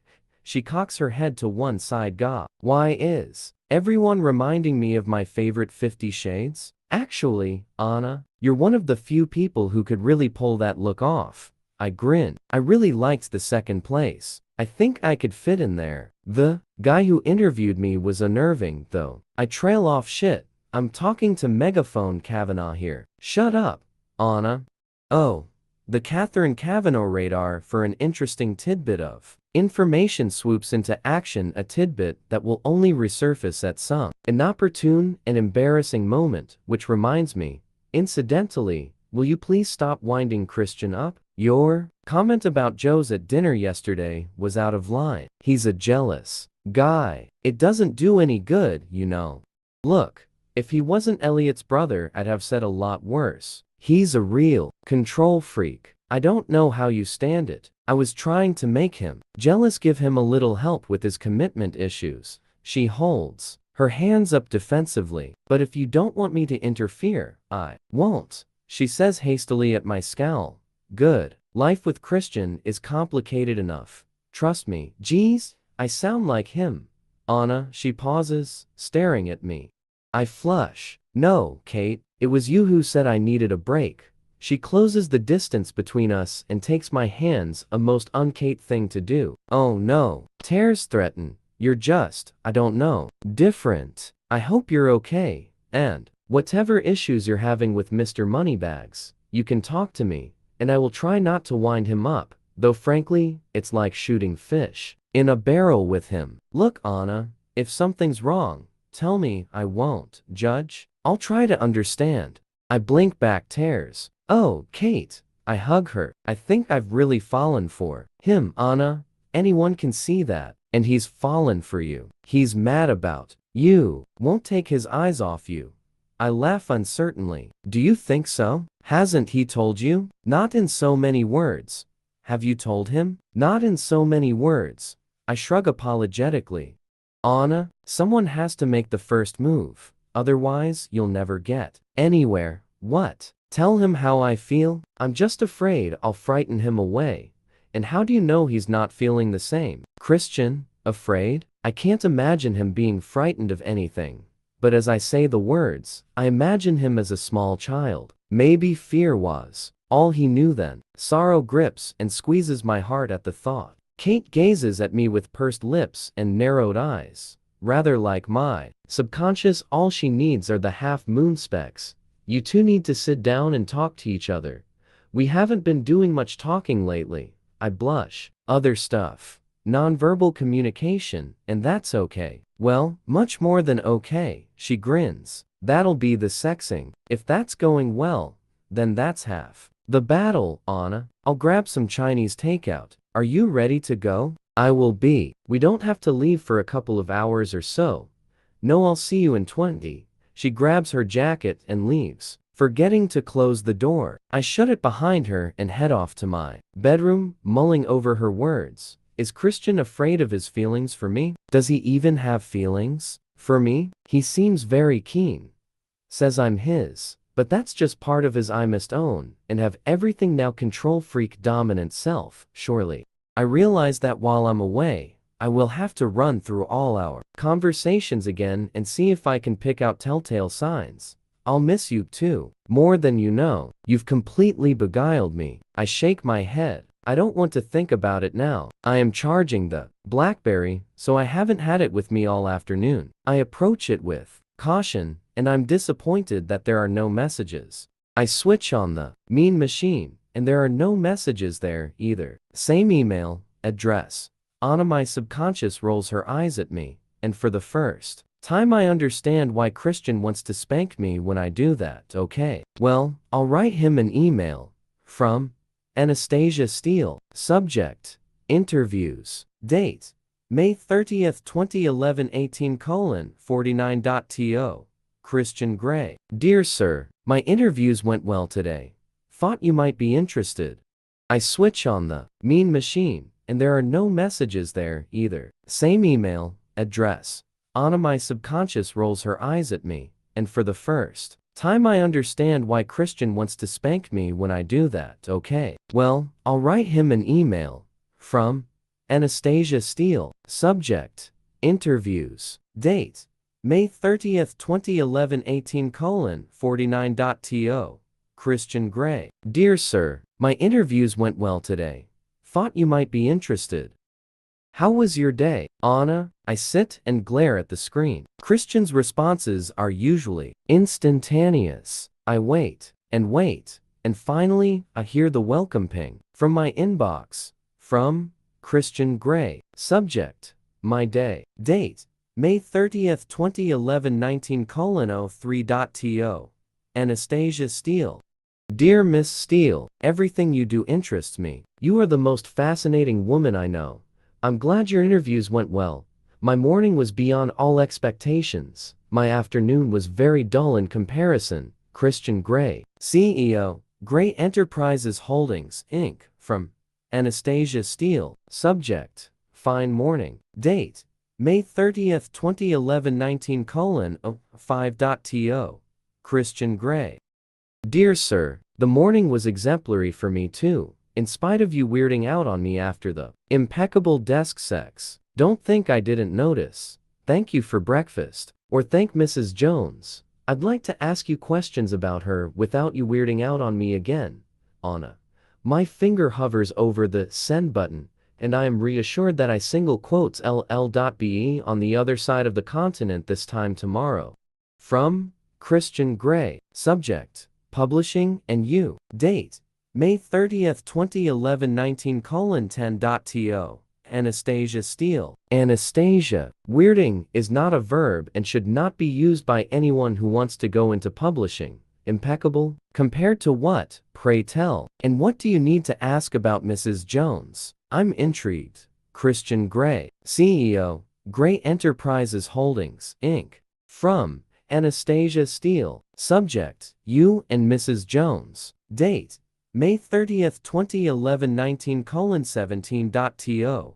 Christian Gray. Dear Sir, language evolves and moves on. It is an organic thing. It is not stuck in an ivory tower, hung with expensive works of art, and overlooking most of Seattle with a helipad stuck on its roof. Impeccable compared to the other times we have. What's your word? Oh yes, fucked. Actually, the fucking has been pretty impeccable, period, in my humble opinion, but then, as you know, I have very limited experience. Is Mrs. Jones an ex-sub of yours? Anna. My finger hovers once more over the send button, and I press it. From Christian Gray. Subject: Language. Watch your mouth. Date: May 30th, 2011, 19:22.to. Anastasia Steele.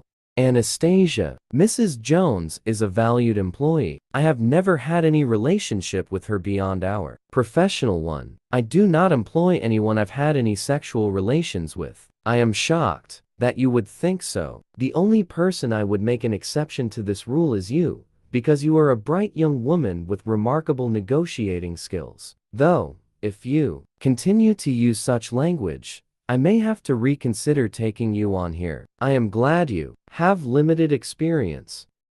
Your experience will continue to be limited just to me. I shall take impeccable as a compliment though with you. I'm never sure if that's what you mean or if your sense of irony is getting the better of you as usual. Christian Gray. CEO, Gray Enterprises Holdings, Inc. From his ivory tower. From Anastasia Steele. Subject: Not for all the tea in China. Date: May 30th, 2011 19:27.to. Christian Gray.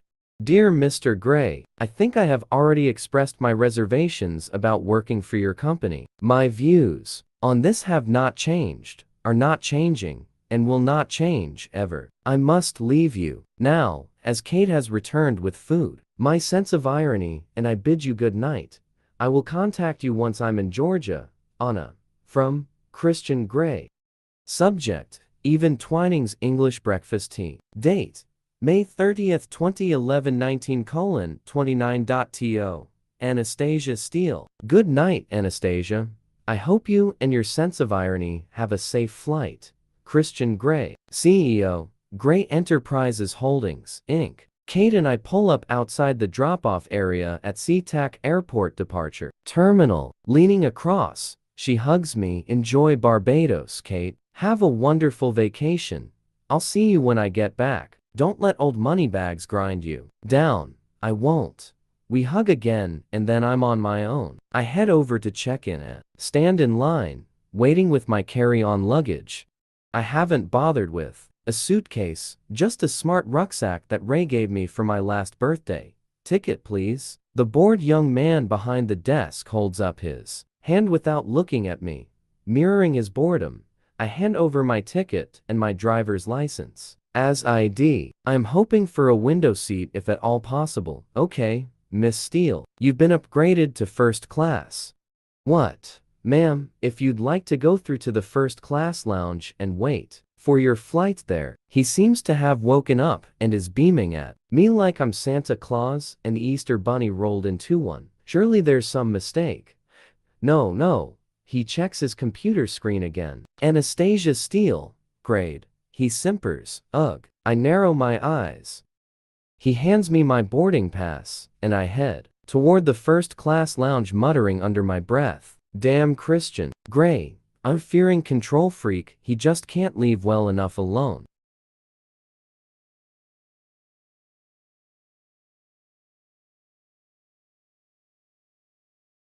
Chapter 22. I am manicured, massaged, and I've had 2 glasses of champagne. The first-class lounge has many redeeming features. With each sip of Moet, I feel slightly more inclined to forgive Christian and his intervention. I open up my MacBook, hoping to test the theory that it works anywhere on the planet. From Anastasia Steele. Subject: Over extravagant gestures. Date: May 30th, 2011 21:53.to. Christian Gray. Dear Mr. Gray, what really alarms me is how you knew which flight I was on. Your stalking knows no bounds. Let's hope that Dr. Flynn is back from vacation. I have had a manicure, a back massage, and 2 glasses of champagne. A very nice start to my vacation. Thank you, Anna. From Christian Gray. Subject: You're most welcome. Date: May 30th, 2011 21:59.to. Anastasia Steele. Dear Miss Steele, Dr. Flynn is back, and I have an appointment this week. Who is massaging your back? Christian Gray. CEO with friends in the right places. Gray Enterprises Holdings, Inc. Aha. Payback time. Our flight has been called, so I shall email him from the plane. It will be safer. I almost hug myself with mischievous glee. There is so much room in first class. Champagne cocktail in hand, I settle myself into the sumptuous leather window seat as the cabin slowly fills. I call Ray to tell him where I am. A mercifully brief call, as it's so late for him. Love you, Dad, I murmur. You too, Annie. Say hi to your mom. Good night. Good night. I hang up. Ray is in good form. I stare at my Mac, and with the same childish glee building, I open my laptop and open up my email. Anna? Oh, he's going to flip out, and I shall be airborne and out of reach. Serves him right. If I'd been in the ordinary departure lounge, then Jean-Paul wouldn't have gotten his hands on me. He was a very nice young man, in a blonde, perma-tanned way, honestly, who has a tan in Seattle. It's just so wrong. I think he was gay, but I'll just keep that detail to myself. I stare at my email. Kate is right. It is like shooting fish in a barrel with him.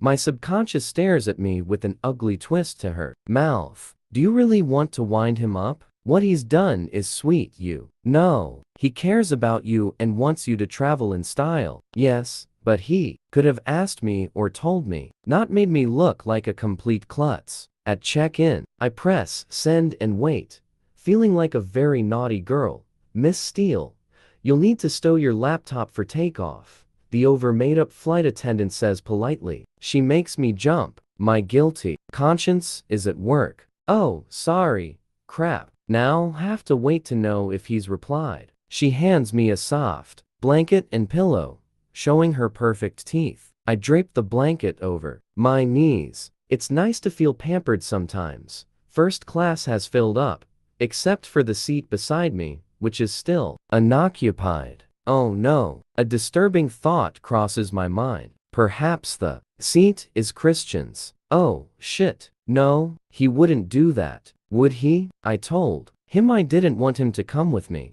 I glance anxiously at my watch, and then the disembodied voice from the flight deck announces, cabin, crew, doors to automatic and cross-check. What does that mean? Are they closing the doors? My scalp prickles as I sit in palpitating anticipation. The seat next to me is the only unoccupied one in the 16-seat cabin. The plane jolts as it pulls away from the gate, and I breathe a sigh of relief, but feel a faint tingle of disappointment too. No Christian for 4 days.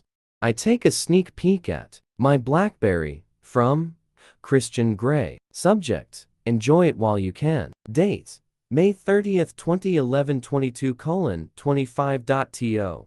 Anastasia Steele. Dear Miss Steele, I know what you're trying to do and trust me, you've succeeded. Next time you'll be in the cargo hold, bound and gagged in a crate. Believe me when I say that attending to you in that state will give me so much more pleasure than merely upgrading your ticket. I look forward to your return. Christian Grey. Palm twitching CEO. Grey Enterprises Holdings, Inc. Holy crap. That's the problem with Christian's humor. I can never be sure if he's joking or if he's seriously angry. I suspect on this occasion, he's seriously angry, surreptitiously, so the flight attendant can't see. I type a reply under the blanket. From Anastasia Steele. Subject: joking. Date: May 30th, 2011 22:30.to. Christian Grey. You see, I have no idea if you're joking, and if you're not, then I think I'll stay in Georgia. Crates are a hard limit for me. Sorry I made you mad. Tell me you forgive me. A from Christian Grey. Subject: joking. Date: May 30th, 2011 22:31.to.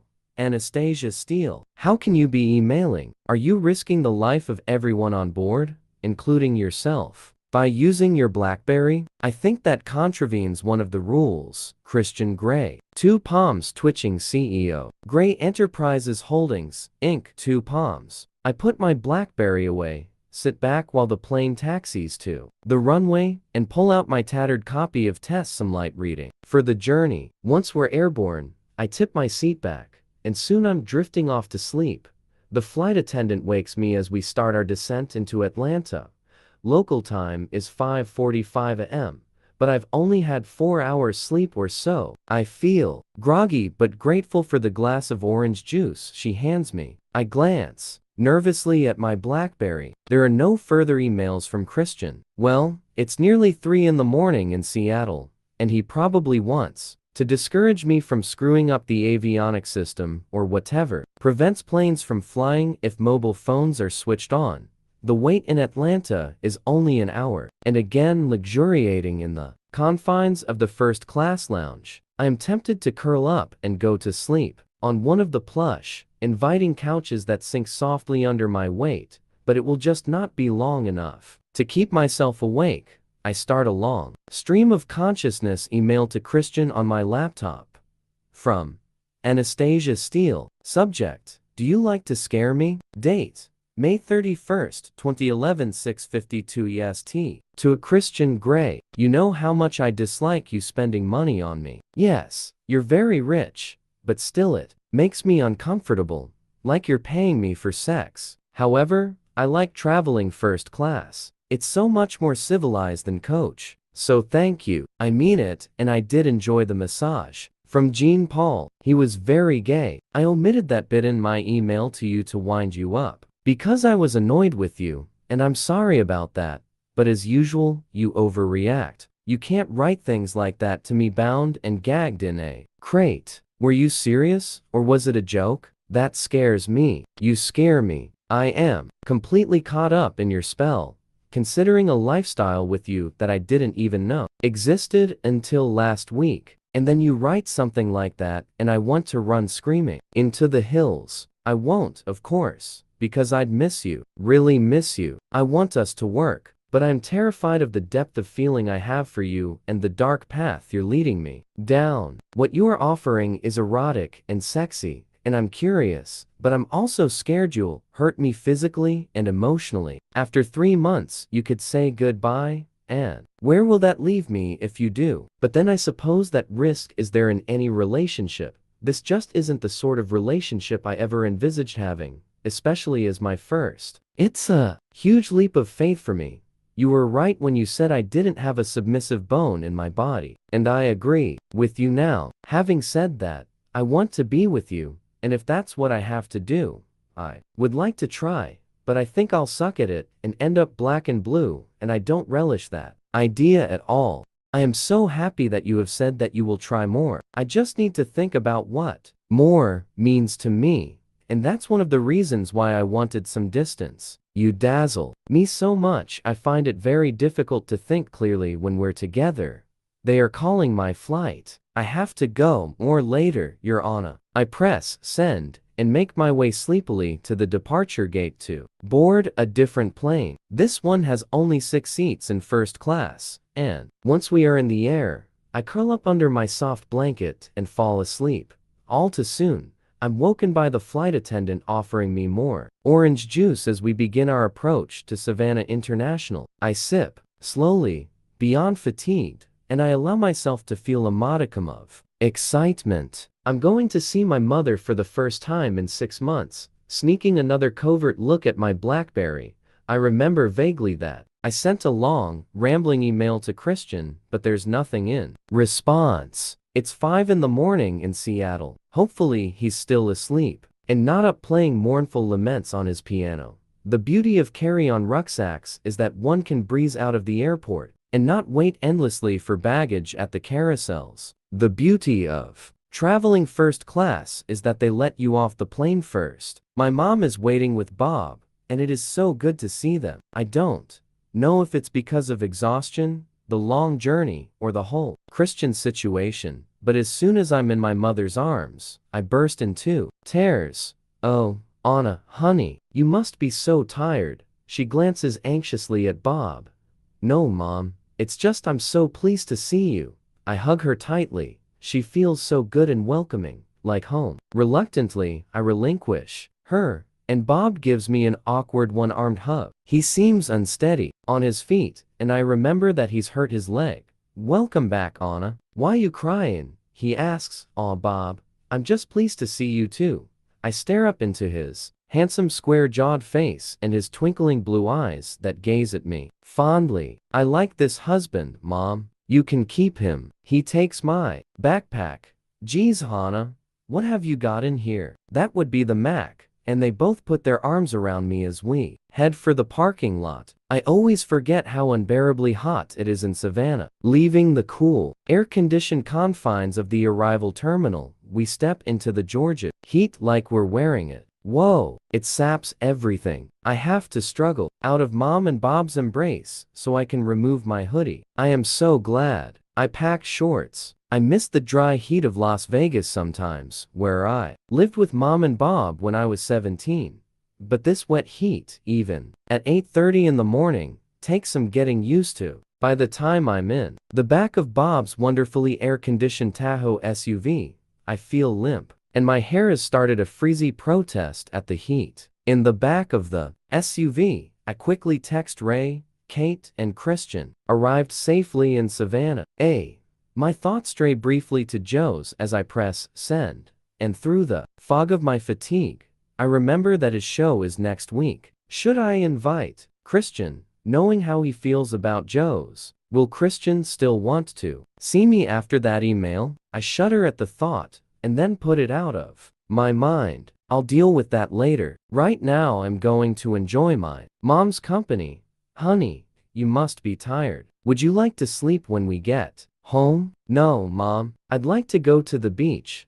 I am in my blue halter neck tankini, sipping a Diet Coke, on a sunbed, facing the Atlantic Ocean, and to think that only yesterday I was staring out at the Sound toward the Pacific. My mother lounges beside me in a ridiculously large floppy sun hat and Jackie O shades, sipping a Coke of her own. We are on Tybee Island Beach, just 3 blocks from home.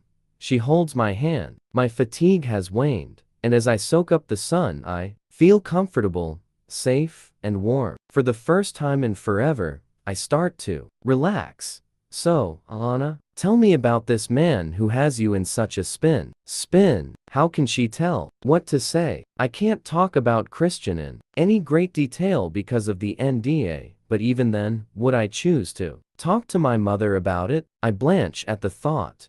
Well, she prompts and squeezes my hand. His name's Christian. He's beyond handsome. He's wealthy, too. Wealthy. He's very complicated and mercurial.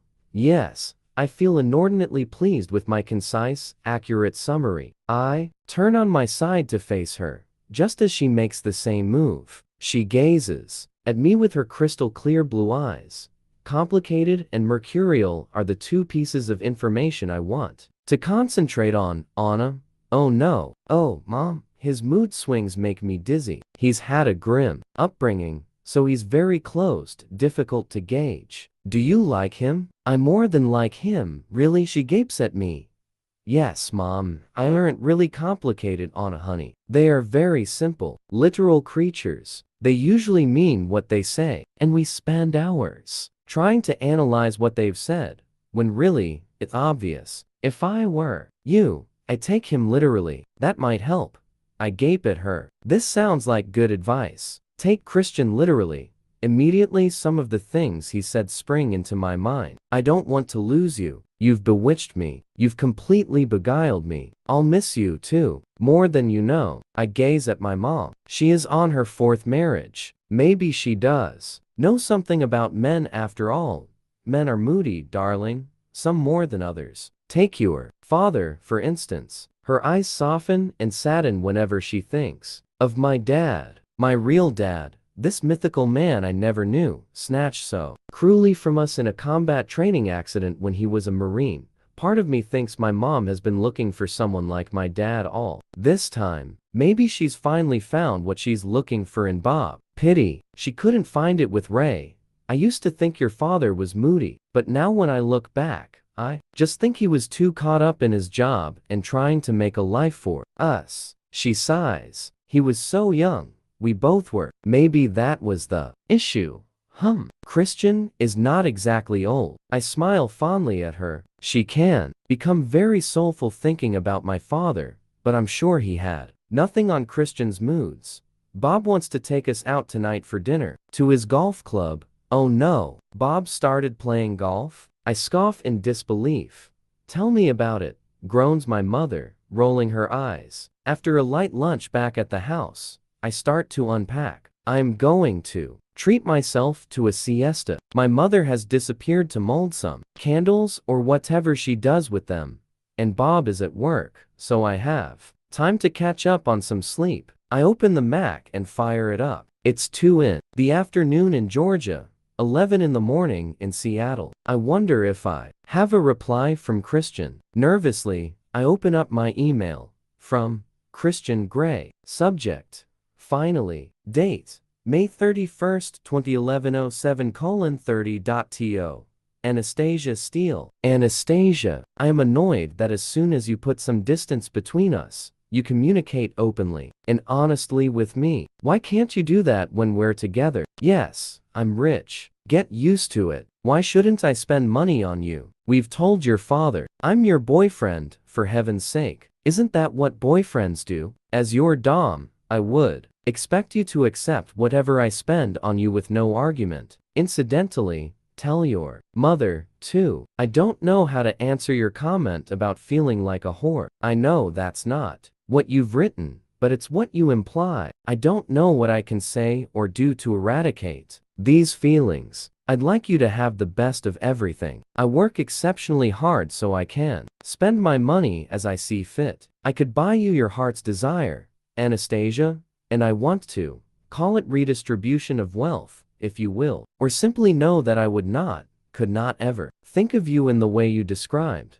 and I'm angry that's how you perceive yourself. For such a bright, witty, beautiful young woman, you have some real self-esteem issues, and I have half a mind to make an appointment for you with Dr. Flynn. I apologize for frightening you. I find the thought of instilling fear in you abhorrent. Do you really think I'd let you travel in the hold? I offered you my private jet, for heaven's sake. Yes, it was a joke, a poor one obviously. However, the fact is the thought of you bound and gagged turns me on. This is not a joke, it's true. I can lose the crates do nothing for me. I know you have issues with gagging, we've talked about that, and if, or when I do gag, you will discuss it. What I think you fail to realize is that in dom or sub relationships it is the sub who has all the power. That's you. I'll repeat this, you are the one with all the power. Not I. In the boathouse you said no. Can't touch you if you say no. That's why we have an agreement what you will and won't do. If we try things and you don't like them, we can revise the agreement. It's up to you, not me. And if you don't want to be bound and gagged in a crate, then it won't happen. I want to share my lifestyle with you. I have never wanted anything so much. Frankly, I'm in awe of you, that one so innocent would be willing to try. That says more to me than you could ever know. You fail to see I am caught in your spell too, even though I have told you this countless times. I don't want to lose you. I'm nervous that you've flown 3,000 miles to get away from me for a few days, because you can't think clearly around me. It's the same for me, Anastasia. My reason vanishes when we're together. That's the depth of my feeling for you. I understand your trepidation. I did try to stay away from you. I knew you were inexperienced, though I would never have pursued you if I had known exactly how innocent you were, and yet, you still managed to disarm me completely in a way that nobody has before. Your email, for example. I have read and reread it countless times trying to understand your point of view. 3 months is an arbitrary amount of time. We could make it 6 months, a year. How long do you want it to be? What would make you comfortable? Tell me.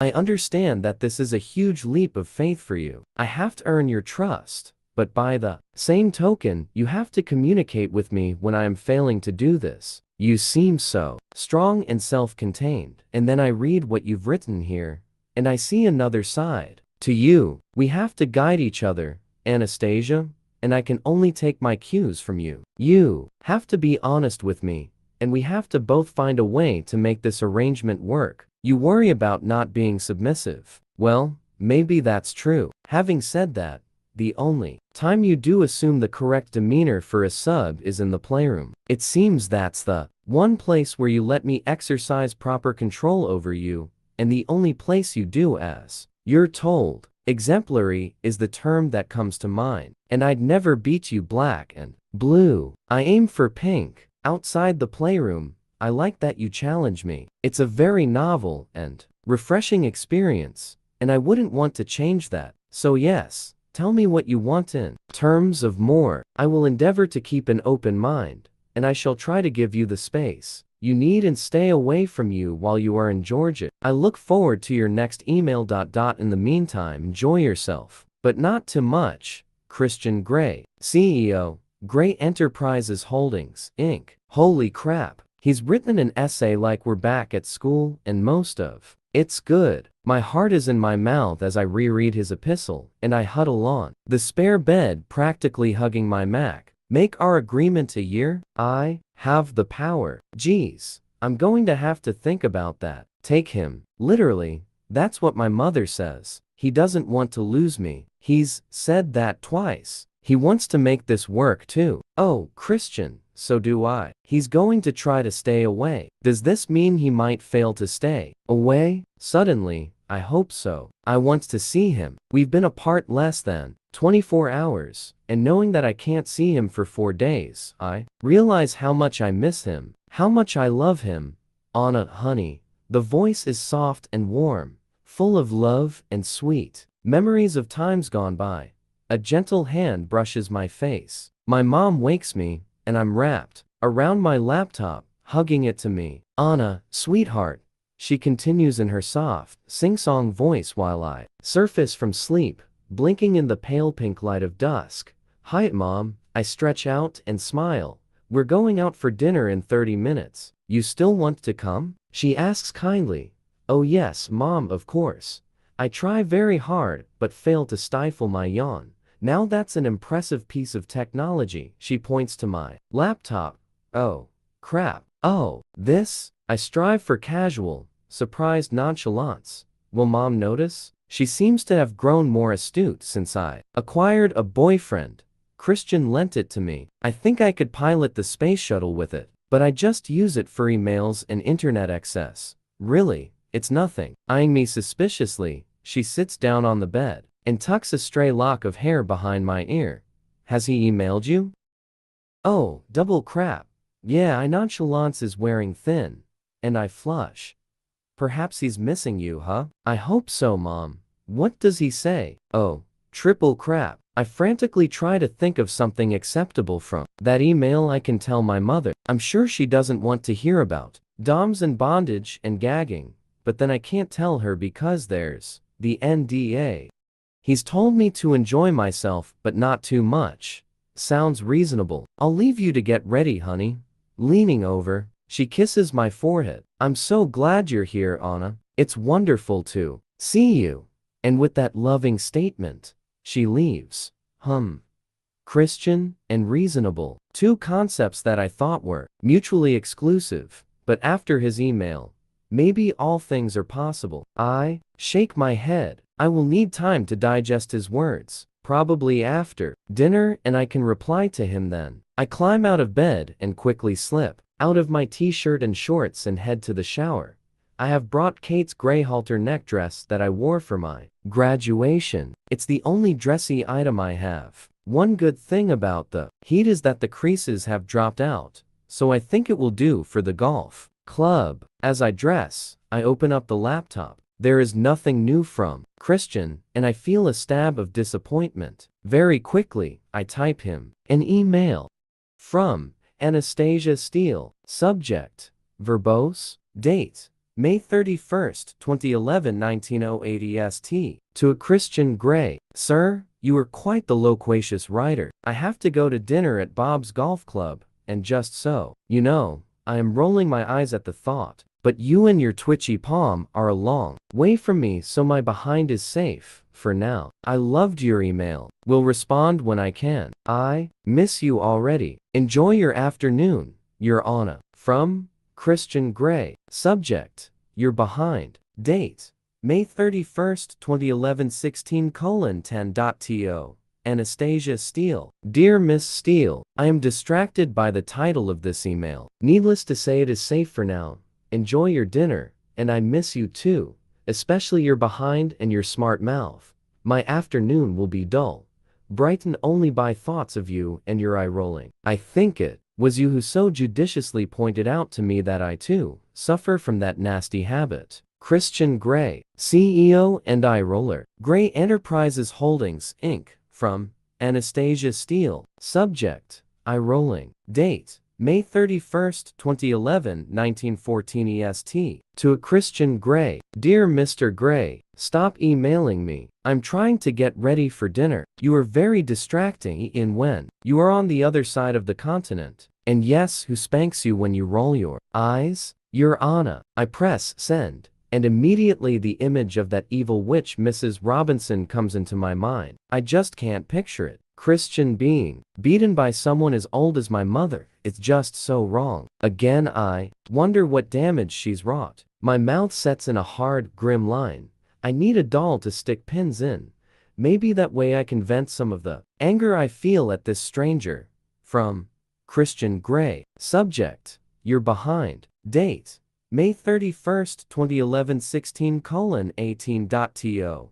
Anastasia Steele. Dear Miss Steele, I still prefer my title to yours. In so many different ways. It is lucky that I am master of my own destiny, and no one castigates me, except my mother occasionally, and Dr. Flynn, of course. And you, Christian Gray, CEO, Gray Enterprises Holdings, Inc., from Anastasia Steele. Subject: chastising me. Date: May 31, 2011 1922 EST. To a Christian Gray. Dear Sir, when have I ever plucked up the nerve to chastise you, Mr. Gray? I think you are mixing me up with someone else, which is very worrying. I really do have to get ready, Your Honor. From Christian Gray. Subject: you're behind. Date: May 31, 2011 16:25.to.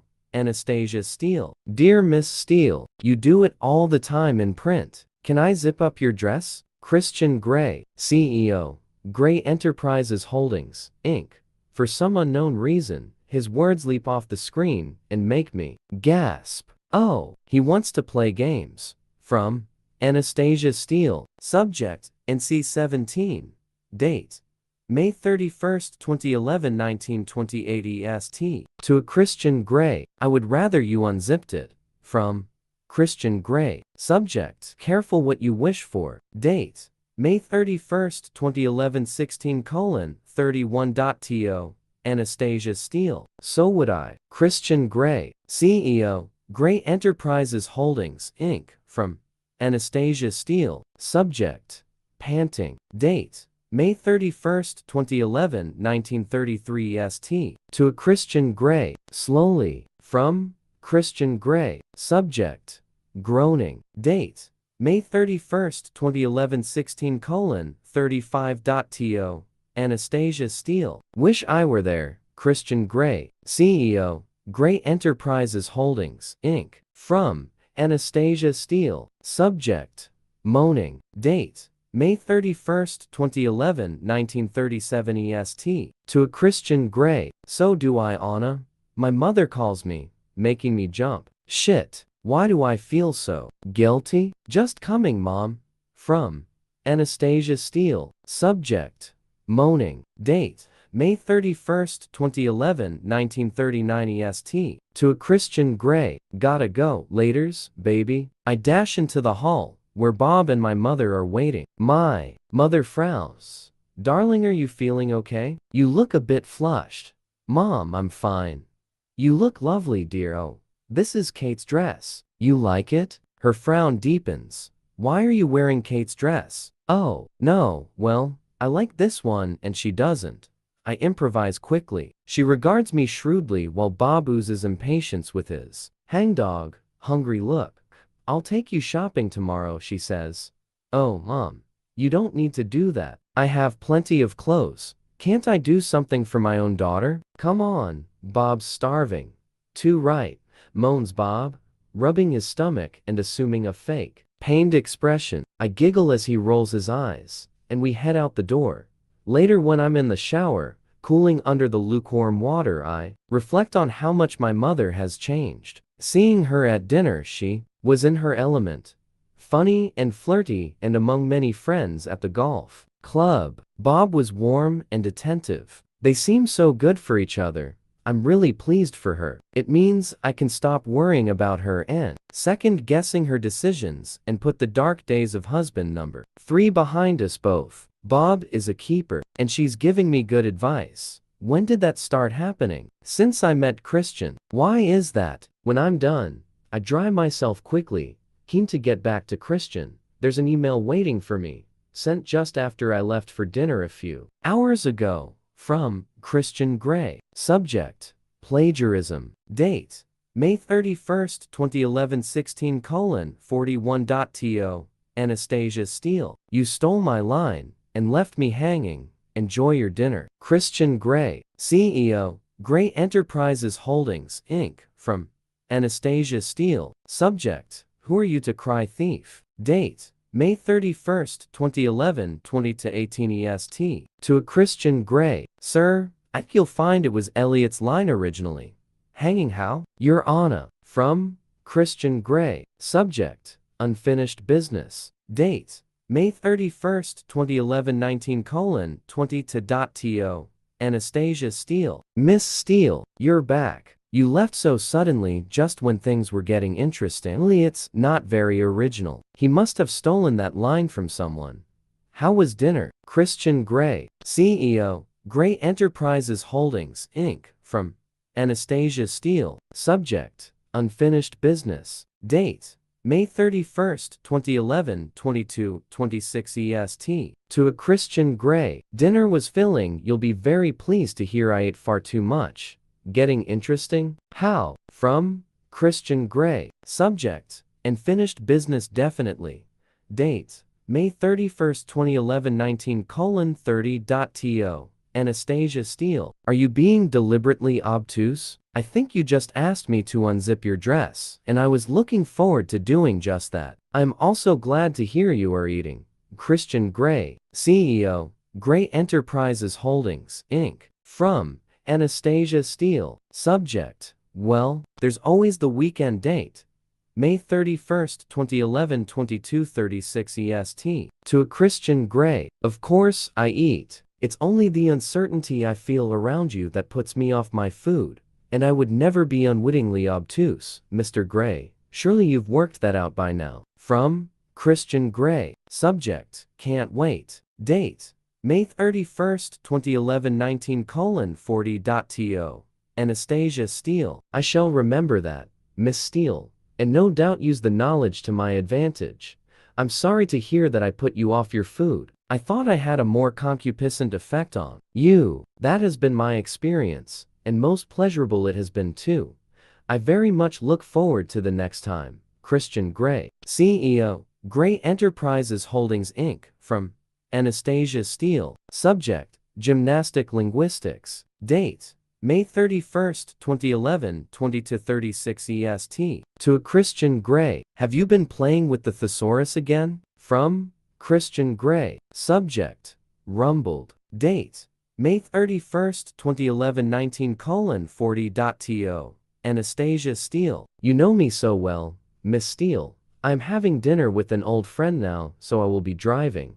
Laters, baby. Christian Grey, CEO, Grey Enterprises Holdings, Inc. Which old friend? I didn't think Christian had any old friends. Except her. I frown at the screen. Why does he have to still see her? Searing, green, bilious jealousy courses through me unexpectedly. I want to hit something, preferably Mrs. Robinson. Switching the laptop off in a temper, I clamber into bed.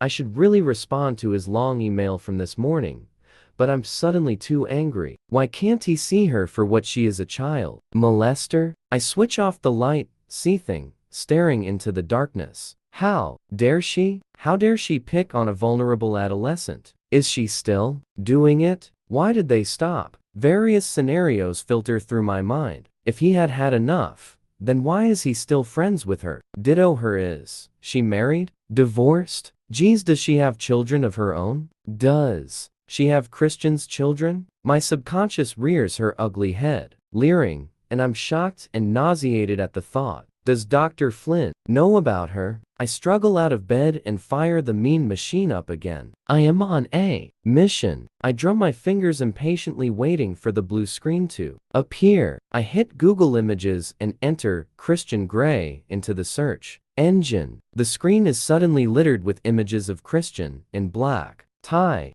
besuited. Geez, Josie's pictures from the Heathman in his white shirt and flannel trousers. How did they get on the internet? Boy, he looks good.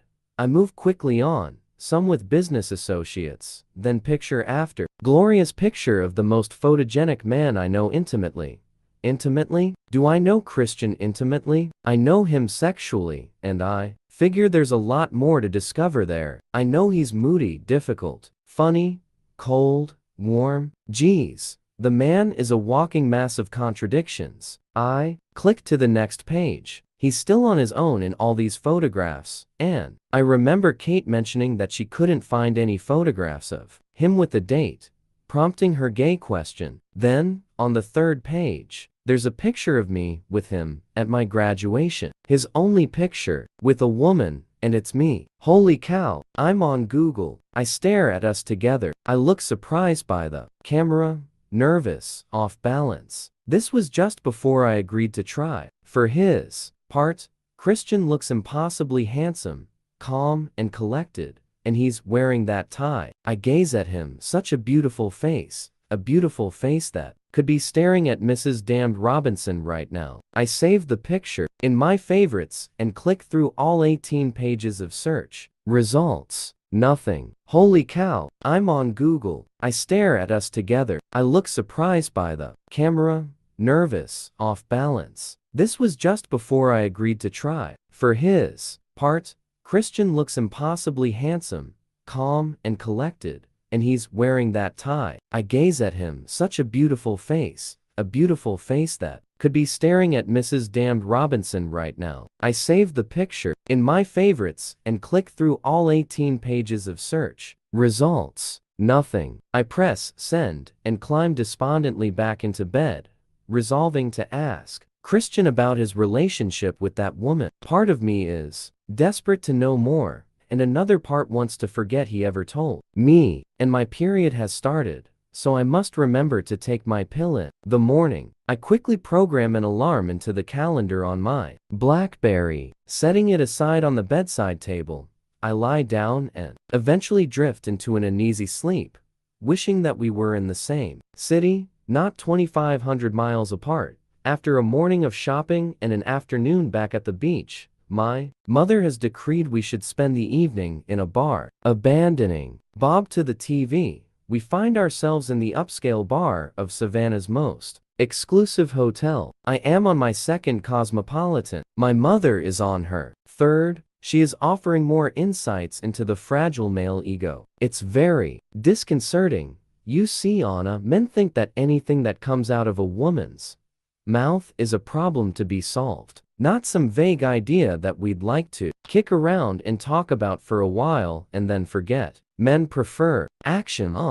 Why are you telling me this? I ask, failing to hide my exasperation. She's been like this all day. Darling, you sound so lost. You've never brought a boy home. You never even had a boyfriend when we were in Vegas. I thought something might develop with that guy you met in college, Joe's. Mom, Joe's just a friend. I know, sweetheart, but something's up, and I don't think you're telling me everything. She gazes at me, her face etched with motherly concern. I just needed some distance from Christian to get my thoughts straight. That's all. He tends to overwhelm me. Yeah, I miss him though. I frown. I have not heard from Christian all day. No emails, nothing. I am tempted to call him to see if he's okay. My worst fear is that he's been in a car accident. My second worst fear is that Mrs. Robinson has gotten her evil claws into him again. And I know it's irrational, but where she's concerned, I seem to have lost all sense of perspective. Darling, I have to visit the restroom. My mother's brief absence allows me another chance to check my BlackBerry. I have been trying surreptitiously to check my email all day. Finally, a response from Christian. From Christian Gray. Subject: Dinner Companions. Date: June 1st, 2011, 21:40 EST. To Anastasia Steele. Yes, I had dinner with Mrs. Robinson. She is just an old friend, Anastasia. Looking forward to seeing you again. I miss you. Christian Gray, CEO, Gray Enterprises Holdings, Inc. He was having dinner with her. My scalp prickles as adrenaline and fury lance through my body, all my worst fears realized. How could he? I am away for 2 days, and he runs off to that evil bitch. From Anastasia Steele. Subject: Old Dinner Companions. Date: June 1st, 2011, 21:42 EST. To a Christian Gray. She's not just an old friend. Has she found another adolescent boy to sink her teeth into? Did you get too old for her? Is that the reason your relationship finished? I press send as my mother returns. Anna, you're so pale. What's happened? I shake my head. Nothing. Let's have another drink. I mutter mulishly. Her brow furrows, but she glances up and attracts the attention of one of the waiters, pointing to our glasses. He nods. He understands the universal language of "another round, please." As she does, I quickly glance at my BlackBerry. From Christian Grey. Subject: careful. Date: June 1st, 2011, 21:45 EST. To Anastasia Steele. This is not something I wish to discuss via email. How many cosmopolitans are you going to drink? Christian Grey. CEO, Grey Enterprises Holdings, Inc. Holy fuck, he's here. Chapter 23. I glance nervously around the bar but cannot see him. Anna? What is it? You look like you've seen a ghost. It's Christian. He's here. What? Really? She glances around the bar too. I have neglected to mention Christian's stalker tendencies to my mom. I see him. My heart leaps, beginning a jittery thumping beat as he makes his way toward us. He's really here for me. My inner goddess leaps up cheering from her chaise longue, moving smoothly through the crowd. His hair glints burnished copper and red under the recessed halogens. His bright gray eyes are shining with anger, tension. His mouth is set in a grim line, jaw tense. Oh, holy shit. No, I am so mad at him right now, and here he is. How can I be angry with him in front of my mother? He arrives at our table, gazing at me warily. He's dressed in his customary white linen shirt and jeans. Hi, I squeak, unable to hide my shock and awe at seeing him here in the flesh. Hi, he replies, and leaning down, he kisses my cheek, taking me by surprise. Christian, this is my mother, Carla. My ingrained manners take over. He turns to greet my mom. Mrs. Adams, I am delighted to meet you. How does he know her name? He gives her the heart-stopping, Christian Grey patented, full-blown, no prisoner smile. She doesn't have a hope. My mother's lower jaw practically hits the table. Geez, get a grip, Mom. She takes his proffered hand, and they shake. My mother hasn't replied. Oh, complete dumbfounded speechlessness is genetic. I had no idea.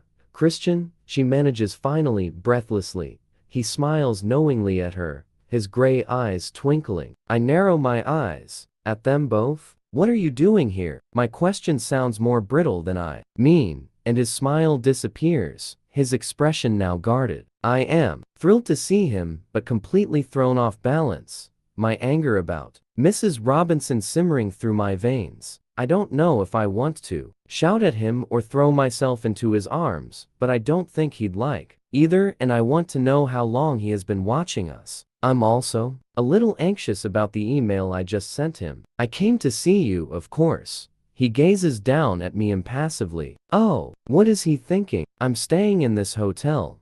You're staying here? I sound like a sophomore on amphetamines, too high-pitched even for my own ears. Well, yesterday you said you wished I was here. He pauses, trying to gauge my reaction. We aim to please, Miss Steele. His voice is quiet, with no trace of humor. Crap, is he mad? Maybe the Mrs. Robinson comments? Or the fact that I am on my third, soon-to-be fourth, Cosmo? My mother is glancing anxiously at the two of us. Won't you join us for a drink, Christian? She waves to the waiter, who is at her side in a nanosecond.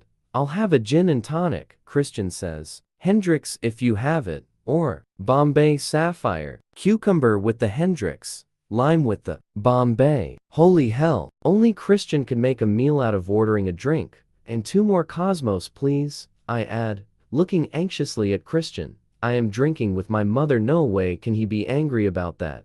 Please pull up a chair, Christian. Thank you, Mrs. Adams. Christian pulls a nearby chair over and sits gracefully down beside me. So you just happen to be staying in the hotel where we're drinking? I ask, trying hard to keep my tone light. Or you just happen to be drinking in the hotel where I'm staying? Christian replies, I just finished dinner, came in here, and saw you. I was distracted, thinking about your most recent email, and I glance up, and there you are. Quite a coincidence, eh? He cocks his head to one side, and I see a trace of a smile. Thank heavens, we may be able to save The evening after all. My mother and I were shopping this morning and on the beach this afternoon. We decided on a few cocktails this evening. I mutter, feeling that I owe him some sort of explanation. Did you buy that top? He nods at my brand new green silk camisole. The color suits you, and you've caught some sun. You look lovely. I flush, speechless at his compliment. Well, I was going to pay you a visit tomorrow, but here you are. He reaches over, takes my hand, and squeezes it gently, running his thumb across my knuckles to and fro, and I feel the familiar pull, the electric charge zapping beneath my skin under the gentle pressure from his thumb, firing into my bloodstream and pulsing around my body, heating everything in its path. It's been more than 2 days since I saw him. Oh my, I want him. My breath hitches. I blink at him, smiling shyly, and see a smile play on his lips. I thought I'd surprise you, but as ever, Anastasia, you surprise me by being here. I glance quickly at Mom, who is staring at Christian. Yes, staring. Stop it, Mom, as if he's some exotic creature, never seen before. I mean, no, I've never had a boyfriend, and Christian only qualifies as such for ease of reference, but is it so unbelievable that I could attract a man? This man? Yes. Frankly, look at him. My subconscious snaps. Oh, shut up. Who invited you to the party? I scowl at my mom, but she doesn't seem to notice. I don't want to interrupt the time you have with your mother. I'll have a quick drink and then retire. I have work to do, he states earnestly. Christian, it's lovely to meet you finally. Interjects, finally, finding her voice. Anna has spoken very fondly of you. He smiles at her. Really? He raises an eyebrow at me, an amused expression on his face, and I flush again. The waiter arrives with our drinks. Hendricks, sir, he says with a triumphant flourish. Thank you, Christian murmurs in acknowledgement. I sip my latest Cosmo nervously. How long are you in Georgia, Christian? Mom asks. Until Friday, Mrs. Adams. Will you have dinner with us tomorrow evening? And please, call me Carla. I'd be delighted to, Carla. Excellent. If you two will excuse me, I need to visit the restroom, Mom. You've just been. I look at her desperately as she stands and walks off, leaving us alone together. So you're mad at me for having dinner with an old friend? Christian turns his burning, wary gaze to me, resting my hand to his lips and kissing each knuckle gently. Geez, he wants to do this now? Yes, I murmur as my heated blood courses through me. Our sexual relationship was over long ago, Anastasia, he whispers. I don't want anyone but you. Haven't you worked that out yet? I blink at him. I think of her as a child molester, Christian. I hold my breath waiting for his reaction. Christian blanches. That's very judgmental. It wasn't like that, he whispers, shocked. He releases my hand. Judgmental, oh. How was it then? I ask. The cosmos are making me brave. He frowns at me, bewildered. I continue. She took advantage of a vulnerable 15-year-old boy. If you had been a 15-year-old girl, and Mrs. Robinson was a Mr. Robinson, tempting you into a BDSM lifestyle, that would have been okay. If it was Mia, say, he gasps and scowls at me. Anna, it wasn't like that.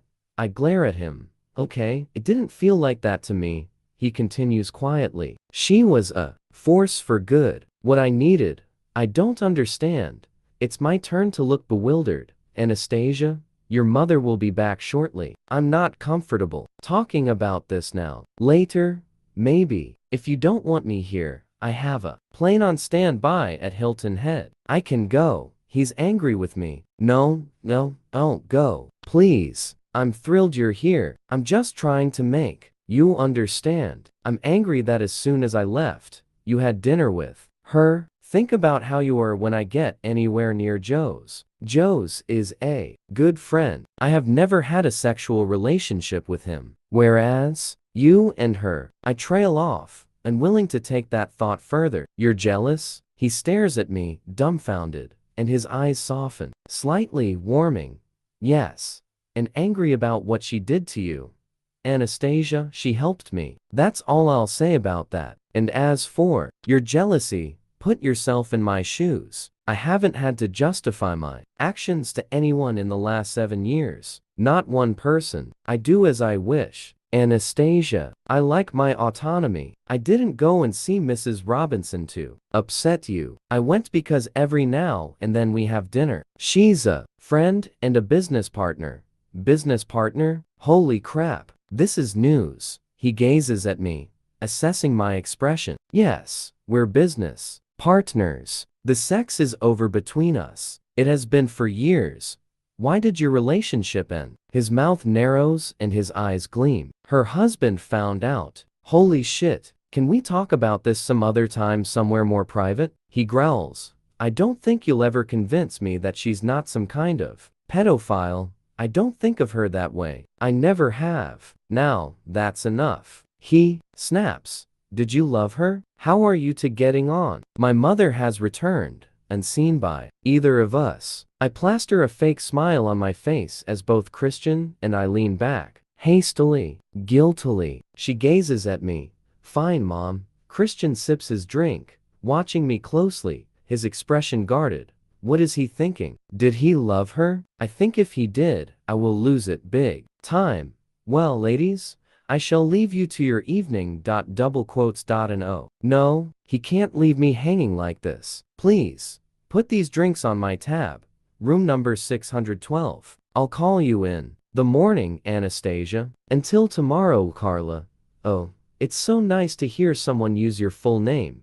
Beautiful name for a beautiful girl, Christian murmurs, shaking her outstretched hand, and she actually simpers. Oh, Lamet too, brute. I stand, gazing up at him, imploring him to answer my question, and he kisses my cheek chastely. Laters, baby, he whispers in my ear. Then he's gone. Damned control freak bastard. My anger returns in full force. I slump into my chair and turn to face my mother. Well, strike me down with the feather, Anna. He's a catch. I don't know what's going on between you two though. I think you need to talk to each other. Few the us in here. It's unbearable. She fans herself theatrically. Mom, go talk to him. Can't. I came here to see you. Anna, you came here because you're confused about that boy. It's obvious you two are crazy about each other. You need to talk to him. He's just flown 3,000 odd miles to see you, for heaven's sake, and you know how awful it is to fly. I flush. I haven't told her about his private plane. What? She snaps. He has his own plane, mumble, embarrassed. And it's only 2,500 miles, Mom. Why am I embarrassed? Her eyebrows shoot up. Wow, she mutters. Anna, there's something going on between you two. I've been trying to fathom it since you arrived here. But the only way you are going to sort the problem, whatever it is to talk it through with him. You can do all the thinking you like, but until you actually talk, you're not going to get anywhere. I frown at my mother.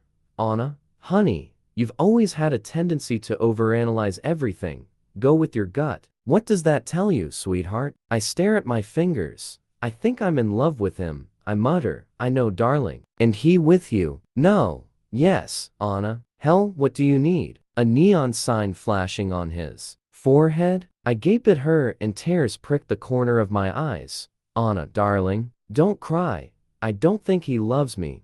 I don't care how rich you are. You don't drop everything and get in your private plane to cross a whole continent just for afternoon tea. Go to him. This is a beautiful location, very romantic. It's also neutral territory. Squirm under her gaze. I want to go and I don't. Darling, don't feel you have to come back with me. I want you happy. And right now, think the key to your happiness is upstairs in room 612. If you need to come home later, the key is under the yucca plant on the front porch. If you stay well, you're a big girl now. Just be safe. I flush stars and stripes red. Geez, Mom, let's finish our cosmos first. That's my girl, Anna. She grins.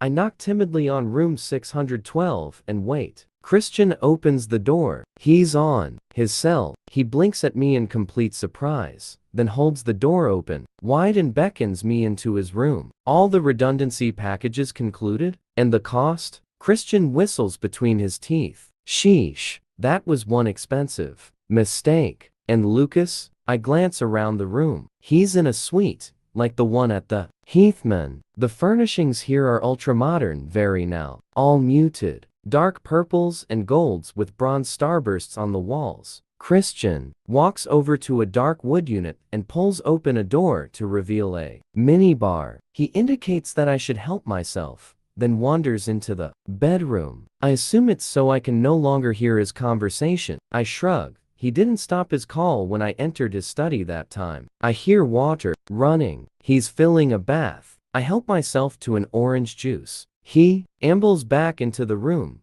Have Andrea send me the schematics. Barney said he'd cracked the problem. Christian laughs. No. Friday? There's a plot of land here that I'm interested in. Yeah, get Bill to call. No. Tomorrow? I want to see what Georgia will offer if we move in. Christian doesn't take his eyes off me. Handing me a glass, he points to an ice bucket.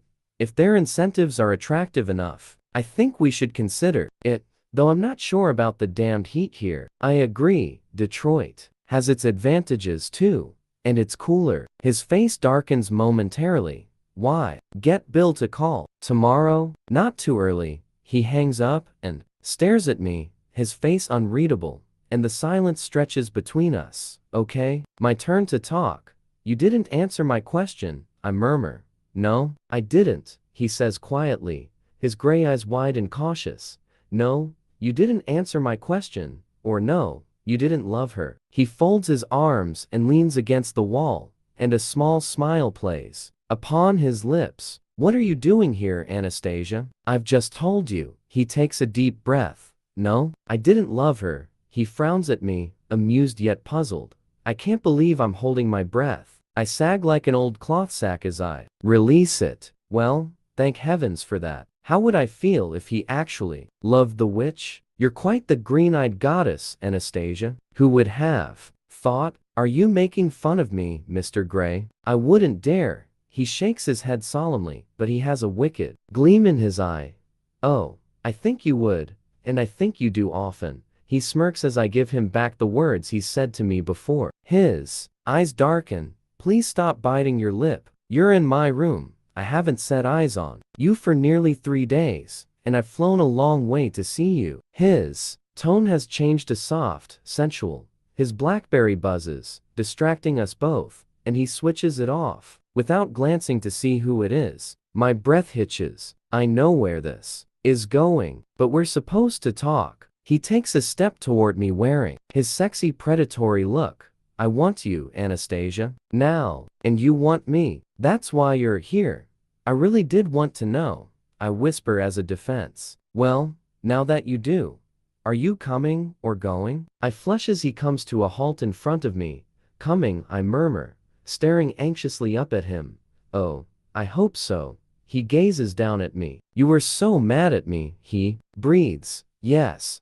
I don't remember anyone but my family ever being mad at me. I like it. He runs the tips of fingers down my cheek. Oh my, his proximity, his delicious Christian smell. We're supposed to be talking, but my heart is pounding, my blood singing as it courses through my body, desire, pulling, unfurling, everywhere. Christian bends and runs his nose along my shoulder and up to the base of my ear, his fingers slipping into my hair. We should talk, I whisper. There's so much I want to say. Me too. He plants a soft kiss under my earlobe while his fingers tighten in my hair. Pulling my head back, he exposes my throat to his lips. His teeth skim my chin, and he kisses my throat. I want you, he breathes. I moan and reach up and grasp his arms. Are you bleeding? He continues to kiss me. Holy fuck. Does nothing slip by him? Yes, I whisper, embarrassed. Do you have cramps? No, I flush. Geez. He stops and looks down at me. Did you take your pill? Yes. How mortifying is this? Let's go have a bath. Oh. He takes my hand and leads me into the bedroom. It's dominated by a super king-sized bed with elaborate drapes. But we don't stop there. He takes me into the bathroom, which is 2 rooms, all aquamarines and white limestone. It's huge. In the second room, a sunken bath, big enough for 4 people with stone steps that lead into it, is slowly filling with water. Steam rises gently above the foam, and I notice a stone bench that runs all the way around the bath. Candles flicker to the side. Wow, he's done all this while on the phone.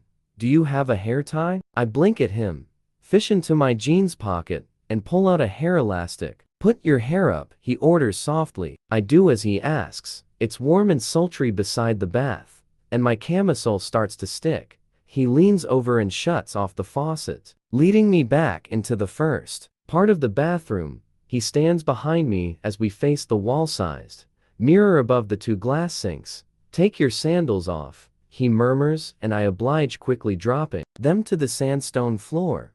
Lift up your arms, he breathes. I do as I'm told, and he lifts my camisole over my head so that I'm topless standing in front of him. Not taking his eyes off mine, he reaches around and undoes the top button on my jeans and the zipper. I'm going to have you in the bathroom, Anastasia. Leaning down, he kisses my neck. I move my head to one side to give him easier access. Hooking his thumbs into my jeans, he slowly slides them down my legs, sinking down behind me as he pulls them and my panties to the floor. Step out of your jeans. Grasping the edge of the sink, I do just that. I am now naked, staring at myself, and he's kneeling behind me. He kisses and then softly bites my behind, making me gasp. He stands and stares at me once more in the mirror. I try hard to stay still, ignoring my natural inclination to cover myself. He splays his hand across my belly, the span of his hand almost reaching from hip to hip. Look at you. You are so beautiful, he murmurs. See how you feel. He clasps both my hands in his palms against the backs of my hands, his fingers in between mine so that my fingers are splayed. He places my hands on my belly. Feel how soft your skin is. His voice is soft and low. He moves my hands in a slow circle, then upward toward my breasts. Feel how full your breasts are. He holds my hands so that they cup my breasts. He gently strokes my nipples with his thumbs over and over. I moan between parted lips and arch my back so my breasts fill my palms. He squeezes my nipples between our thumbs, pulling gently so that they elongate further. I watch in fascination at the wanton creature writhing in front of me. Oh, this feels good. I groan and close my eyes, no longer wanting to see that libidinous woman in the mirror falling apart under her own hands. His hands, feeling my skin as he would, experiencing how arousing it is, just his touch and his calm, soft commands. That's right, baby, he murmurs. He guides my hands down the sides of my body, past my waist to my hips, and across to my pubic hair. He slides his leg in between mine, pushing my feet farther apart, widening my stance, and runs my hands over my sex, one hand at a time in turn, setting up a rhythm. It is so erotic. Truly, I'm a marionette and he is the master puppeteer. Look at you glow, Anastasia, he whispers as he trails kisses and soft bites along my shoulder. I groan. Suddenly he lets go. Carry on, he orders, and stands back watching me. I rub myself. No, I want him to do it. It doesn't feel the same. I'm lost without him. He pulls his shirt over his head and quickly takes off his jeans. You'd rather I do this? His gray gaze scorches mine in the mirror. Oh yes, please, I breathe. He wraps his arms around me again and takes my hands once more, continuing the sensual caress across my sex, over my clitoris. His chest hair scrapes against me, his erection presses against me. Oh, soon, please. He bites the nape of my neck, and I close my eyes, enjoying the myriad sensations, my neck, my groin, the feel of him behind me. He stops abruptly and spins me around, circling my wrists, with one hand, imprisoning my hands behind me, and pulling at my ponytail with the other. I am flush against him, and he kisses me wildly, ravaging my mouth with his, holding me in place. His breathing is ragged, matching mine, When did you start your period, Anastasia? He asks out of the blue, gazing down at me. Yesterday, I mumble in my highly aroused state. Good. He releases me and turns me around. Hold on to the sink, he orders, and drags my hips back again, like he did in the playroom, so I'm bending down. He reaches between my legs and pulls on the blue string and gently takes my tampon out and tosses it into the nearby toilet. Holy fuck. Sweet mother of all. Geez. And then he's inside me. Ah. Skin against skin. Moving slowly at first. Easily. Testing me. Pushing me. Oh my. I grip onto the sink. Panting. Forcing myself back on him. Feeling him inside me. Oh. The sweet agony. His hands clasp my hips. He sets a punishing rhythm in, out, and he reaches around and finds my clitoris, massaging me. Oh geez. I can feel myself quicken. That's right, baby. He rasps as he grinds into me, angling his hips, and it's enough to send me flying high. Whoa. And I come loudly, gripping for dear life onto the sink as I spiral down through my orgasm, everything spinning and clenching at once. He follows, clasping me tightly, his front on my back as he climaxes and calls my name like it's a litany or a prayer. Oh, Anna? His breathing is ragged in my ear, in perfect synergy with mine. Oh baby, will I ever get enough of you? He whispers. We sink slowly to the floor, and he wraps his arms around me, imprisoning me. Will it always be like this? So overwhelming, so all-consuming, so bewildering and beguiling. I wanted to talk, but now I'm spent and dazed from his lovemaking and wondering if I will ever get enough of him. I am curled on his lap, my head against his chest, as we both calm. Very subtly, I inhale his sweet, intoxicating Christian scent. I must not nuzzle. I must not nuzzle. I repeat the mantra in my head, though I am so tempted to do so. I want to lift my hand and draw patterns in his chest, hair with my fingertips, but I resist, knowing that he'll hate it if I do. We are both quiet, lost in our thoughts. I am lost in him, lost to him. I remember that I have my period. I'm bleeding, I murmur. Doesn't bother me. He breathes. I noticed. I can't keep the dryness out of my voice. He tenses. Does it bother you? He asks softly. Does it bother me? Maybe it should. Should it? No, it doesn't. I lean back and look up at him, and he gazes down at me. His eyes a soft, cloudy gray. Oh, at all. He smirks. Good. Let's have a bath. He uncurls from around me, placing me on the floor as he makes to stand. As he does, I notice again the small, round white scars on his chest. They are not chicken pox, I muse absent-mindedly. Grace said he was hardly affected. Holy shit, they must be burns. Burns from what? I blanch at the realization, shock and revulsion coursing through me. From cigarettes? Mrs. Robinson, his birth mother. Who did this to him? Maybe there's a reasonable explanation, and I'm overreacting. Wild hope blossoms in my chest. Hope that I am wrong.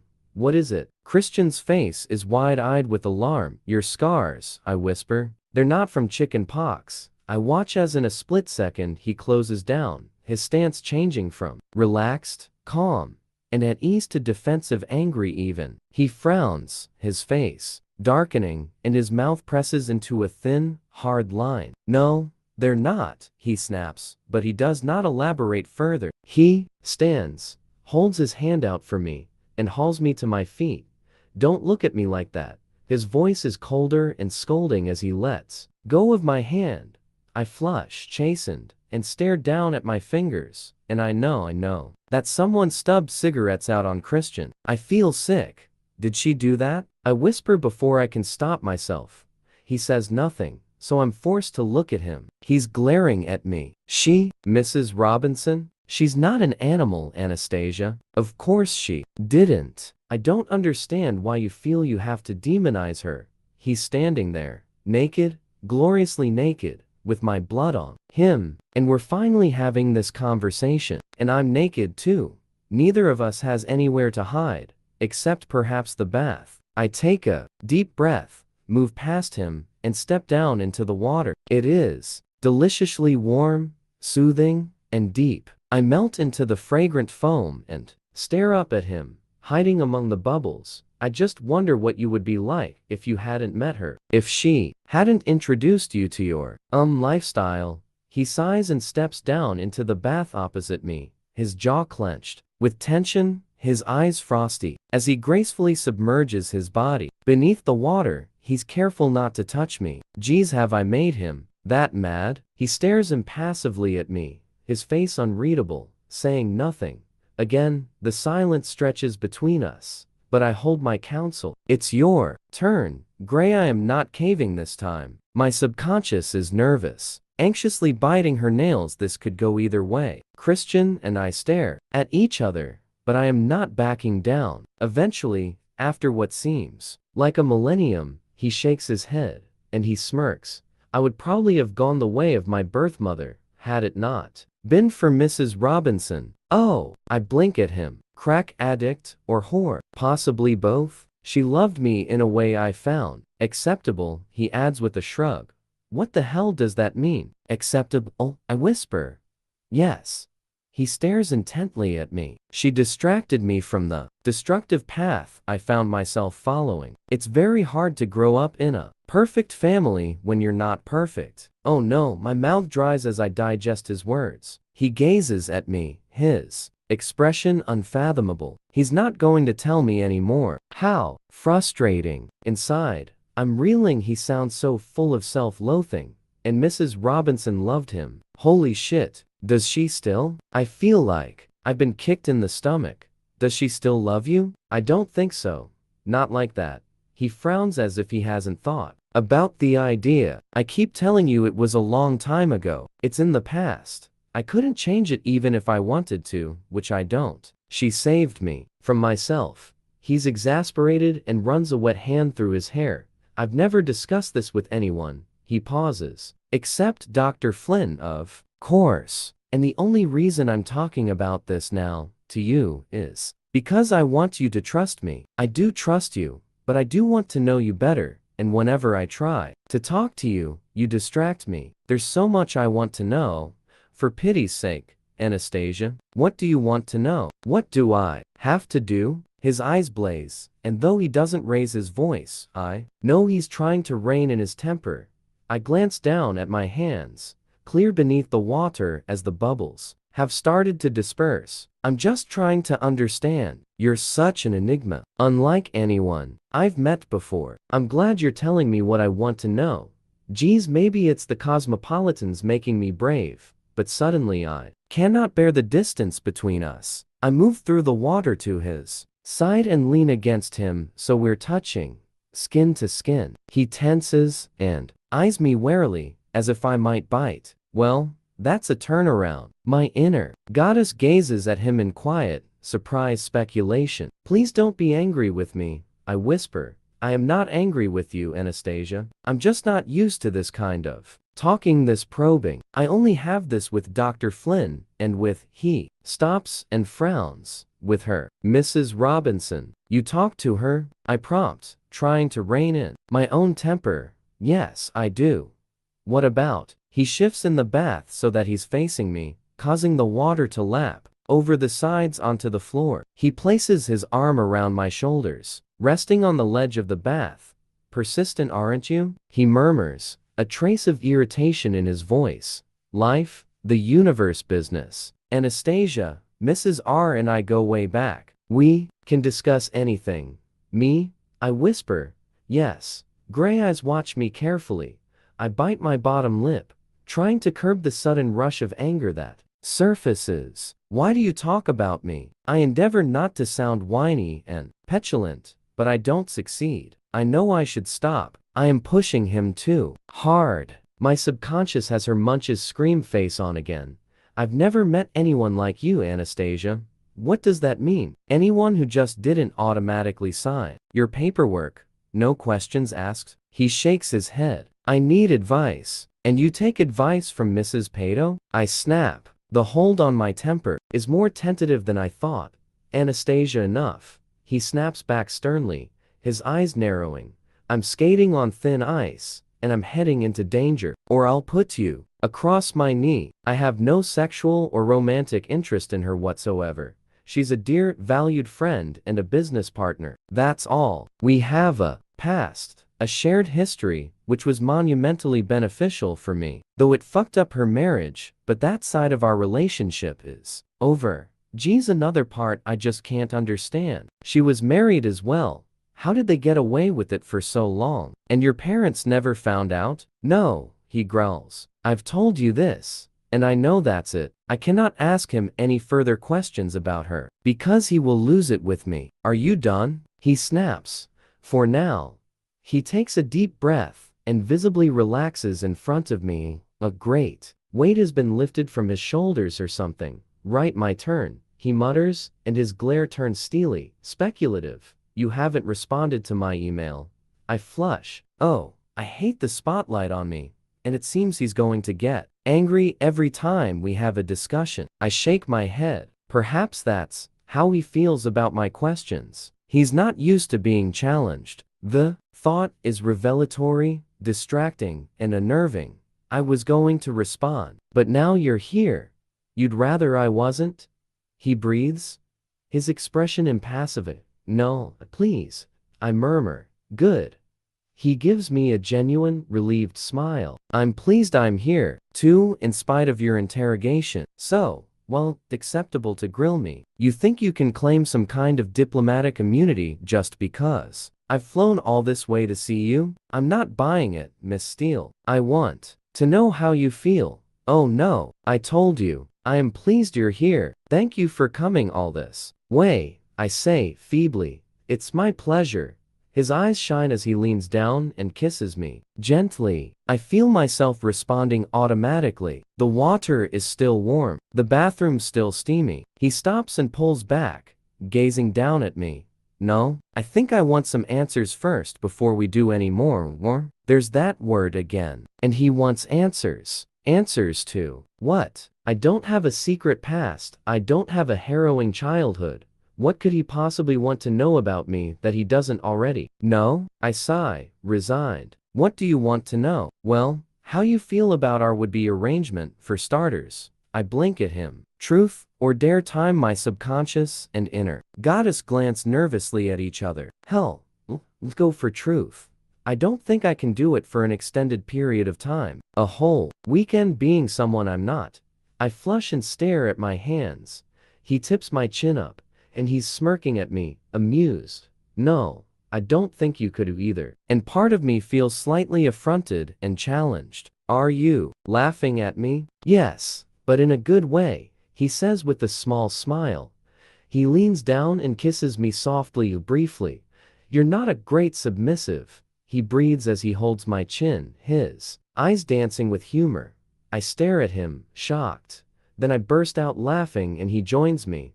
Maybe I don't have a good teacher. He snorts. Maybe. Perhaps I should be stricter with you. He cocks his head to one side and gives me an artful smile. I swallow. Geez, no, but at the same time, my muscles clench. Deliciously deep inside. It is his way of showing that he cares. Perhaps the only way he can show he cares. I realize that. He's staring at me, gauging my reaction.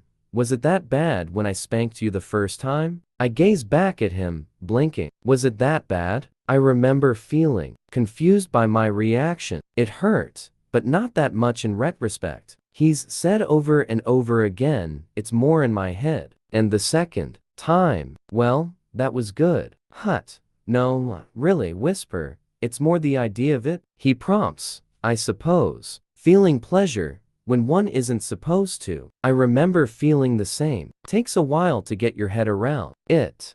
Holy hell. This was when he was a kid. You can always use the safe word, Anastasia. Don't forget that. And, as long as you follow the rules, which fulfill a deep need in me for control and to keep you safe, then perhaps we can find a way forward. Why do you need to control me? Because it satisfies a need in me that wasn't met in my formative years. So it's a form of therapy? I've not thought of it like that, but yes, I suppose it is. This I can understand. This will help. But here's the thing, one moment you say, don't defy me, The next. You say you like to be challenged. That's a very fine line to tread successfully. He gazes at me for a moment, then frowns. I can see that, but you seem to be doing fine so far.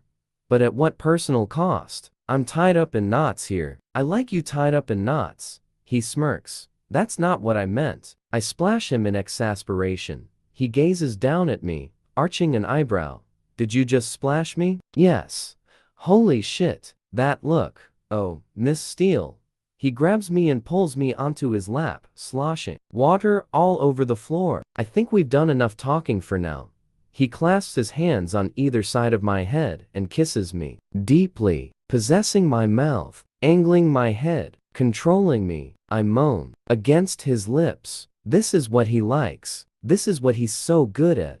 Everything ignites inside me and my fingers are in his hair, holding him to me, and I'm kissing him back and saying I want you too, the only way I know how. He groans, shifting me so I'm astride him, kneeling over him, his erection beneath me. He pulls back and looks at me, his eyes hooded, glowing and lustful. I drop my hands to grab onto the edge of the bath, but he grips both my wrists and pulls my hands behind my back, holding them together in one hand. I'm going to have you now, he whispers, and lifts me so that I'm hovering over him. Ready? He breathes. Yes, I whisper, and he eases me onto him slowly, exquisitely, slowly, filling me, watching me as he takes me. I groan, closing my eyes, and I revel in the sensation, the stretching, fullness. He flexes his hips, and I gasp, leaning forward, resting my forehead against his. Please, let my hands go. I whisper, don't touch me, he pleads, and releasing my wrists, he grabs my hips, clasping the bath ledge. I move up and then down slowly, opening my eyes to gaze at him. He's watching me, his mouth open, his breathing halted, stilted, his tongue between his teeth. He looks so hot. We're wet and slippery and moving against each other. I lean down and kiss him. He closes his eyes, tentatively, bring my hands up to his head and run my fingers through his hair, not taking my lips from his mouth. This is allowed. He likes this. I like this. And we move together. I tug his hair, tipping his head back and deepening the kiss, riding him faster, picking up the rhythm. I moan against his mouth. He starts to lift me faster, faster, holding my hips, kissing me back. We are wet mouths and tongues, tangled hair, and moving hips. All sensation, all consuming. Again, I am close. I am starting to recognize this delicious, tightening, quickening, and the water. It's swirling around us, our own whirlpool, a stirring vortex as our movements become more frantic, sloshing everywhere, mirroring what's happening inside me. And I just don't care. I love this man. I love his passion, the effect I have on him. I love that he's flown so far to see me. I love that he cares about me. He cares. It's single quotes so unexpected, so fulfilling. He is mine, and I am his. That's right, baby. He breathes, and I come. Orgasm ripping through me, a turbulent, passionate apogee that devours me whole. And suddenly Christian crushes me to him, his arms wrapped around my back as he finds his release. Anna, baby, he cries, and it's a wild invocation, stirring and touching the depths of my soul. We lie staring at each other, gray eyes into blue, face to face, in the super king bed, both hugging our pillows on our fronts, naked, not touching, just looking and admiring, covered by the sheet. Do you want to sleep? Christian asks, his voice soft and full of concern. No, I'm not tired. I feel strangely energized. It's been so good to talk. I don't want to stop. What do you want to do? He asks. Talk. He smiles. About what? Stuff. What stuff? You. What about me? What's your favorite film? He grins. Today, it's the piano. His grin is infectious. Of course. Silly me. Such a sad, exciting score, which no doubt you can play. So many accomplishments, Mr. Gray. And the greatest one is you, Miss Steele. So I am number 17. He frowns at me, not comprehending. 17, number of women you've, had sex with. His lips quirk up, his eyes shining with incredulity. Not exactly. You said 15. Confusion is obvious. I was referring to the number of women in my playroom. I thought that's what you meant. You didn't ask me how many women I'd had sex with. Oh. Holy shit. There's more. How many? I gape at him. Vanilla? No. You are my one vanilla conquest. He shakes his head, still grinning at me. Why does he find this funny? And why am I grinning back at him like an idiot? I can't give you a number. I didn't put notches in the bedpost or anything. What are we talking, tens? Hundreds? Thousands? My eyes grow wilder as the numbers get larger. Tens. We're in the tens. For pity's sake, all submissives? Yes. Stop grinning at me, I scold him mildly, trying and failing to keep a straight face. I can't. You're funny. Funny peculiar or funny ha. A bit of both, I think. His words mirror mine. That's damn cheeky. Coming from you.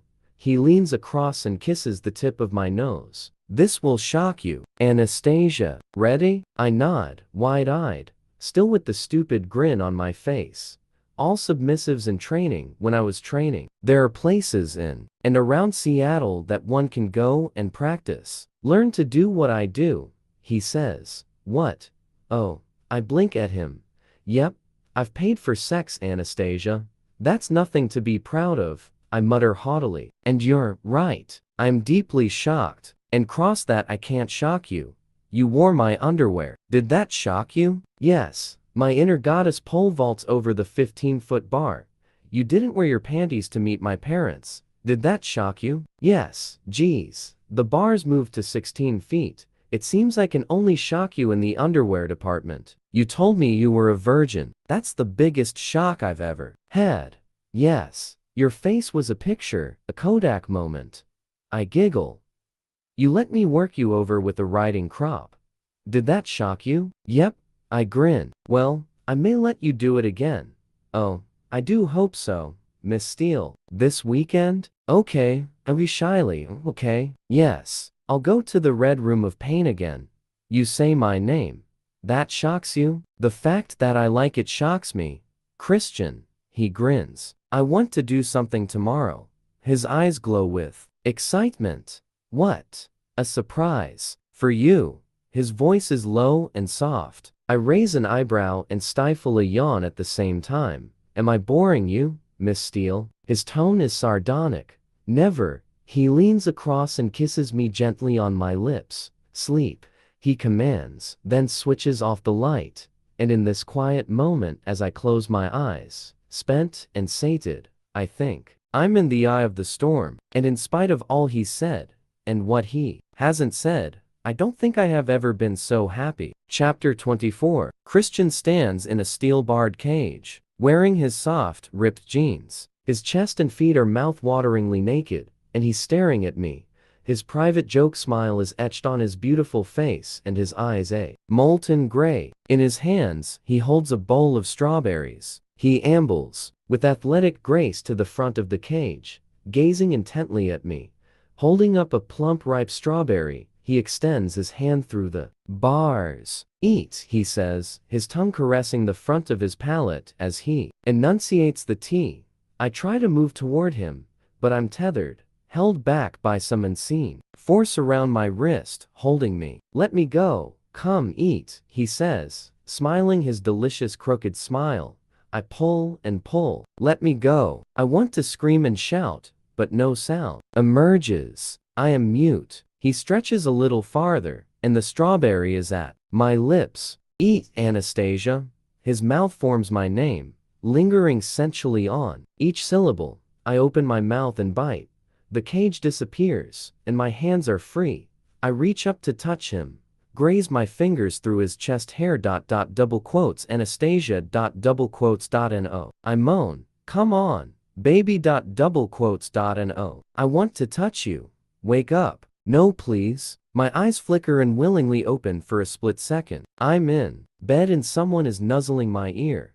Wake up, baby, he whispers, and the effect of his sweet voice spreads like warm melted caramel through my veins. It's Christian. Geez, it's still dark, and the images of him from my dream persist, disconcerting and tantalizing in my head. Oh, no, I groan. I want back at his chest, back to my dream. Why? Is he waking me? It's the middle of the night, or so it feels. Holy shit, does he want sex now? Time to get up, baby. I'm going to switch on the sidelight. His voice is quiet. No, I groan. I want to chase the dawn with you, he says, kissing my face, my eyelids, the tip of my nose, my mouth, and I open my eyes. The sidelight is on. Good morning, beautiful, he murmurs. I groan, and he smiles. You are not a morning person, he murmurs, through the haze of light. I squint and see Christian leaning over me, smiling, amused at me, dressed in black. I thought you wanted sex, I grumble. Anastasia? I always want sex with you. It's heartwarming to know that you feel the same, he says dryly. I gaze at him as my eyes adjust to the light, but he still looks amused. Thank heavens. Of course I do, just not when it's so late. It's not late, it's early. Come on up you go. We're going out. I'll take a rain check on the sex. I was having such a nice dream, I whine. Dream about what? He asks patiently. You. I blush. What was I doing this time? Trying to feed me strawberries. His lips twitch with the trace of a smile. Dr. Flynn could have a field day with that. Up, get dressed. Don't bother to shower. We can do that later. We sit up, and the sheet pulls at my waist, revealing my body. He stands to give me room, his eyes dark. What time is it? 5:30 in the morning.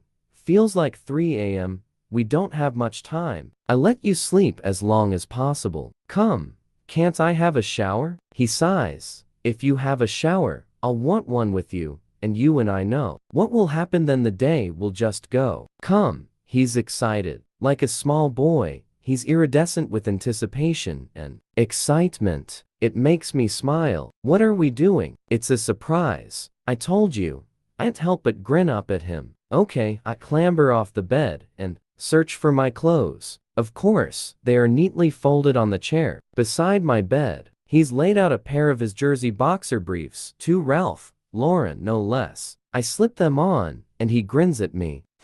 Another piece of Christian Grey's underwear, a trophy to add to my collection along with the car, the BlackBerry, the Mac, his black jacket, and a set of valuable old first editions. I shake my head at his largesse, and I frown as a scene from Tess crosses my mind. The strawberry scene. It evokes my dream. To hell with Dr. Flynn. Freud would have a field day, and then he'd probably die trying to deal with 50 Shades. I'll give you some room now that you're up. Christian exits toward the living area, and I wander into the bathroom. I have needs to attend to, and I want a quick wash. 7 minutes later, I am in the living area, scrubbed, brushed, and dressed in jeans, my camisole, and Christian Grey's underwear. Christian glances up from the small dining table, where he's eating breakfast. Breakfast? Geez, at this time. Eat, he says. Holy crap, my dream. I gape at him, thinking about his tongue on his palate. His expert tongue. Anastasia, he says sternly, pulling me out of my reverie. It really is too early for me. How to handle this? I'll have some tea. Can I take a croissant for later? He eyes me suspiciously, and I smile very sweetly. Don't rain on my parade, Anastasia, he warns softly. I will eat later when my stomach's woken up. About 7:30 a.m. Okay? Okay. He peers down at me honestly. I have to concentrate hard on not making a face at him. I want to roll my eyes at you. By all means, do, and you will make my day, he says sternly.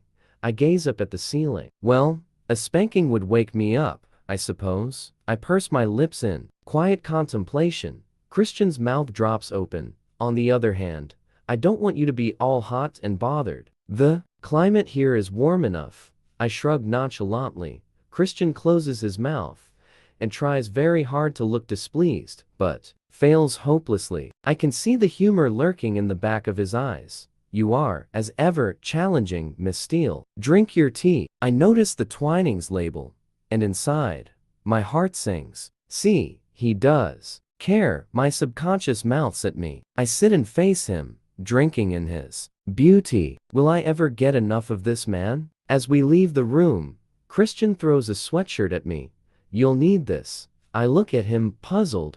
Trust me. He grins, leans over, and kisses me quickly on the lips, then grabs my hand and we head out. Outside, in the relative cool of the half-light of pre-dawn, the valet hands Christian a set of keys to a flashy sports car with a soft top. I raise an eyebrow at Christian, who smirks back at me. You know, sometimes it's great being me, he says with a conspiratorial but smug grin that I simply can't help emulating. He's so lovable when he's playful and carefree. He opens my car door with an exaggerated bow, and in I climb. He is in such a good mood. Where are we going? You'll see. He grins as he slips the car into drive, and we head out. On Savannah Parkway, he programs the GPS and presses a switch on the steering wheel, and a classical orchestral piece fills the car.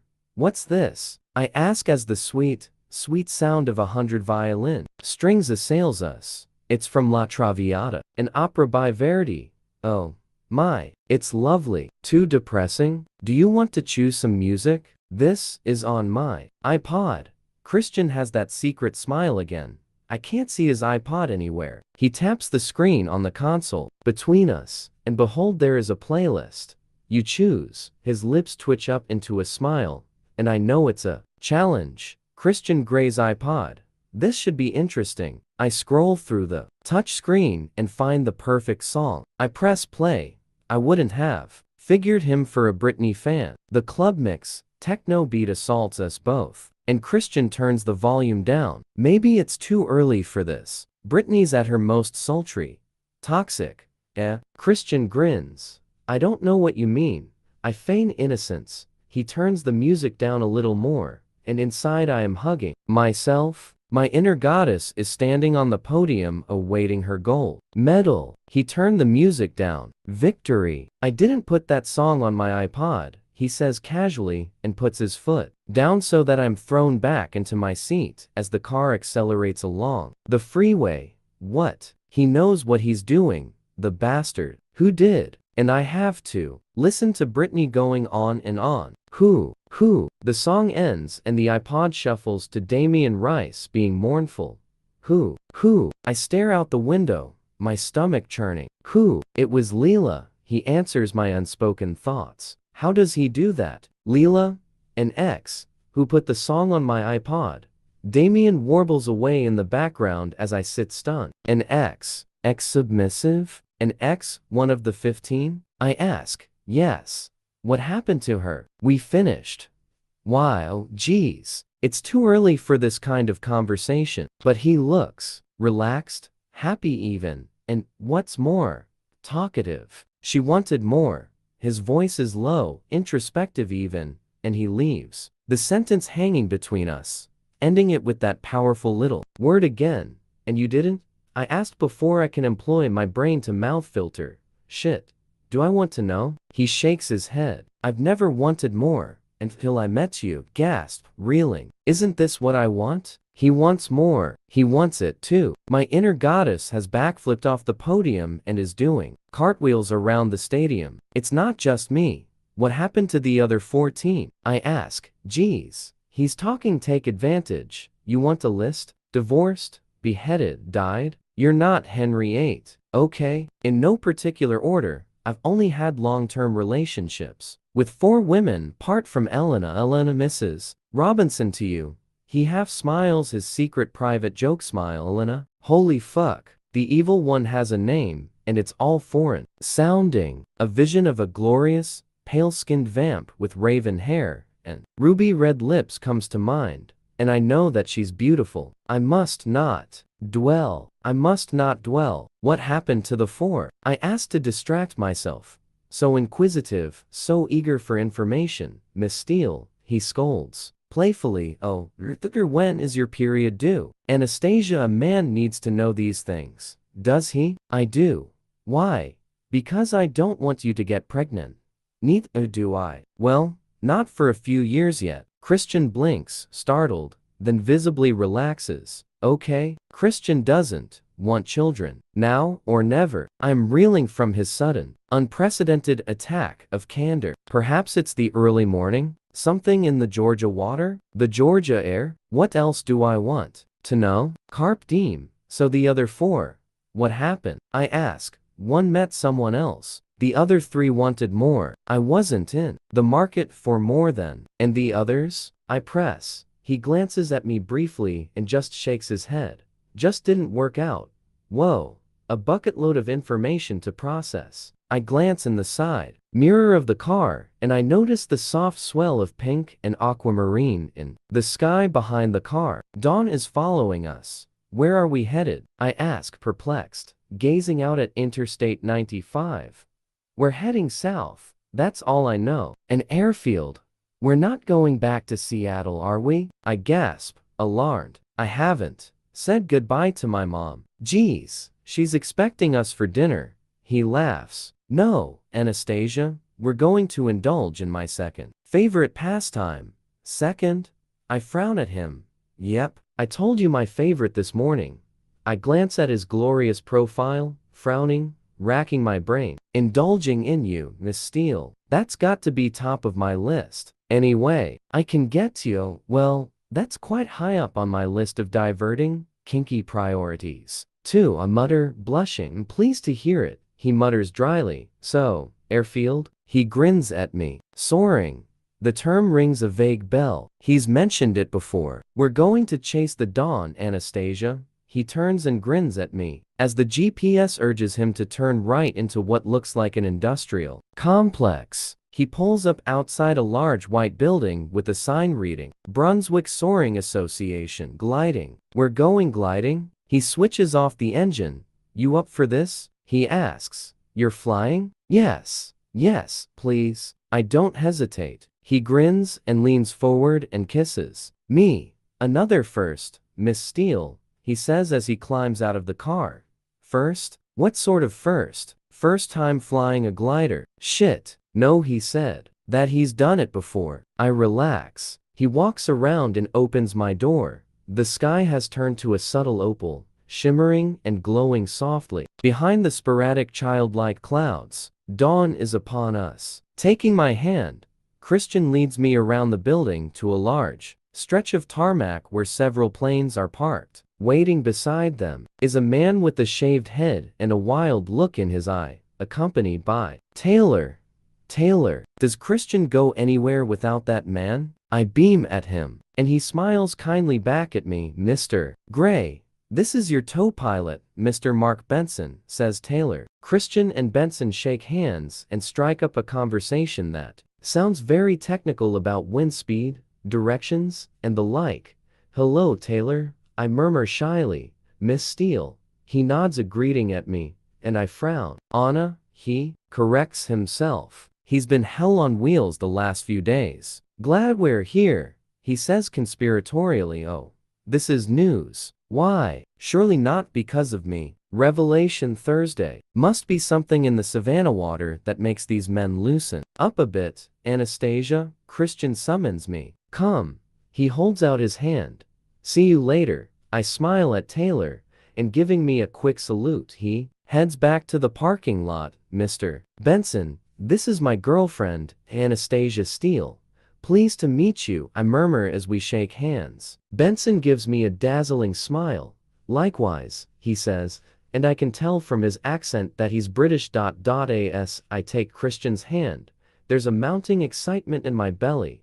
Wow. Gliding. We follow Mark Benson out across the tarmac toward the runway. He and Christian keep up a running conversation. I catch the gist. We will be in a Blanik L-23, which is apparently better than the L-13, although this is open to debate. Benson will be flying a Piper Pawnee. He's been flying tail draggers for about 5 years now. It all means nothing to me, but glancing up at Christian, he is so animated, so in his element, it's a pleasure to watch him. The plane itself is long, sleek, and white with orange stripes. It has a small cockpit with 2 seats, one in front of the other. It's attached by a long white cable to a small, conventional single propeller plane. Benson opens the large, clear perspex dome that frames the cockpit, allowing us to climb in.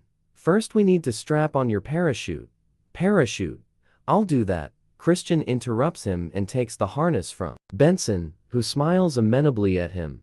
I'll fetch some ballast, Benson says, and heads toward the plane. You like strapping me into things, I observed dryly. Miss Steele, you have no idea. Here, step into the straps. I do as I'm told, placing my arm on his shoulder. Christian stiffens slightly but doesn't move. Once my feet are in the loops, he pulls the parachute up, and I place my arms through the shoulder straps. Deftly he fastens the harness and tightens all the straps.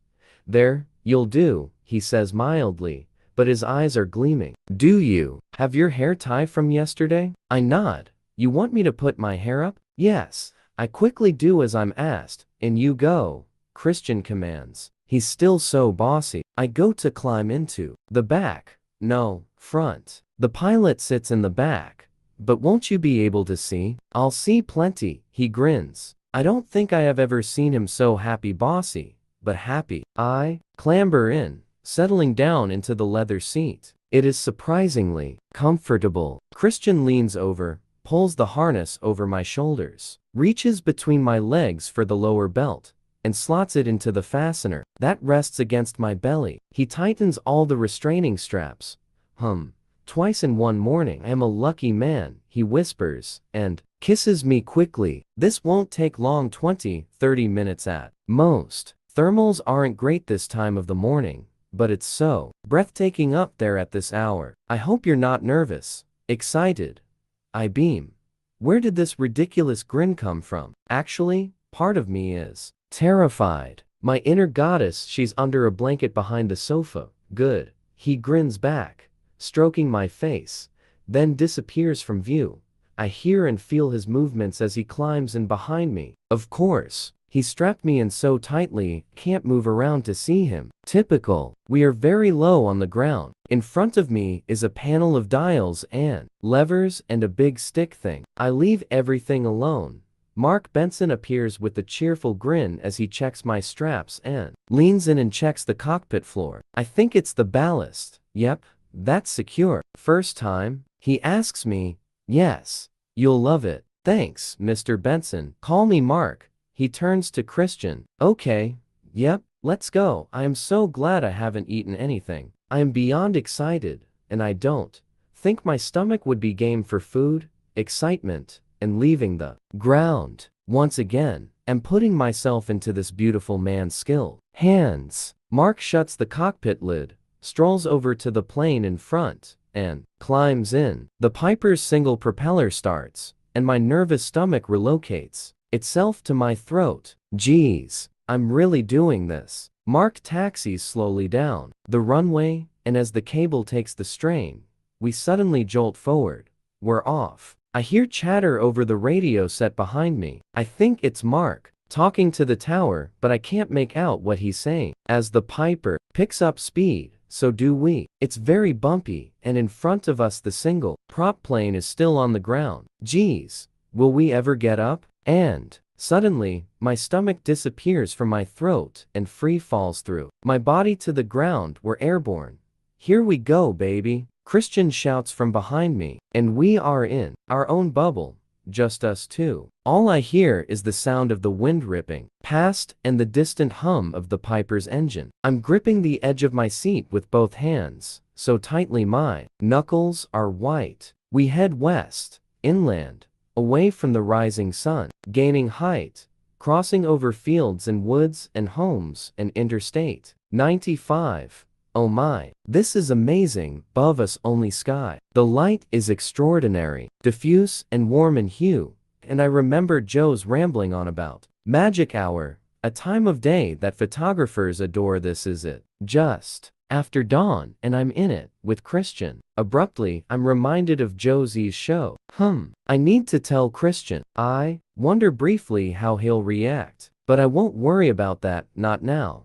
I'm enjoying the ride. My ears pop as we gain height, and the ground slips farther and farther away. It is so peaceful. I completely get why he likes to be up here, away from his BlackBerry and all the pressures of his job. The radio crackles into life, and Mark mentions 3,000 feet. Geez, that sounds high. I check the ground, and I can no longer clearly distinguish anything down there. Release, Christian says into the radio, and suddenly the piper disappears and the pulling sensation provided by the small plane ceases. We're floating over Georgia. Holy fuck, it's exciting. The plane banks and turns as the wing dips, and we spiral toward the sun. Icarus, this is it. I am flying close to the sun, but he's with me eating me. I gasp at the realization. We spiral, and the view in this morning light is spectacular. Hold on tight, he shouts, and we dip again, only this time he doesn't stop. Suddenly, I am upside down, looking at the ground through the top of the cockpit cannon. I squeal loudly, my arms automatically lashing out, my hands splayed on the perspex to stop me from falling. I can hear him laughing. Bastard! But his joy is infectious, and I am laughing too. As he rights the plane, I'm glad I didn't have breakfast. I shout at him. Yes, in hindsight, it's good you didn't. Because I'm going to do that again. He dips the plane once more until we are upside down. This time, because I'm prepared, I hang on to the harness, but it makes me grin and giggle like a fool. He levels the plane once more.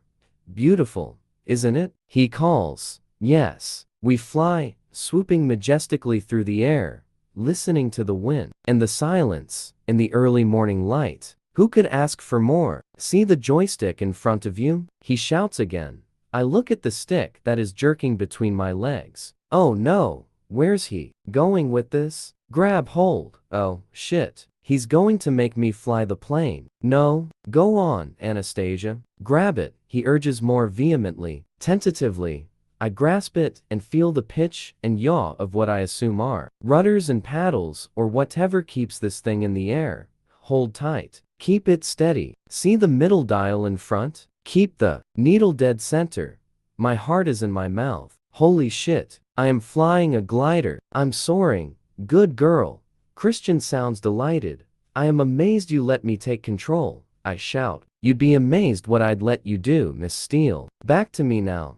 I feel the joystick move suddenly, and I let go as we spiral down several feet, my ears starting to pop again. The ground is getting closer, and it feels like we could be hitting it shortly. Geez, that's scary. Bima? This is BG and Papa 3 Alpha entering left downwind runway 7 to the grass. Bima. Christian sounds his usual authoritative self. The tower squawks back at him over the radio, but I don't understand what they say. We sail around again in a wide circle, sinking slowly to the ground. I can see the airport, the landing strips, and we're flying back over Interstate 95. Hang on, baby. This can get bumpy. After another circle we dip, and suddenly, we are on the ground with a brief thump, racing along the grass. Holy shit. My teeth chatter as we bump at an alarming speed along the ground, until we finally come to a stop. The plane sways then dips to the right. I take a deep lungful of air, while Christian leans over and opens the cockpit lid, clambering out and stretching. How was that? He asks, and his eyes are a shining, dazzling silver gray. He leans down to unbuckle me. That was extraordinary. Thank you, I whisper. Was it more? He asks, his voice tinged with hope.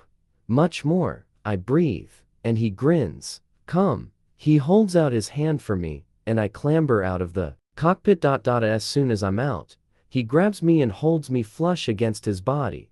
Suddenly, his hand is in my hair, tugging it so my head tips back, and his other hand travels down to the base of my spine. He kisses me, long, hard, and passionately, his tongue in my mouth. His breathing is mounting, his ardor. Holy cow, his erection. We're in a field, but I don't care. My hands twist in his hair, anchoring him to me. I want him. Here now, on the ground. He breaks away and gazes down at me, his eyes now dark and luminous in the early morning light. full of raw, arrogant sensuality. Wow, he takes my breath away. Breakfast, he whispers, making it sound deliciously erotic. How can he make bacon and eggs sound like forbidden fruit? It's an extraordinary skill. He turns, clasping my hand, and we head back toward the car. What about the glider? Someone will take care of that, he says dismissively. We'll eat. Now. His tone is unequivocal. Food. He's talking food, when really all I want is him. Come. He smiles. I have never seen him like this, and it's a joy to behold. I find myself walking beside him, hand in hand, with a stupid, goofy grin plastered on my face. It reminds me of when I was 10 and spent the day at Disneyland with Ray. It was a perfect day, and this is sure shaping out to be the same. Back in the car, as we head back along Interstate 95 toward Savannah, my phone alarm goes off. Oh yes, my pill. What's that? Christian asks, curious, glancing at me. I fumble in my purse for the packet. Alarm for my pill, I mutter as my cheeks flush. His lips quirk up. Good, well done. I hate condoms. I flush some more. He's as patronizing as ever. I like that you introduced me to Mark as your girlfriend, I murmur. Isn't that what you are? He raises an eyebrow. Am I? I thought you wanted a submissive. So did I, Anastasia, and I do. But I've told you. I want more too, oh my. He's coming around, and hope surges through me, leaving me breathless. I'm very happy that you want more, I whisper. We aim to please, Miss Steele. He smirks as we pull into the International House of Pancakes, IHOP. I grin back at him. I don't believe it. Who would have thought? Christian Grey at IHOP. It's 8:30 a.m., but quiet in the restaurant. It smells of sweet batter, fried food, and disinfectant. Not such an enticing aroma. Christian leads me to a booth. I would never have pictured you here, I say as we slide into a booth. My dad used to bring us to one of these whenever my mom went away to a medical conference. It was our secret. He smiles at me, eyes dancing, then picks up a menu, running a hand through his wayward hair. Oh, I want to run my hands through that hair. I pick up a menu and examine it. I realize I'm starving. I know what I want. He breathes, his voice low and husky. I glance up at him, and he's staring at me in that way that tightens all the muscles in my belly and takes my breath away. His eyes dark and smoldering. Holy shit. I gaze at him, my blood singing in my veins. Answering his call. I want what you want, I whisper. He inhales sharply. Here? He asks suggestively, raising an eyebrow at me, smiling wickedly, his teeth trapping the tip of his tongue. Oh my. Sex in IHOP. His expression changes, growing darker. Don't bite your lip, he orders. Not here, not now. His eyes harden, momentarily, and for a moment, he looks so deliciously dangerous. If I can't have you here, don't tempt me. Hi, my name's Leandra. What can I get for you? Folks, today, this morning. Her voice trails off, stumbling over her words as she gets an eyeful of Mr. Beautiful opposite me. She flushes scarlet, and a small ounce of sympathy for her bubbles unwelcome into my consciousness because he still does that to me. Her presence allows me to escape briefly from his sensual glare. Anastasia, he prompts me, ignoring her, and I don't think anyone could squeeze as much carnality into my name as he does at that moment. I swallow, praying that I don't turn the same color as poor Leandra. I told you, I want what you want. I keep my voice soft, low, and he looks at me hungrily. Geez, my inner goddess swoons. Am I up to this game? Leandra looks from me to him and back again. She's practically the same color as her shiny red hair. Shall I give you folks another minute to decide? No, we know what we want. Christian's mouth twitches with a small, sexy smile. We'll have 2 portions of the original buttermilk pancakes with maple syrup and bacon on the side. 2 glasses of orange juice, 1 black coffee with skim milk, and 1 English breakfast tea if you have it, says Christian, not taking his eyes off me. Thank you, sir. Will that be all? Leandra whispers, looking anywhere but at the two of us. We both turn to stare at her, and she flushes crimson again and scuttles away. You know, it's really not fair. I glance down at the Formica tabletop, tracing a pattern on it with my index finger, trying to sound nonchalant. What's not fair? How you disarm people. Women. Me. Do I disarm you? I snort. All the time. It's just looks, Anastasia, he says mildly. No, Christian, it's much more than that. His brow creases. You disarm me totally, Miss Steele. Your innocence. It cuts through all the crap.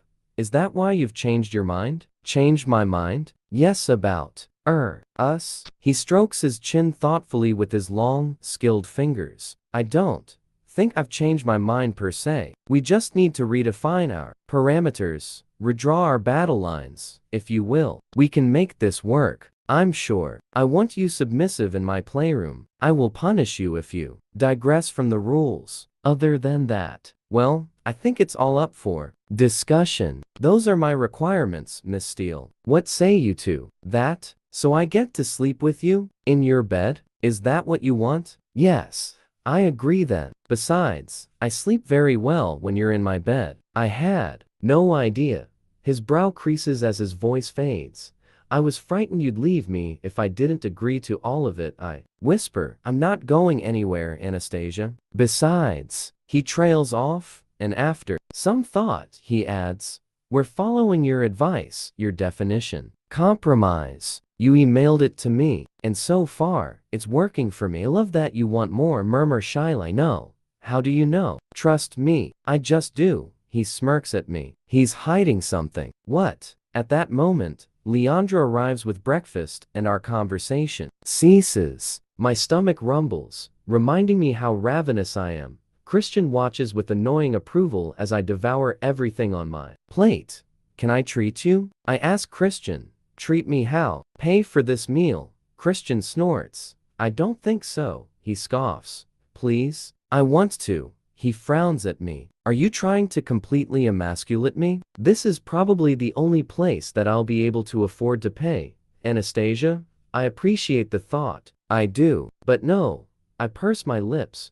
Don't scowl. He threatens, his eyes glinting ominously. Of course, he doesn't ask me for my mother's address. He knows it already, stalker that he is. When he pulls up outside the house, I don't comment. What's the point? Do you want to come in? I ask shyly. I need to work, Anastasia, but I'll be back this evening. What time? I ignore the unwelcome stab of disappointment. Why do I want to spend every single minute with this controlling sex god? Oh yes, I've fallen in love with him, and he can fly. Thank you for the more. My pleasure, Anastasia. He kisses me, and I inhale his sexy Christian smell. I'll see you later. Try to stop me, he whispers. I wave goodbye as he drives off into the Georgia sunshine. I'm still wearing his sweatshirt and his underwear, and I'm too warm. In the kitchen.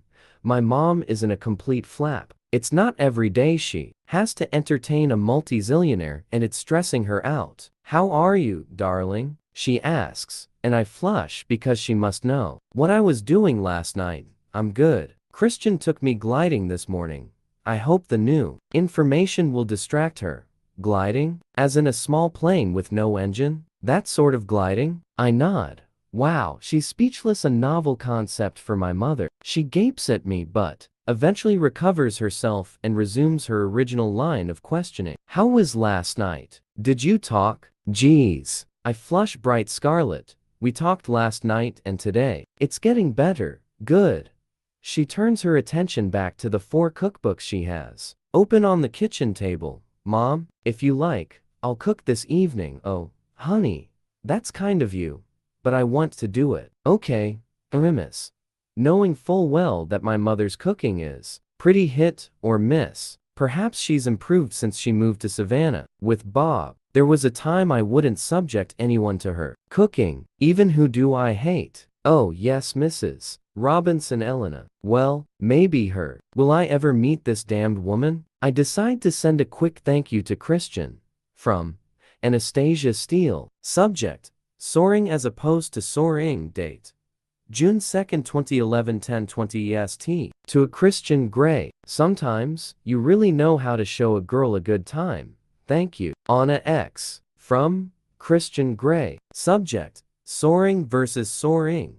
Date: June 2, 2011, 10:24 EST. To Anastasia Steele, I'll take either of those over your snoring. I had a good time too. But I always do when I'm with you. Christian Grey. CEO, Grey Enterprises Holdings, Inc. From Anastasia Steele. Subject: Snoring. Date: June 2, 2011, 10:26 EST. To a Christian Grey, I do not snore, and if I do, it's very ungallant of you to point it out. You are no gentleman, Mr. Grey, and you are in the deep south too. Anna, from Christian Grey. Subject: Somniloquy. Date: June 2, 2011, 10:28 EST. To Anastasia Steele, I have never claimed to be a gentleman, Anastasia, and I think I have demonstrated that point to you on numerous occasions. I am not intimidated by your shouty capitals, but I will confess to a small white lie.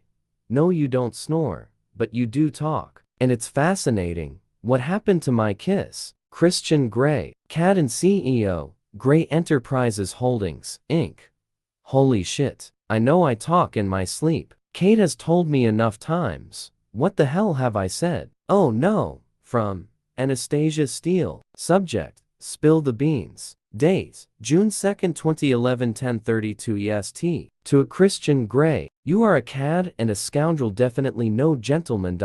So, what did I say? No kisses for you until you talk. From Christian Grey. Subject: Sleeping Talking Beauty. Date: June 2, 2011, 10:35 EST. To Anastasia Steele, it would be most ungallant of me to say, and I have already been chastised for that, but if you behave yourself, I may tell you this evening. I do have to go into a meeting now. Laters, baby. Christian Grey. CEO, Cad and Scoundrel, Grey Enterprises Holdings, Inc. Right. I shall maintain radio silence until this evening. I fume. Geez, suppose I've said I hate him, or worse still, that I love him, in my sleep. Oh, I hope not. I'm not ready to tell him that, and I'm sure he's not ready to hear it, if he ever wants to hear it. I scowl at my computer and decide that whatever mom cooks, I will make bread to vent my frustrations while kneading the dough. My mom has decided on gazpacho soup and a barbecue with steaks, marinated in olive oil, garlic, and lemon. Christian likes meat, and it's simple to do. Bob has volunteered to man the BBQ grill. What is it about? Men and fire? I ponder as I trail after my mother through the supermarket with the shopping cart. As we browse the raw meat cabinet, my phone rings. I scramble for it, thinking it may be Christian. I don't recognize the number. Hello? I answer breathlessly. Anastasia Steele? Yes, it's Elizabeth Morgan from SIP. Oh hi, calling to offer you the job of assistant to Mr. Jack Hyde. We'd like you to start on Monday. Wow, that's great. Thank you. You know the salary details? Yes, that's I accept your offer. I'd love to come and work for you. Excellent. We'll see you Monday at 8:30 a.m. See you then. Goodbye. And thank you. I beam at my mom. You have a job? I nod gleefully, and she squeals and hugs me in the middle of Publix supermarket. Congratulations, darling. We have to buy some champagne. She's clapping her hands and jumping up and down. Is she 42 or 12? I glance down at my phone and frown. There's a missed call from Christian. He never phones me. I call him straight back. Anastasia? He answers immediately. Hi, I murmur shyly. I have to return to Seattle. Something's come up. I am on my way to Hilton Head now. Please apologize to your mother, I can't make dinner. He sounds very businesslike. Nothing serious, I hope. I have a situation that I have to deal with. I'll see you tomorrow. I'll send Taylor to collect you from the airport if I can't come myself. He sounds cold, angry even, but for the first time, I don't immediately think it's me. Okay, I hope you sort out your situation. Have a safe flight. You too, baby, he breathes, and with those words, my Christian is back. Then he hangs up. Oh no, the last situation he had was my virginity. Geez, I hope it's nothing like that. I gaze at my mom. Her earlier jubilation has metamorphosed into concern. If it's Christian, he's had to go back to Seattle. He apologizes. Oh, that's a shame, darling. We can still have our barbecue, and now we have something to celebrate your new job. You have to tell me all about it. It's late afternoon, and Mom and I are lying beside the pool. My mother has relaxed to the point where she is literally horizontal now that Mr. Megabucks is not coming to dinner. As I lie in the sun, endeavoring to lose the pail, I think about yesterday evening and breakfast today. I think about Christian, and my ridiculous grin refuses to subside. It keeps creeping across my face, unbidden and disconcerting, as I recall our various conversations and what we did. What he did. There seems to be a tidal shift in Christian's attitude. He denies it, but he admits he's trying for more. What could have changed? What has altered since he sent his long email and when I saw him yesterday? What has he done? I sit up suddenly, almost spilling my soda. He had dinner with her, Elena. Holy fuck. My scalp prickles at the realization. Did she say something to him? Oh, to have been a fly on the wall during their dinner. I could have landed in her soup or on her wine glass and choked her. What is it, Anna, honey? Mom asks, startled from her torpor. I'm just having a moment, Mom. What time is it? About 6:30 p.m., darling. He wouldn't have landed yet. Can I ask him? Should I ask him? Or perhaps she has nothing to do with it. I fervently hope so. What did I say in my sleep? Crap. Some unguarded remark while dreaming. About him, I bet. Whatever it is, or was. I hope the sea change is coming from within him, and not because of her. I am sweltering in this damned heat. I need another dip in the pool. As I get ready for bed, I switch on my computer. I have heard nothing from Christian. Not even a word that he's arrived safely. From Anastasia Steele. Subject: safe arrival. Date: June 2nd, 2011, 22:32 EST. To a Christian Gray. Dear Sir, please let me know that you have arrived safely. I am starting to worry. Thinking of you. You're on a X. 3 minutes later, I hear the ping from my email inbox. From Christian Gray. Subject: sorry. Date: June 2nd, 2011, 19:36. Anastasia Steele. Dear Miss Steele, I have arrived safely, and please accept my apologies for not letting you know. I don't want to cause you any worry. It's heartwarming to know that you care for me. I am thinking of you too, and as ever looking forward to seeing you tomorrow. Christian Gray. CEO, Gray Enterprises Holdings, Inc. I sigh. Christian is back to formality. From Anastasia Steele. Subject: the situation. Date: June 2nd, 2011, 20:40 EST. To a Christian Gray. Dear Mr. Gray, I think it is very evident that I care for you deeply. How could you doubt that? I hope your situation is under control. You're on it X. P's. Are you going to tell me what I said in my sleep? From Christian Gray. Subject: pleading the fifth. Date: June 2nd, 2011, 19:45. Anastasia Steele. Dear Miss Steele, I like very much that you care for me. The situation here is not yet resolved. With regard to your P's, the answer is no. Christian Gray. CEO, Gray Enterprises Holdings, Inc. From Anastasia Steele. Subject: pleading insanity. Date: June 2nd, 2011, 22:48 EST. To a Christian Gray. I hope it was amusing, but you should know, cannot accept any responsibility for what comes out of my mouth when I am unconscious. In fact, you probably misheard me. A man of your advanced years is surely a little deaf. From Christian Gray. Subject: pleading guilty. Date: June 2nd, 2011, 19:52. Anastasia Steele. Dear Miss Steele, sorry, could you speak up? I can't hear you. Christian Gray. CEO, Gray Enterprises Holdings, Inc. From Anastasia Steele. Subject: pleading insanity again. Date: June 2, 2011 22:54 EST. To a Christian Grey, you are driving me crazy. From Christian Grey. Subject, I hope so. Date, June 2, 2011 19:59.to, Anastasia Steele. Dear Miss Steele, I intend to do exactly that on Friday evening. Looking forward to it, Christian Grey. CEO, Grey Enterprises Holdings, Inc. From Anastasia Steele. Subject, Ger. Date, June 2, 2011 23:02 EST. To a Christian Grey, I am officially pissed at you.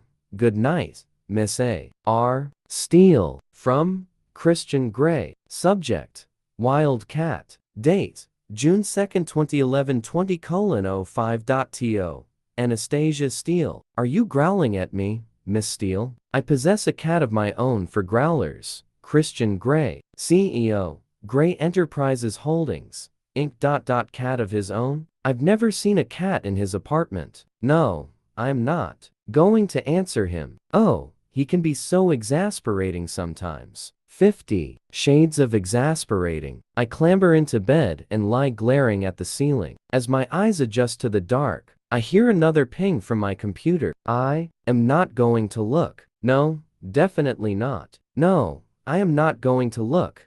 Gah, like the fool I am, and not resist the lure of Christian Grey's words. From Christian Grey. Subject, what you said in your sleep. Date, June 2, 2011 20:20.to, Anastasia Steele. Anastasia, I'd rather hear you say the words that you uttered in your sleep when you're conscious. That's why I won't tell you. Go to sleep. You'll need to be rested with what I have in mind for you tomorrow. Christian Grey. CEO, Grey Enterprises Holdings, Inc. Oh no, what have I said? It's as bad as I think, I'm sure. Chapter 25. My mother hugs me tightly. Follow your heart, darling, and please try not to overthink things. Relax and enjoy yourself. You are so young, sweetheart. You have so much of life to experience yet. Just let it happen. You deserve the best of everything, she whispers in my ear, her heartfelt words comforting. She kisses my hair. Oh, Mom. Hot, unwelcome tears prick my eyes as I cling to her. Darling, you know what they say. You have to kiss a lot of frogs before you find your prince. I give her a lopsided, bittersweet smile. I think I've kissed a prince, Mom. I hope he doesn't turn into a frog. She gives me her most endearing, motherly, absolute unconditional love smile, and I marvel at the love I feel for this woman as we hug. Again, Anna, they're calling your flight. Bob's voice is anxious. Will you visit, Mom? Of course, darling, soon. Love you, me too. Her eyes are red with unshed tears as she releases me. I hate leaving her. I hug Bob and turning, head to the gate. I do not have time for the first-class lounge today. I will myself not to glance back, but I do. And Bob is holding my mom, and tears are streaming down her face. I can no longer hold mine back. I put my head down and proceed to the gate, keeping my eyes on the shiny white floor, blurred through my watery tears. Once on board, in the luxury of first class, I curl up in my seat and try to compose myself. It is always painful to wrench myself away from Mom. She is scatty, disorganized, but newly insightful, and she loves me. Unconditional love, what every child deserves from its parents. I frown at my wayward thoughts and, pulling out my BlackBerry, stare at it despondently. What does Christian know of love? Seems he didn't get the unconditional love he was entitled to during his very early years. My heart twists, and my mother's words waft like a zephyr through my mind.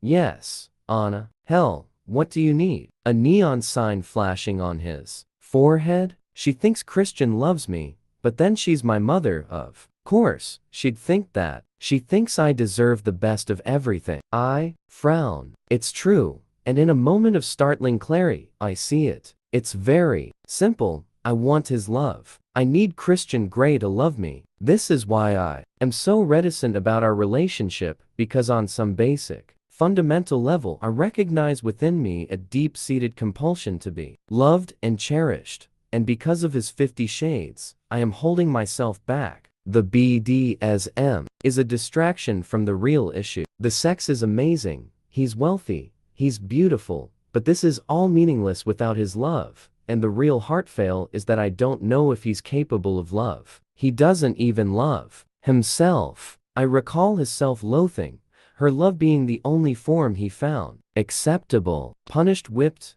beaten, whatever their relationship entailed, he feels undeserving of love. Why does he feel like that? How can he feel like that? His words haunt me. It's very hard to grow up in a perfect family when you're not perfect. I close my eyes, imagining his pain, and I can't begin to comprehend it. I shudder as I remember that I may have divulged too much. What? Have I confessed to Christian in my sleep? What secrets have I revealed? I stare at the BlackBerry in the vague hope that it will give me some answers. Rather unsurprisingly, it is not very forthcoming. As we haven't taken off yet, I decide to email my 50 Shades. From Anastasia Steele. Subject: Homeward Bound. Date: June 3, 2011, 12:53 EST. To a Christian Gray. Dear Mr. Gray, I am once again ensconced in first class, for which I thank you. I am counting the minutes until I see you this evening, and perhaps torturing the truth out of you about my nocturnal admissions. Your Anna X. From Christian Gray. Subject: Homeward Bound. Date: June 3, 2011, 09:58.to. Anastasia Steele. Anastasia, I look forward to seeing you. Christian Gray, CEO, Gray Enterprises Holdings, Inc. His response makes me frown. It sounds clipped and formal, not his usual witty, pithy style.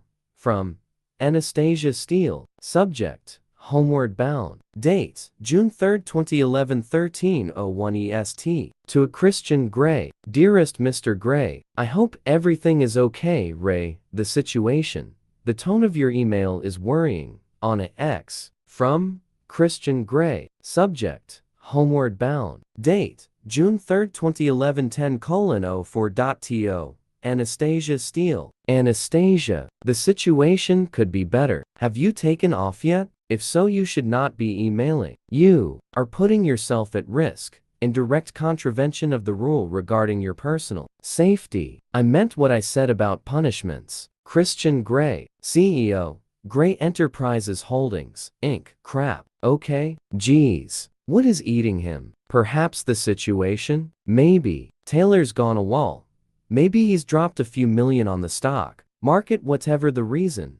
From Anastasia Steele. Subject: Overreaction. Date: June 3, 2011, 13:06 EST. To a Christian Gray. Dear Mr. Grumpy, the aircraft doors are still open. We are delayed, but only by 10 minutes. My welfare, and that of the passengers around me, is vouchsafed. You may stow your twitchy palm for now, Miss Steele. From Christian Gray. Subject: Apologies, twitchy palm stowed. Date: June 3, 2011, 10:0.to. Anastasia Steele. I miss you and your smart mouth, Miss Steele. I want you safely home. Christian Gray, CEO, Gray Enterprises Holdings, Inc. From Anastasia Steele. Subject: Apology accepted. Date: June 3, 2011, 13:10 EST. To a Christian Gray. They are shutting the doors. You won't hear another peep from me, especially given your deafness. Laters. Anna X. I switch off the BlackBerry, unable to shake my anxiety. Something is up with Christian. Perhaps the situation is out of hand. I sit back, glancing up at the overhead bin where my bags are stowed. I managed, this morning, with my mother's help, to buy Christian a small gift to say thank you for first class and for the gliding. I smile at the memory of the soaring. That was something else. I don't know yet if I'll give my silly gift to him. He might think it's childish, and if he's in a strange mood, maybe not. I am both eager to return and apprehensive of what awaits me at my journey's end. As I mentally flick through all the scenarios that could be the situation, I become aware that once again the only empty seat is beside me. I shake my head as the thought crosses my mind that Christian might have purchased the adjacent seat so that I couldn't talk to anyone. I dismiss the idea as ridiculous. No one could be that controlling, that jealous, surely. I close my eyes as the plane taxis toward the runway, emerge into the SeaTac arrivals terminal 8 hours later to find Taylor waiting and holding up a sign that reads Miss A. Steele. Honestly, but it's good to see him. Hello Taylor, Miss Steele. He greets me formally, but I see a hint of a smile in his sharp brown eyes. He looks his usual immaculate self, smart charcoal suit, white shirt, and charcoal tie. I do know what you look like, Taylor. You don't need a sign, and I do. Wish you'd call me Anna. Anna, can I take your bags, please? No, and manage. Thank you. His lips tighten perceptibly. But if you'd be more comfortable taking them, I stammer. Thank you. He grabs my backpack and my newly acquired wheelie case for the clothes my mother has bought me. This way, ma'am, I sigh. He's so polite. I remember, though I would like to erase it from my memory, that this man has bought me underwear. In fact, and the thought unsettles me, he's the only man who's ever bought me underwear. Even Ray's never had to endure that hardship. We walk in silence to the black Audi SUV outside in the airport parking lot, and he holds the door open for me. I clamber in, wondering if wearing such a short skirt for the return to Seattle was a good idea. It was cool and welcome in Georgia. Here I feel exposed. Once Taylor has stowed my bags in the trunk, we set off for Escala. The journey is slow, caught up in rush hour traffic. Taylor keeps his eyes on the road ahead. Taciturn does not begin to describe him. I can bear the silence no longer. How's Christian, Taylor? Mr. Gray is preoccupied, Miss Steele. Oh, this must be the situation. I'm mining a seam of gold. Preoccupied? Yes, ma'am. I frown at Taylor, and he glances at me in the rearview mirror. Our eyes meeting. He's saying no more. Geez, he can be as tight-lipped as the control freak himself. Is he okay? I believe so. Ma'am, are you more comfortable calling me Miss Steele? Yes, ma'am. Oh, okay. Well, that curtails our conversation, and we continue in silence. I begin to think that Taylor's recent slip, when he told me that Christian had been hell on wheels, was an anomaly. Perhaps he's embarrassed about it, worried that he's been disloyal. The silence is suffocating. Could you put some music on, please? Certainly, ma'am. What would you like to hear? Something soothing. I see a smile play on Taylor's lips as our eyes meet briefly again in the mirror. Yes, ma'am. He pushes a few buttons on the steering wheel, and the gentle strains of Pachelbel's canon fills the space between us. Oh yes, this is what I need. Thank you. I sit back as we drive slowly but steadily along Interstate 5 into Seattle. 25 minutes later, he drops me outside the impressive FOD that is the entrance to Escala. In you go, ma'am, he says, holding the door open for me. I'll bring up your luggage. His expression is soft, warm, articular even. Geez, Uncle Taylor, what a thought. Thank you for meeting me. It's a pleasure, Miss Steele. He smiles, and I head into the building. The doorman nods and waves. As I ride up to the 30th floor. 1,000 butterflies stretch their wings and flutter erratically in my stomach. Why am I so nervous? And I know it's because I have no idea what kind of mood Christian's going to be in when I arrive. My inner goddess is hopeful for one type of mood. My subconscious, like me, is fraught with nerves. The elevator doors open, and I'm in the foyer. It is so strange not to be met by Taylor. Of course, he's parking the car in the great room. Christian is on his BlackBerry, talking quietly as he stares through the glass doors at the early evening Seattle skyline. He's wearing a gray suit, with the jacket undone, and he's running his hand through his hair. He's agitated, tense even. Oh no, what's wrong? Agitated or not, he's still a fine sight. How can he look so arresting? No trace. Okay? Yes. He turns and sees me, and his whole demeanor changes, from tension to relief to something else. A look that calls directly to my inner goddess, a look of sensual carnality. His eyes scorching, my mouth goes dry, and desire blooms in my body. Whoa, keep me informed. He snaps, and shuts off his phone as he strides purposefully toward me. I stand paralyzed as he closes the distance. between us, devouring me with his eyes. Holy shit, something's amiss. The strain in his jaw, the anxiety around his eyes. He shrugs out of his jacket, undoes his dark tie, and slings them both onto the couch en route to me. Then his arms are wrapped around me, and he's pulling me to him, hard, fast, gripping my ponytail to tilt my head up, kissing me like his life depends on it. What the hell? He drags the hair tie painfully out of my hair, but I don't care. There's a desperate, primal quality to his kiss. He needs me, for whatever reason, at this point in time, and I have never felt so desired and coveted. It's dark and sensual and alarming all at the same time. I kiss him back with equal fervor, fingers twisting and fisting in his hair, our tongues entwine, our passion and ardor erupting between us. He tastes divine, hot, sexy, and his scent all body wash. And Christian is arousing. He drags his mouth away from mine and he's staring down at me, gripped by some unnamed emotion. What's wrong? Breathe. I'm so glad you're back. Shower with me now. I can't decide if it's a request or a command. Yes, I whisper, and he grabs my hand, leading me out of the big room into his bedroom to his bathroom. Once there, he releases me and turns the water on in the far too spacious shower. Spinning around slowly, he gazes at me, eyes hooded.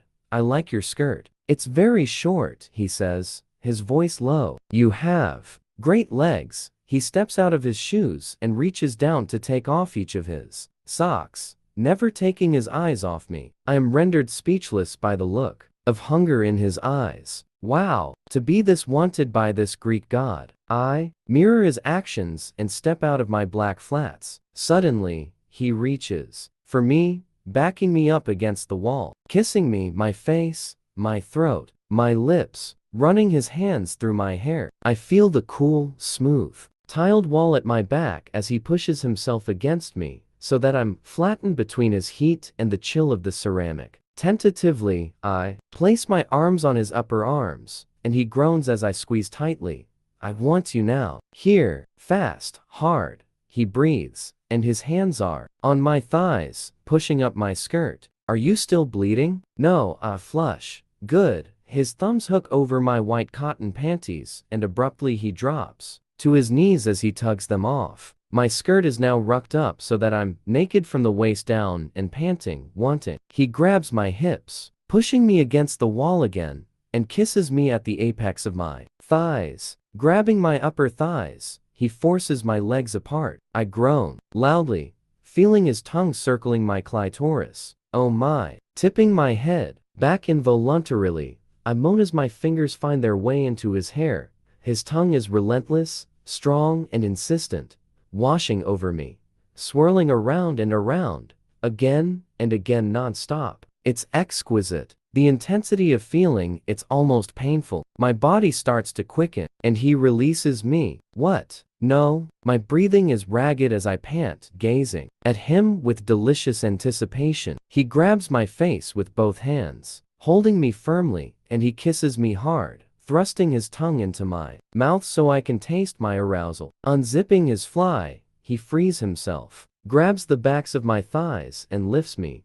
Wrap your legs around me, baby, he commands, his voice urgent, strained. I do as I'm told and wrap my arms around his neck, and he moves, quickly and sharply, filling me. Ah, he gasps, and I groan, holding my behind, his fingers digging into my soft flesh. He begins to move, slowly. At first, a steady even tempo, but as his control unravels, he speeds up, faster and faster. Ah, I tip my head back and concentrate on the invading, punishing, heavenly sensation, pushing me onward, higher, up. And when I can take no more, I explode around him, spiraling into an intense, all-consuming orgasm. He lets go with a deep growl, and he buries his head in my neck as he buries himself inside me, groaning loudly and incoherently as he finds his release. His breathing is erratic, but he kisses me tenderly, not moving, still, inside me, and I blink, and seeing, to his eyes. As he comes into focus, he gently pulls out of me, holding me steady while I place my feet on the floor. The bathroom is now cloudy with steam and hot. I feel overdressed. You seem pleased to see me, I murmur with a shy smile.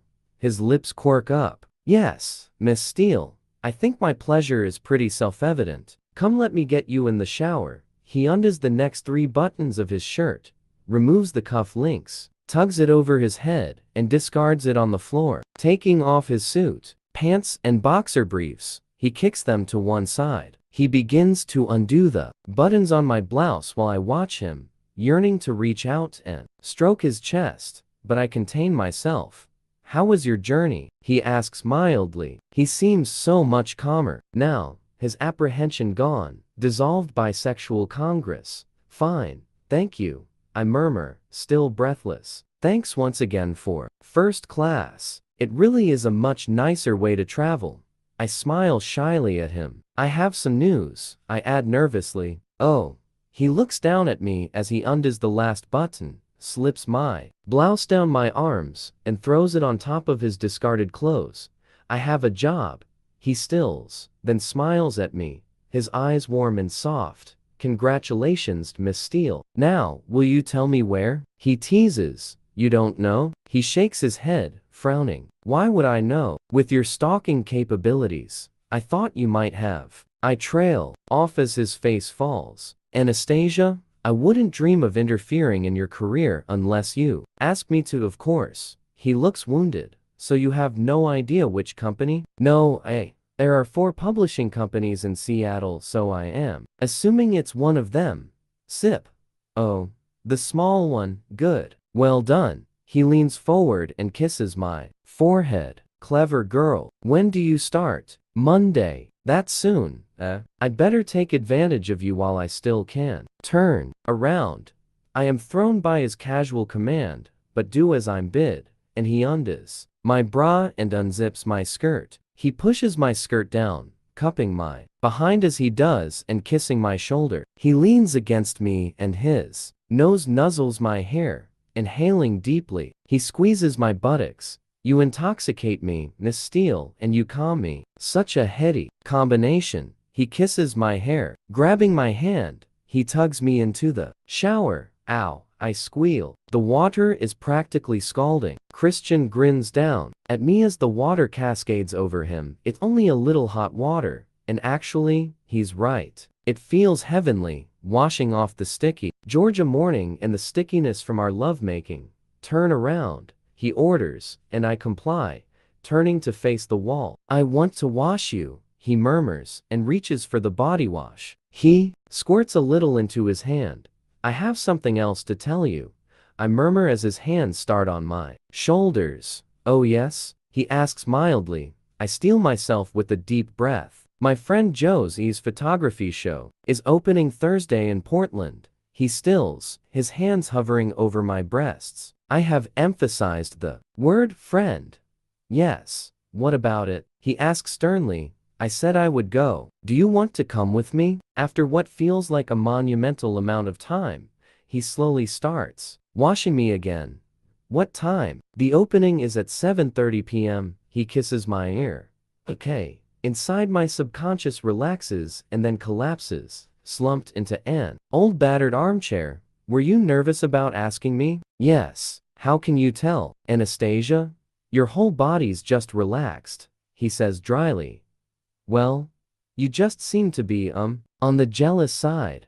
Yes, I am, he says darkly, and you do well to remember that. But, thank you for asking. We'll take Charlie Tango. Oh, the helicopter, of course, silly me. More flying. Cool. I grin. Can I wash you? I ask. I don't think so, he murmurs, and he kisses me gently on my neck to take the sting out of his refusal. I pout at the wall as he caresses my back. With soap. Will you ever let me touch you? I ask boldly. He stills again, his hand on my behind. Put your hands on the wall, Anastasia. I'm going to take you again, he murmurs in my ear as he grabs my hips, and I know that the discussion is over. Later, we are seated at the breakfast bar, dressed in bathrobes, having consumed Mrs. Jones's rather excellent pasta alle vongole. More wine? Christian asks, gray eyes glowing. A small glass, please. The Sancerre is crisp and delicious. Christian pours one for me and one for himself. How's the, situation that brought you to Seattle? I ask. Tentatively, he frowns. Out of hand, he murmurs bitterly. But nothing for you to worry about, Anastasia. I have plans for you this evening. Oh, yes. I want you ready and waiting in my playroom in 15 minutes. He stands and gazes down at me. You can get ready in your room. Incidentally, the walk-in closet is now full of clothes for you. I don't want any arguments about them. He narrows his eyes, daring me to say something. When I don't, he stalks off to his study. Me. Argue? With you? 50 Shades? It's more than my backside's worth. I sit on the bar stool, momentarily stupefied, trying to assimilate this morsel of information. He's bought me clothes. I roll my eyes in an exaggerated fashion, knowing full well he can't see me. Car, phone, computer, clothes, it'll be a damn condo next, and then I really will be his mistress. Ho. My subconscious has her snarky face on. I ignore her and make my way upstairs toward my room. So, it is still mine. Why? I thought he'd agreed to let me sleep with him. I suppose he's not used to sharing his personal space, but then, neither am I. I console myself with the thought that at least I have somewhere to escape from him. Examining the door, I find that it has a lock but no key. I wonder briefly if Mrs. Jones has a spare. I'll ask her. I open the closet door and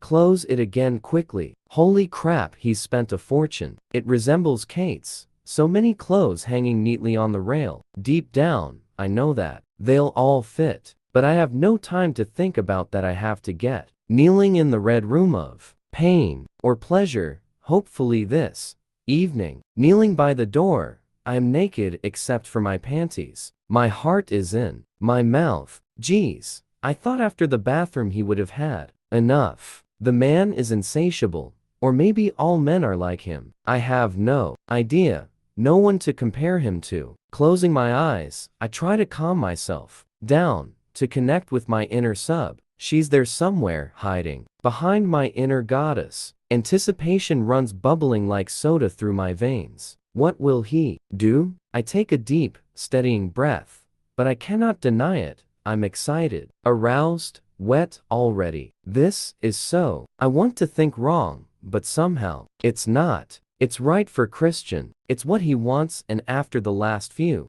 days, after all he's done, I have to man up and take whatever he decides he wants, whatever he thinks he needs. The memory of his look when I came in this evening, the longing in his face, his determined stride toward me like I was an oasis in the desert. I do almost anything to see that look again. I press my thighs together at the delicious memory, and it reminds me that I need to spread my knees. I shuffle them apart. How long will he make me wait? The weight is crippling me with a dark and tantalizing desire. I glance quickly around the subtly lit room.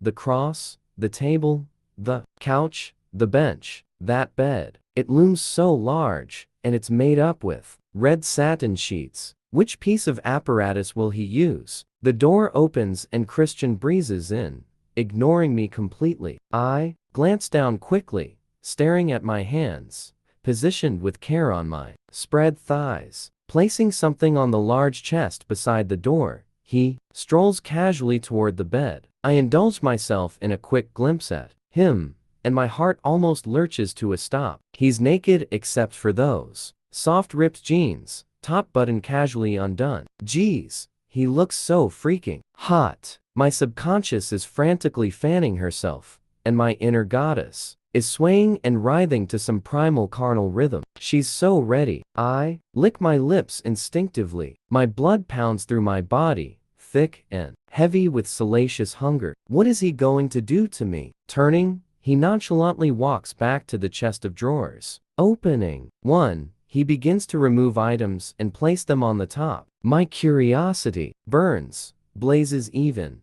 but I resist the overwhelming temptation to sneak a quick peek. When he finishes what he's doing, he comes to stand in front of me. I can see his naked feet, and I want to kiss every inch of them, run my tongue over his instep, suck each of his toes. Holy shit. You look lovely, he breathes. I keep my head down, conscious that he's staring at me while I am practically naked. I feel the flush as it slowly spreads over my face. He bends down and cups my chin, forcing my face up to meet his gaze. You are one beautiful woman, Anastasia, and you're all mine, he murmurs. Stand up. His command is soft, full of sensual promise. Shakily, I get to my feet. Look at me, he breathes, and I stare up into his smoldering gaze. Is his dom gaze cold, hard, and sexy as hell, 7 shades of sin in one enticing look. My mouth dries, and I know I will do anything he asks. An almost cruel smile plays across his lips. We don't have a signed contract, Anastasia, but we've discussed limits, and I want to reiterate we have safe words, okay? Holy fuck. What has he got planned that I need safe words? What are they? He asks authoritatively. I frown slightly at his question, and his face hardens perceptibly. What are the safe words, Anastasia? He says slowly and deliberately. Yellow. I mumble, and he prompts, his mouth setting in a hard line. Red. I breathe. Remember those, and I can't help it. I raise my eyebrow at him and am about to remind him of my GPA, but the sudden frosty glint in his icy gray eyes stops me in my tracks. Don't start with your smart mouth in here, Miss Steele, or I will fuck it with you on your knees. Do you understand? I swallow instinctively. Okay. I blink rapidly, chastened. Actually, it's his tone of voice, rather than the threat, that intimidates me. Well, yes, sir. I mumble hastily. Good girl. He pauses as he stares at me. My intention is not that. You should use the safe word because you're in pain. What I intend to do to you will be intense. Very intense. And you have to guide me. Do you understand? Not really. Intense? Wow. This is about touch, Anastasia. You will not be able to see me or hear me, but you'll be able to feel me. I frown. Not hear him? How is that going to work? He turns, and I hadn't noticed that above the chest is a sleek, flat, matte black box. As he waves his hand in front, the box splits in half. 2 doors slide open, revealing a CD player and a host of buttons. Christian presses several of these buttons in sequence. Nothing happens, but he seems satisfied. I am mystified. When he turns to face me again, he wears his small I have Ascret smile. I'm going to tie you to that bed, Anastasia, but I'm going to blindfold you first, and he reveals his iPod in his hand. You will not be able to hear me. All you will hear is the music I am going to play for you, okay? A musical interlude. Not what I was expecting. Does he ever do what I expect? Geez, I hope it's not rap. Come. Taking my hand, he leads me over to the antique four-poster bed. There are shackles attached at each corner, fine metal chains with leather cuffs, glinting against the red satin. Oh boy, I think my heart is going to jump out of my chest, and I'm melting from the inside out, desire coursing through me. Could I be any more excited? Stand here. I am facing the bed. He leans down and whispers in my ear. Wait here. Keep your eyes on the bed. Picture yourself lying here, bound and totally at my mercy. Oh my. He moves away for a moment, and I can hear him near the door, fetching something. All my senses are hyper-alert, my hearing more acute. He's picked up something from the rack of whips and paddles by the door. Holy cow, what is he going to do? I feel him behind me. He takes my hair, pulls it into a ponytail behind me, and starts to braid it. While I like your pigtails, Anastasia, I am impatient to have you right now. So one will have to do. His voice is low, soft. His deft fingers skim my back occasionally as they work down my hair, and each casual touch is like a sweet, electric shock against my skin. He fastens the end with the hair tie, then gently tugs the braid so that I'm forced to step back flush against him. He pulls again to the side so that I angle my head, giving him easier access to my neck. Leaning down, he nuzzles my neck, tracing his teeth and tongue from the base of my ear to my shoulder. He hums softly as he does, and the sound resonates through me. Right down there inside me, bit and groan quietly. Hush now, he breathes against my skin. He holds up his hands in front of me, his arms touching mine. In his right hand is a flogger. I remember the name from my first introduction to this room. Touch it, he whispers, and he sounds like the devil himself. My body flames in response. Tentatively, I reach out and brush the long strands. It has many long fronds, all soft suede with small beads at the end. I will use this. It will not hurt, but it will bring your blood to the surface of your skin and make you very sensitive. Oh, he says it won't hurt. What are the safe words, Anastasia? Yellow and red, sir, I whisper. Good girl. Remember, most of your fear is in your mind. He drops the flogger on the bed, and his hands move to my waist. You won't be needing these, he murmurs, and hooks his fingers into my panties and sweeps them down my legs. I step unsteadily out of them, supporting myself on the ornate post of the bed. Stand still, he orders, and he kisses my behind, and then gently nips me twice, making me tense. Now lie down, face up, he adds as he smacks me hard on the behind, making me jump.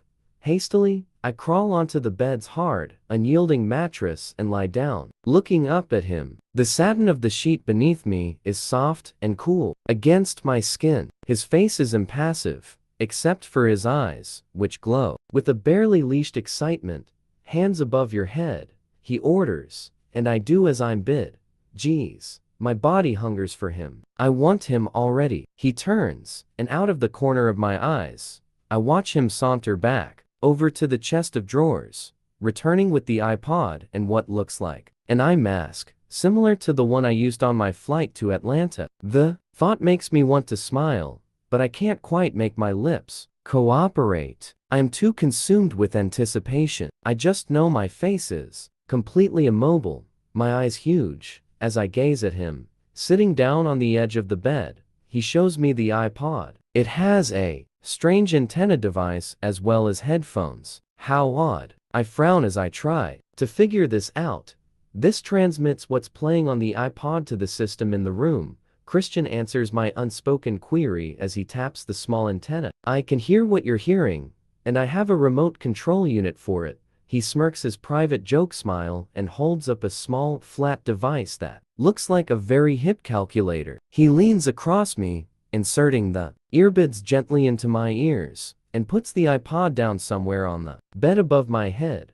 Lift your head, he commands, and I do so immediately. Slowly, he slides the mask on, pulling the elastic over the back of my head, and I'm blind. The elastic on the mask holds the earbuds in place. I can still hear him, though the sound is muffled as he rises from the bed. I'm deafened by my own breathing. It's shallow and erratic, reflecting my excitement. Christian takes my left arm, stretches it gently to the left-hand corner, and attaches the leather cuff around my wrist. His long fingers stroke the length of my arm once he's finished. Oh, his touch elicits a delicious, tickly shiver. I hear him move slowly around to the other side, where he takes my right arm and cuffs it. Again, his long fingers linger along my arm. Oh my, I am fit to burst already. Why is this so erotic? He moves to the bottom of the bed and grabs both of my ankles. Lift your head again, he orders. I comply, and he drags me down the bed so that my arms are stretched out and almost straining at the cuffs. Holy cow, I cannot move my arms. A frisson of trepidation mixed with tantalizing exhilaration sweeps through my body, making me wetter. I groan, parting my legs. He cuffs first my right ankle and then my left, so I am staked out, spread-eagled, and totally vulnerable to him. It's so unnerving that I can't see him. I listen hard. What's he doing? And I hear nothing, just my breathing and the pounding thud of my heart as blood pulses furiously against my eardrums. Abruptly, the soft silent hiss and pop of the iPod springs into life. From inside my head, a lone angelic voice sings unaccompanied a long, sweet note. and it's joined almost immediately by another voice. And then more voices. Holy cow! A celestial choir singing a cappella in my head, an ancient hymnal. What in heaven's name is this? I have never heard anything like it. Something almost unbearably soft brushes against my neck, running languidly down my throat, slowly across my chest, over my breasts, caressing me, pulling at my nipples. It's so soft, skimming underneath. It's so unexpected. It's fur, a fur glove. Christian trails his hand, unhurried and deliberate, down to my belly, circling my navel, then carefully from hip to hip, and I'm trying to anticipate where he's going next. But the music, it's in my head, transporting me, the fur across the line of my pubic hair, between my legs, along my thighs, down one leg, up the other. It almost tickles, but not quite. More voices join the heavenly choir, all singing different parts, their voices blending blissfully and sweetly together in a melodic harmony that is beyond anything I've ever heard. I catch one word, deuce, and I realize they are singing in Latin, and still, the fur is moving down my arms and around my waist, back up across my breasts. My nipples harden beneath the soft touch, and I'm panting, wondering where his hand will go next. Suddenly, the fur is gone, and I can feel the fronds of the flogger flowing over my skin, following the same path as the fur, and it's so hard to concentrate with the music in my head. It sounds like 100 voices, singing, weaving an ethereal tapestry of fine silk and gold and silver through my head, mixed with the feel of the soft suede against my skin, trailing over me. Oh my! Abruptly, it disappears. Then, suddenly, sharply, it bites down on my belly. Ugh! I cry out. It takes me by surprise, but it doesn't exactly hurt, and tingles all over, and he hits me again, harder. I want to move, to writhe, to escape, or to welcome each blow. I don't know, it's so overwhelming. I can't pull my arms. My legs are stuck. I am held very firmly in place. And again, he strikes across my breasts. I cry out, and it's a sweet agony, bearable, just pleasant. No, immediately, but as my skin sings with each blow in perfect counterpoint to the music in my head, I'm dragged into a dark part of my psyche that surrenders to this most erotic sensation. Yes, I get this. He hits me across my hip, then moves in swift blows over my pubic hair, on my thighs, and down my inner thighs, and back up my body, across my hips. He keeps going as the music reaches a climax, and then suddenly, the music stops, and so does he. Then the singing starts again, building and building, and he rains down blows on me, and I groan and writhe. Once again, it ceases, and all is quiet, except my wild breathing, and wild yearning for, oh, what's happening? What's he going to do now? The excitement is almost unbearable. I've entered a very dark, carnal place. The bed moves and shifts as I feel him clamber over me, and the song starts again. He's got it on repeat. This time, it's his nose and lips that take the place of the fur, running down my neck and throat, kissing, sucking, trailing down to my breasts, taunting each of my nipples in turn, his tongue swirling around one while his fingers relentlessly tease the other. I groan, loudly I think, though I can't hear. I am lost in him, lost in the astral, seraphic voices, lost to all the sensations I cannot escape. I am completely at the mercy of his expert touch.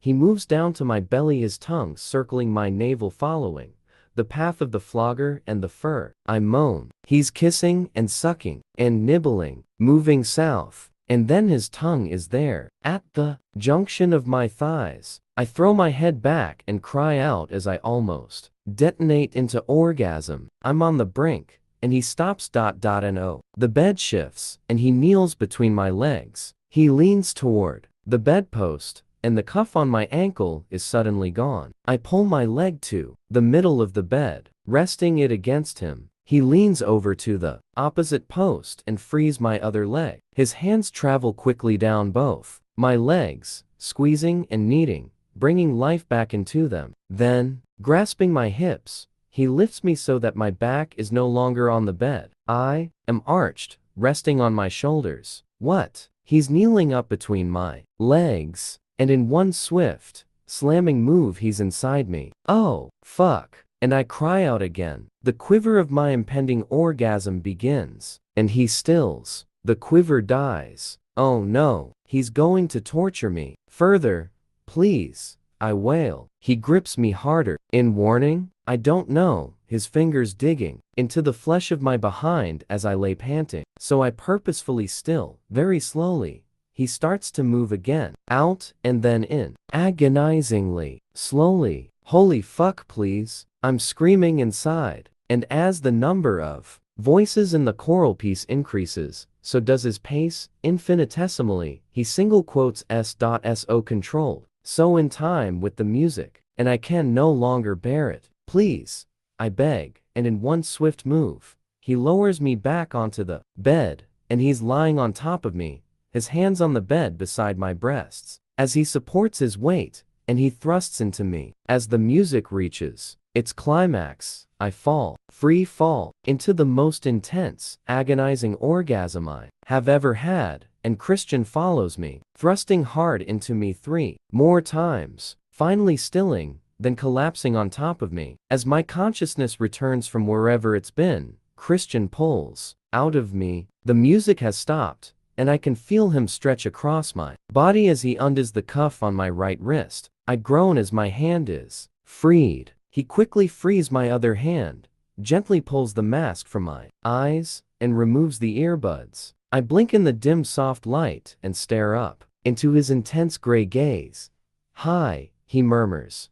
Hi yourself. I breathe shyly back at him. His lips quirk up into a smile, and he leans down and kisses me softly. Well done, you, he whispers. Turn over.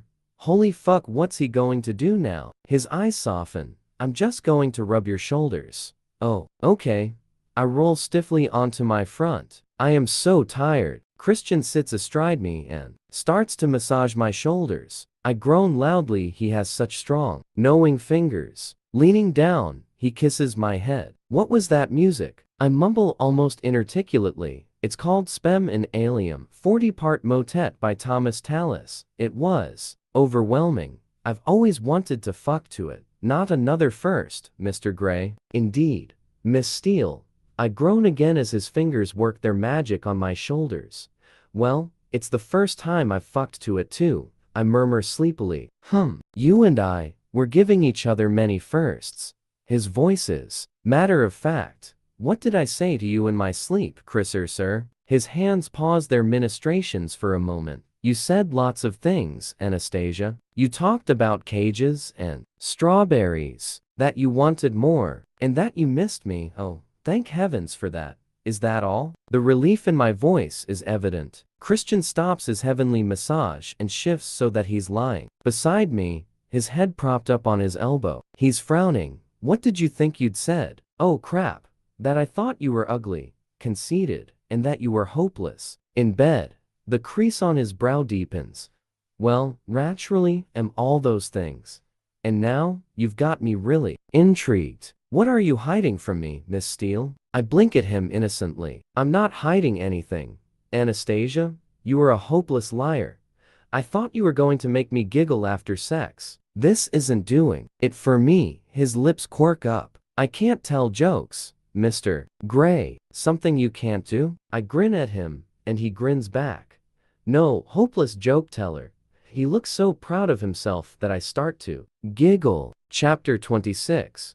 I wake with a jolt. I think I've just fallen down some stairs in a dream, and I bolt upright, momentarily disoriented. It is dark, and I'm in Christian's bed alone. Something has woken me, some nagging thought. I glance over at the alarm clock on his bedside. It is 5 in the morning, but I feel rested. Why is that? Oh, it's the time difference. It would be 8 a.m. in Georgia. Holy crap. I need to take my pill. I clamber out of bed, grateful for whatever it is that has woken me. I can hear faint notes from the piano. Christian is playing. This I must see. I love watching him. Play, naked. I grab my bathrobe from the chair and wander quietly down the corridor, slipping on my robe and listening to the magical sound of the melodic lament that's coming from the great room. Shrouded in darkness, Christian sits in a bubble of light as he plays, and his hair glints with burnished copper highlights. He looks naked, though I know he's wearing his PJ bottoms. He's concentrating, playing beautifully, lost in the melancholy of the music. I hesitate, watching from the shadows, not wanting to interrupt him. I want to hold him. He looks lost, sad even, and achingly lonely. Or maybe it's just the music that's so full of poignant sorrow. He finishes the piece, pauses for a split second, then starts to play it again. I move cautiously toward him, drawn as the moth to the flame. The idea makes me smile. Oh, crap. Is he pissed off that I am disturbing him? You should be asleep, he scolds mildly. I can tell he's preoccupied with something. So should you, I retort, not quite as mildly. He glances up again, his lips twitching with a trace of a smile. Are you scolding me, Miss Steele? Yes, Mr. Gray, I am. Well, can't sleep. He frowns once more as a trace of irritation or anger flashes across his face. With me? Surely not. I ignore his facial expression and very bravely sit down beside him on the piano stool, placing my head on his bare shoulder to watch his deft, agile fingers caress the keys. He pauses fractionally and then continues to the end of the piece. What was that? I ask softly. Chopin, Prelude Opus 28, number 4, in E minor. If you're interested, he murmurs. I'm always interested in what you do. He turns and softly presses his lips against my hair. I didn't mean to wake you. You didn't. Play the other one. Other one? The Bach piece that you played the first night I stayed. Oh, the Marcello. He starts to play slowly and deliberately. I feel the movement of his hands in his shoulders as I lean against him and close my eyes. The sad, soulful notes swirl slowly and mournfully around us, echoing off the walls. It is a hauntingly beautiful piece, sadder even than the Chopin, and I lose myself to the beauty of the lament. To a certain extent, it reflects how I feel, the deep poignant longing I have to know this extraordinary man better, to try to understand his sadness. All too soon, the piece is at an end. Why do you only play such sad music? I sit upright and gaze up at him as he shrugs in answer to my question, his expression wary. So you were just 6 when you started to play? I prompt. He nods, his wary look intensifying. After a moment, he volunteers. I threw myself into learning the piano to please my new mother, to fit into the perfect family? Yes, so to speak, he says evasively. Why are you awake? Don't you need to recover from yesterday's exertions? It's 8 in the morning for me, and I need to take my pill. He raises his eyebrows in surprise. Well remembered, he murmurs, and I can tell he's impressed. Only you would start a course of time-specific birth control pills in a different time zone. Perhaps you should wait half an hour and then another half hour tomorrow morning. So, eventually, you can take them at a reasonable time. Good plan. Breathe. So what shall we do for half an hour? I blink innocently at him. I can think of a few things. He grins salaciously. I gaze back impassively as my insides clench and melt under his knowing look. On the other hand, we could talk, I suggest quietly. His brow creases. I prefer what I have in mind. He scoops me onto his lap. You'd always rather have sex than talk. I laugh, steadying myself by holding onto his upper arms. True, especially with you.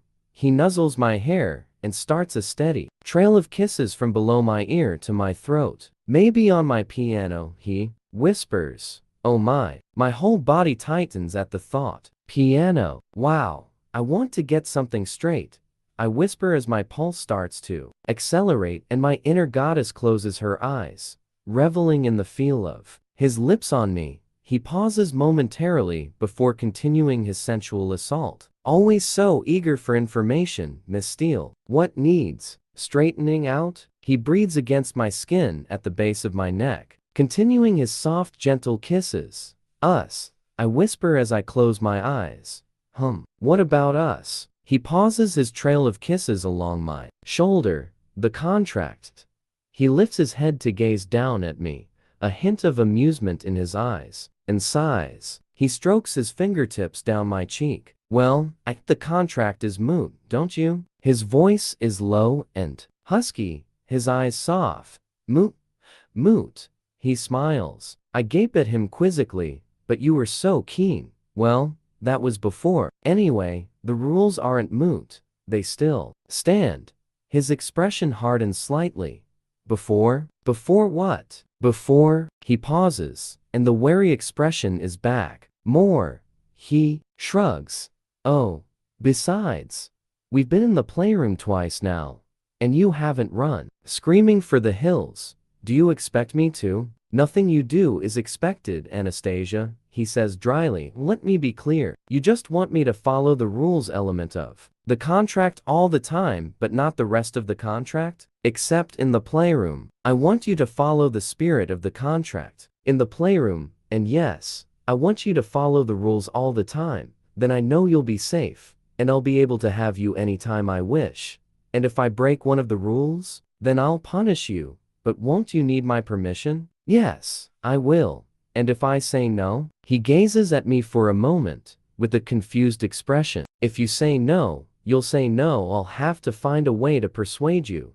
I pull away from him and stand. I need some distance. He frowns as I stare down at him. He looks puzzled and wary again. So the punishment aspect remains. Yes, but only if you break the rules.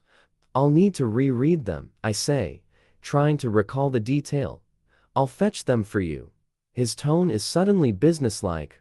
Whoa, this has gotten serious so quickly. He rises from the piano and walks lithely to his study. My scalp prickles. Geez, I need some tea. The future of our so-called relationship is being discussed at 5:45 in the morning when he's preoccupied with something else. Is this wise? I head into the kitchen, which is still shrouded in darkness. Where are the light switches? I find them, flick them on, and pour water into the kettle. My pill. I rummage in my purse, which I left on the breakfast bar, and find them quickly. One swallow and I'm done. By the time I finish, Christian is back, sitting on one of the bar stools, watching me intently. Here you go. He pushes a typed piece of paper toward me, and I notice that he's crossed some things out.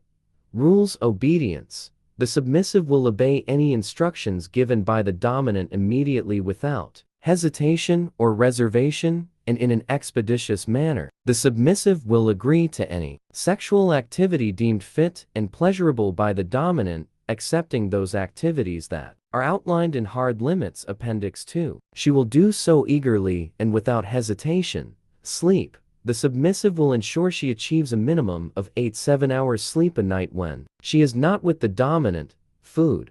The submissive will eat regularly to maintain her health and well-being from a prescribed list of foods, Appendix 4. The submissive will not snack between meals, with the exception of fruit, clothes. While with the dominant, the submissive will wear clothing only approved by the dominant. The dominant will provide a clothing budget for the submissive, which the submissive shall utilize. The dominant shall accompany the submissive to purchase clothing on an ad hoc basis. Exercise. The dominant shall provide the submissive with a personal trainer for 3 times a week, in hour-long sessions at times to be mutually agreed upon by the personal trainer and the submissive. The personal trainer will report to the dominant on the submissive's progress. Personal hygiene. Beauty. The submissive will keep herself clean and shaved and/or waxed at all times. The submissive will visit a beauty salon of the dominant's choosing at times to be decided by the dominant and undergo whatever treatments the dominant sees fit. Personal safety. The submissive will not drink to excess, smoke, take recreational drugs, or put herself in any unnecessary danger. Personal qualities. The submissive will not enter into any sexual relations with anyone other than the dominant. The submissive will conduct herself in a respectful and modest manner at all times. She must recognize that her behavior is a direct reflection on the dominant. She shall be held accountable for any misdeeds, wrongdoings and misbehavior committed when not in the presence of the dominant. Failure to comply with any of the above will result in immediate punishment, the nature of which shall be determined by the dominant. So the obedience thing still stands? Oh yes, he grins. I shake my head amused, and before I realize it, I roll my eyes at him. Did you just roll your eyes at me, Anastasia? He breathes. Oh, fuck. Possibly, depends what your reaction is.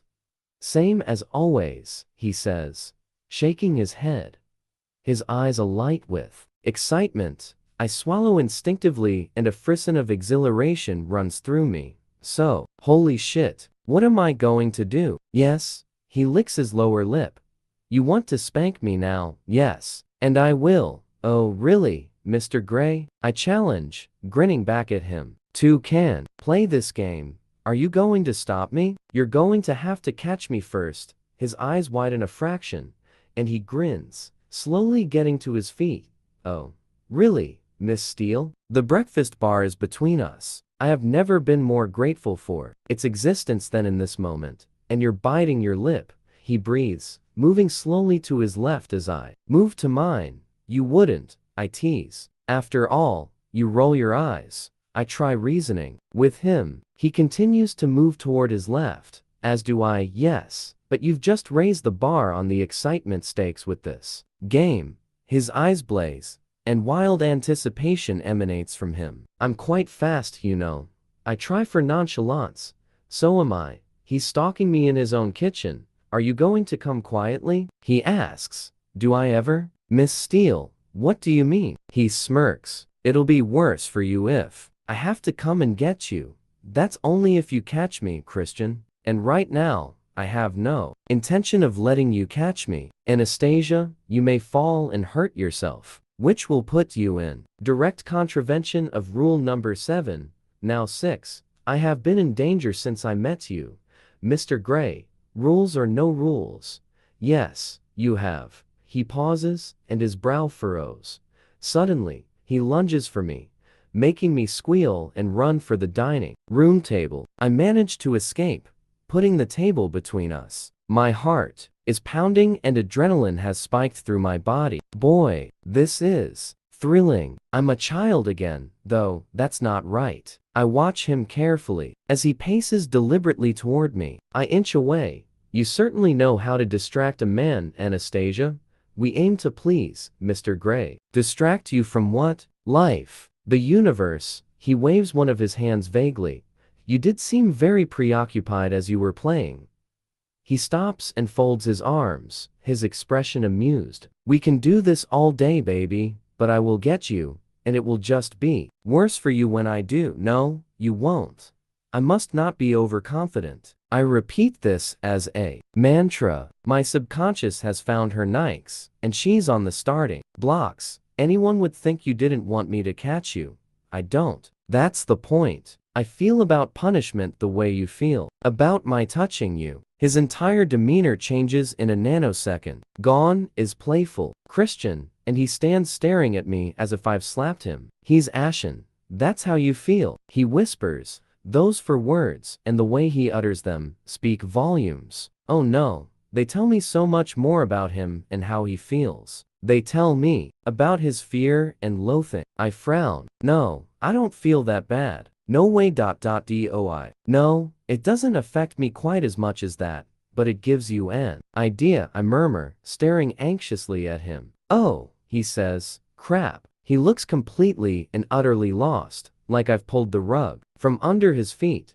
Taking a deep breath, I move around the table until I am standing in front of him, gazing into his apprehensive eyes. You hate it that much? He breathes, his eyes filled with horror. Well, no, I reassure him. Geez, that's how he feels about people touching him? No, I feel ambivalent about it. I don't like it, but I don't hate it. But last night, in the playroom, I do it for you, Christian, because you need it. I don't. You didn't hurt me last night. That was in a different context, and I can rationalize that internally, and I trust you. But when you want to punish me, I worry that you'll hurt me. His eyes darken like a turbulent storm. Time moves and expands, and slips away before he answers softly, "I want to hurt you, but not beyond anything that you couldn't take."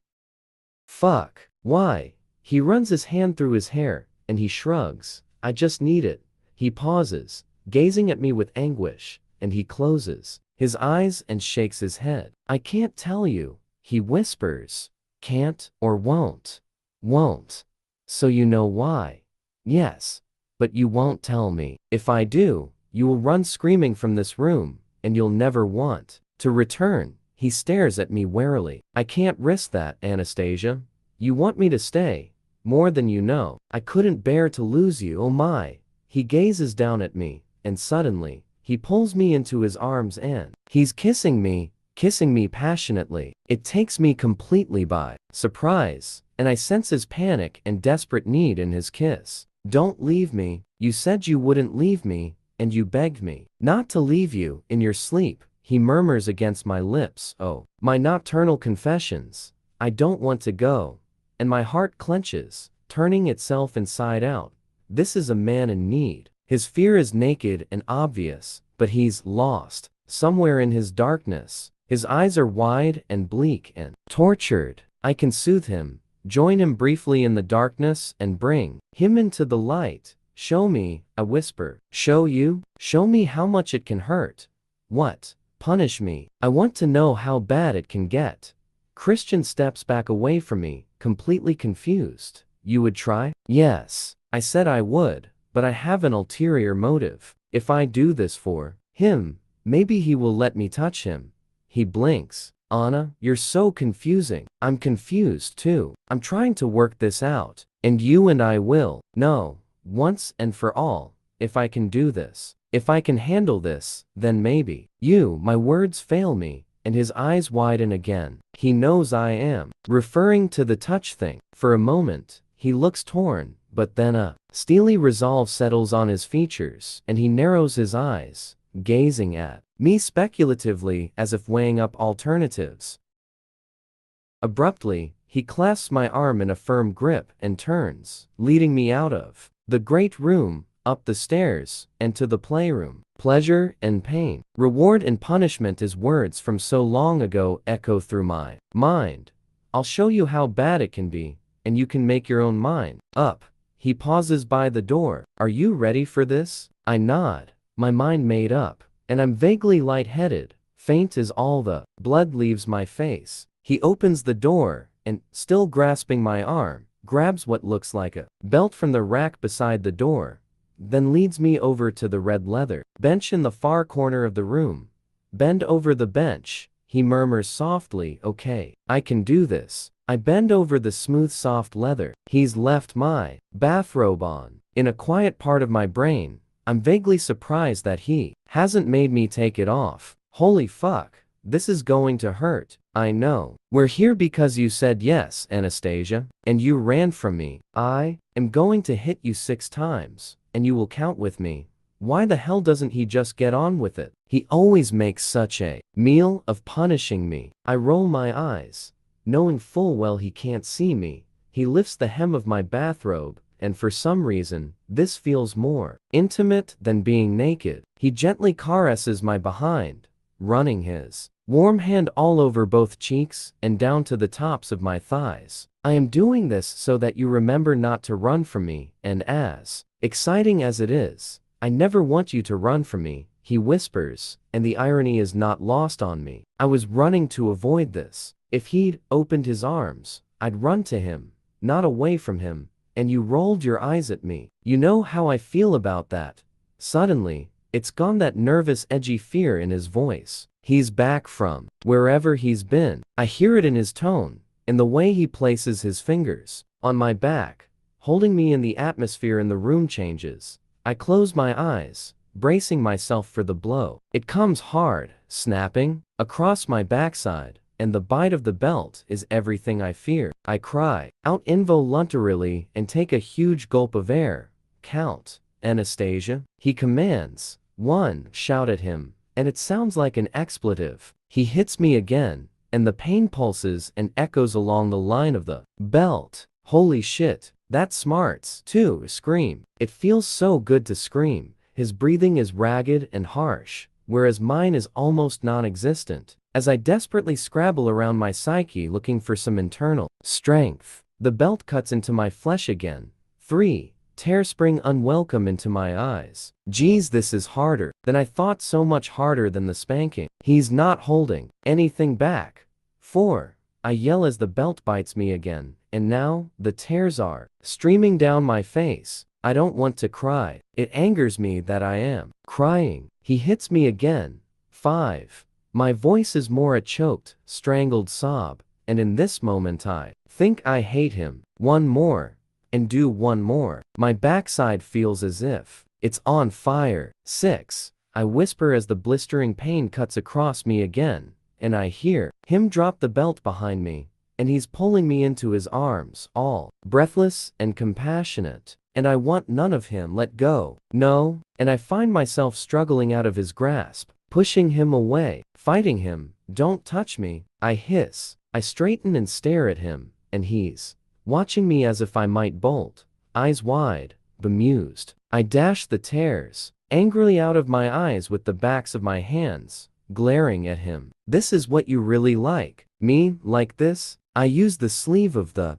bathrobe to wipe my nose. He gazes at me warily.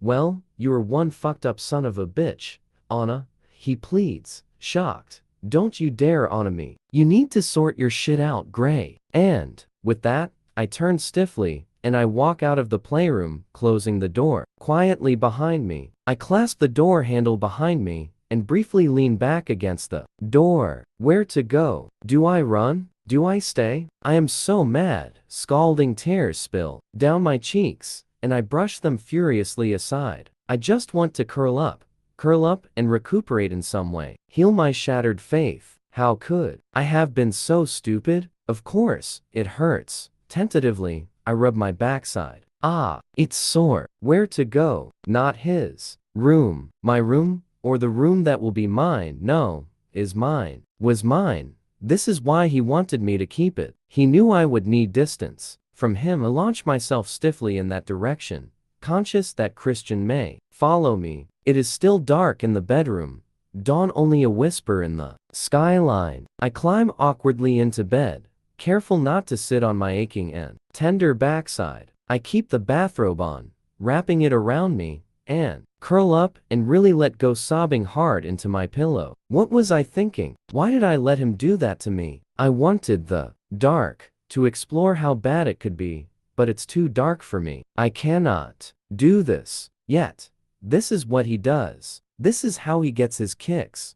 What a monumental wake-up call. And to be fair to him, he warned me time and again. He's not normal. He has needs that I cannot fulfill. I realize that now. I don't want him to hit me like that again, ever. I think of the couple of times he has hit me, and how easy he was on me by comparison. Is that enough for him? I sob harder into the pillow. I am going to lose him. He won't want to be with me if I can't give him this. Why have I fallen in love with 50 Shades? Why can't I love Joe's, or Paul Clayton, or someone like me? Oh, his distraught look as I left. I was so cruel, shocked by the savagery. Will he forgive me? Will I forgive him? My thoughts are all haywire and jumbled, echoing and bouncing off the inside of my skull. My subconscious is shaking her head sadly, and my inner goddess is nowhere to be seen. Oh, this is a dark morning of the soul for me. I'm so alone. I want my mom. I remember her parting words at the airport. Follow your heart, darling, and please try not to overthink things. Relax and enjoy. You are so young, sweetheart. You have so much to experience. Just let it happen. You deserve the best of everything. I did follow my heart, and I have a sore ass and an anguished, broken spirit to show for it. I have to go. That's it. I have to leave. He's no good for me, and I am no good for him. How can we possibly make this work? And the thought of not seeing him again practically chokes me. My 50 Shades. I hear the door click open. Oh no, he's here. He puts something down on the bedside table, and the bed shifts under his weight as he climbs in behind me.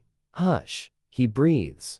and I want to pull away from, move to the other side of the bed, but I'm paralyzed. I cannot move and lie stiffly, not yielding at all. Don't fight me, Anna, please, he whispers. Gently, he pulls me into his arms, burying his nose in my hair, kissing my neck. Don't hate me, he breathes softly against my skin, his voice achingly sad. My heart clenches anew and releases a fresh wave of silent sobbing. He continues to kiss me softly, tenderly, but I remain aloof and wary.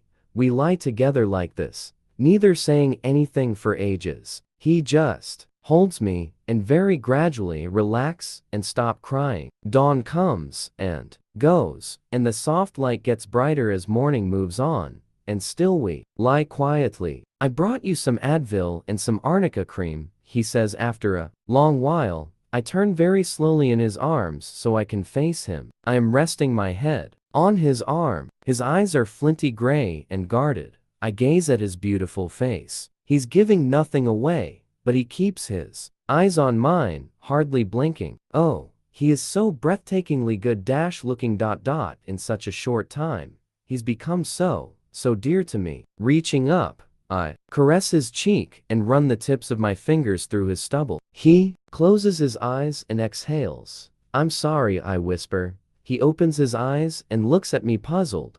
What for? What I said. You didn't tell me anything I didn't know, and his eyes soften with relief. I am sorry I hurt you, I shrug. I asked for it, and now I know. I swallow. Here goes. I need to say my piece. I don't think I can be everything you want me to be, I whisper. His eyes widen, and he blinks, his fearful expression returning. You are everything I want you to be. What?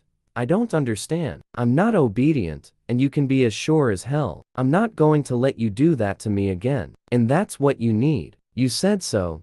He closes his eyes again, and I can see myriad emotions cross his face. When he reopens them, his expression is bleak. Oh no, you're right. I should let you go. I am no good for you. My scalp prickles as every single hair follicle on my body stands to attention, and the world falls away from me, leaving a wide, yawning abyss for me to fall into. Oh no, I don't want to go, I whisper. Fuck this, is it? Pay or play? Tears swim in my eyes once more.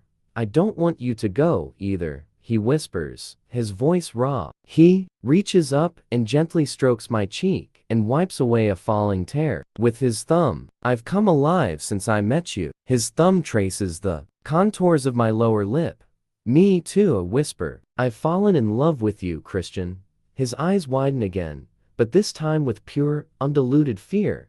No, he breathes as if I've knocked the wind out of him. Oh no, you can't love me, Anna. No, that's wrong. He's horrified. Wrong? Why's it wrong? Well, look, it's you. I can't make you happy. His voice is anguished. But you do make me happy. I frown. Not at the moment. Not doing what I want to do. Holy fuck. This really is it. This is what it boils down to. Incompatibility, and all those poor subs come to mind. We'll never get past that, will we? I whisper, my scalp prickling in fear. He shakes his head bleakly. I close my eyes. I cannot bear to look at him. Well, I'd better go then, I murmur, wincing as I sit up. No, don't go. He sounds panicked. There's no point in me staying.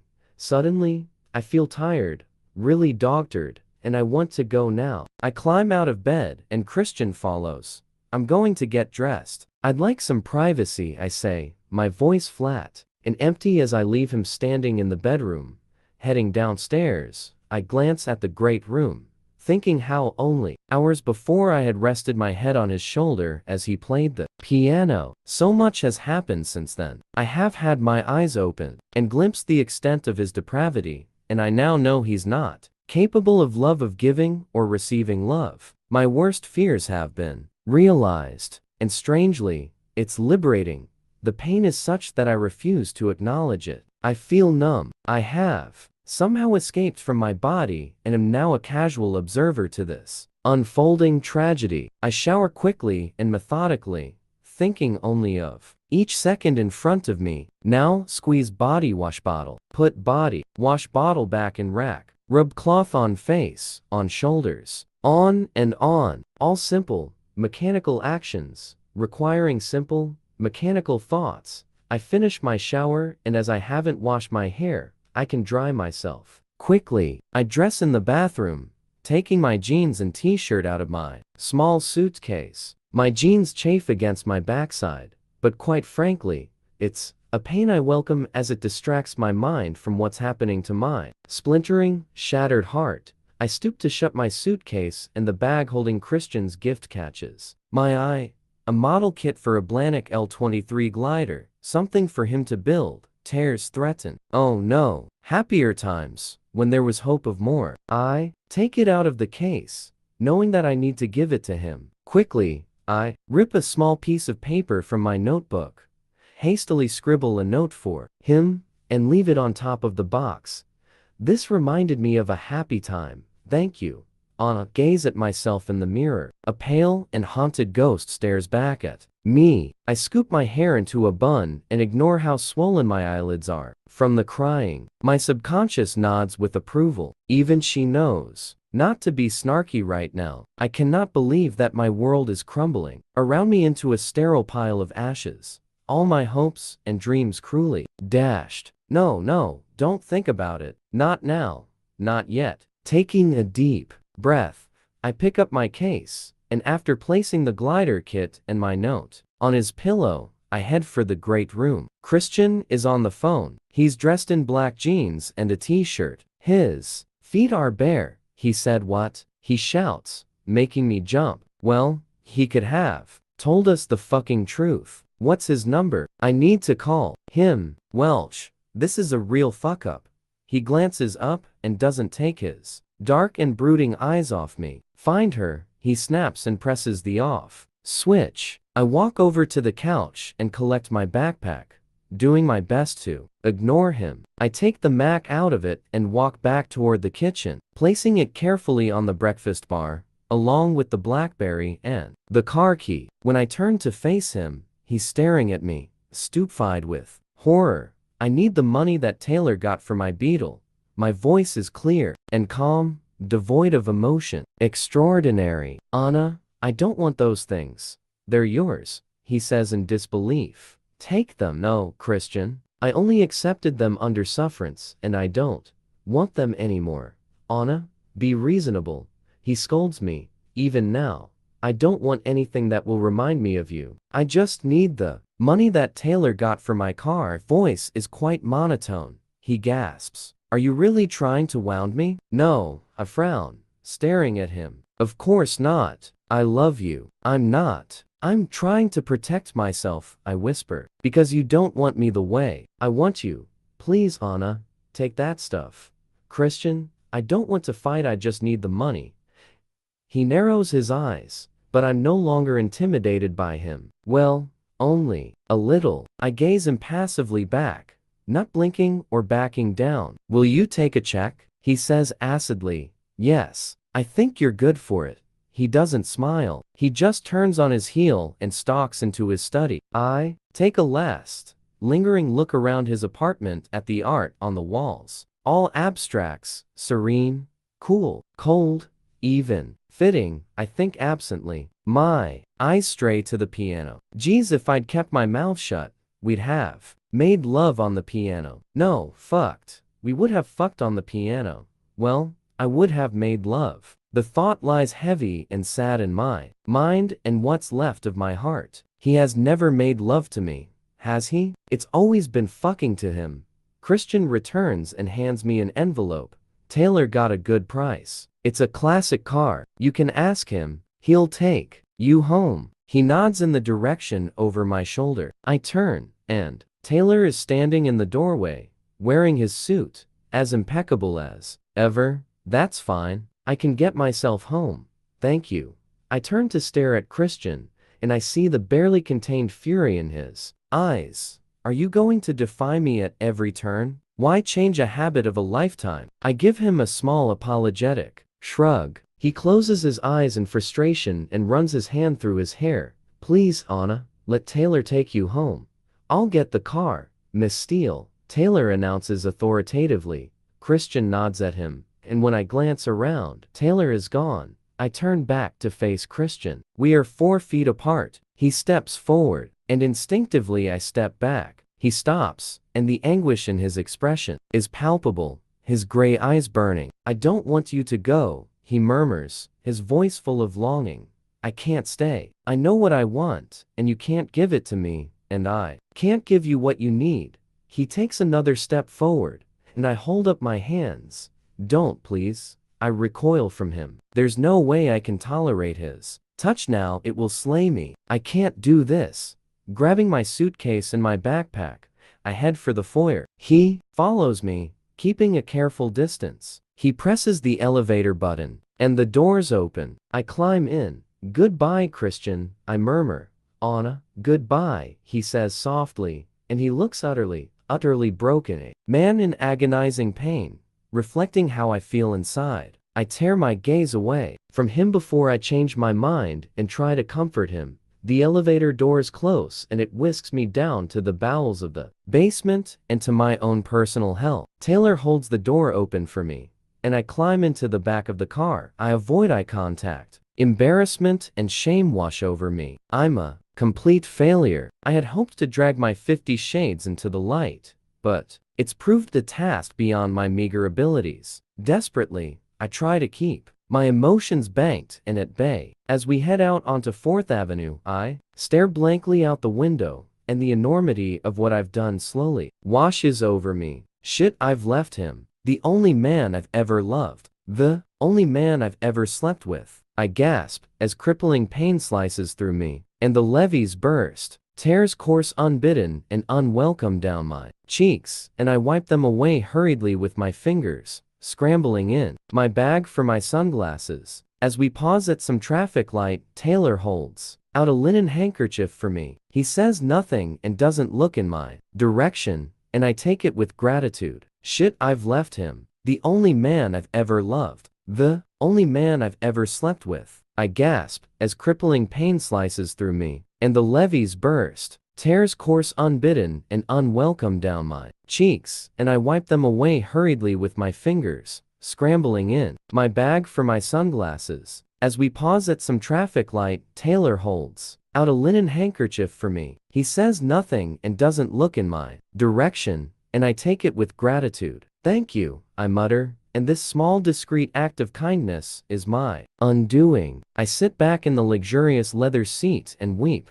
The apartment is achingly empty and unfamiliar. I have not lived here long enough for it to feel like home. I head straight to my room, and there, hanging limply at the end of my bed, is a very sad, deflated helicopter balloon. Charlie Tango, wing, and feeling exactly like me. I grab it angrily off my bedrail, snapping the tie, and hug it to me. Oh, what have I done? I fall onto my bed, shoes and all, and howl. The pain is indescribable. Physical, mental, metaphysical. It is everywhere, seeping into the marrow of my bones. Grief. This is grief, and I've brought it on myself. Deep down, a nasty, unbidden thought comes from my inner goddess, her lips contorted in a snarl. The physical pain from the bite of a belt is nothing compared to this devastation. I curl up, desperately clutching the flat foil balloon and Taylor's handkerchief, and surrender myself to my grief.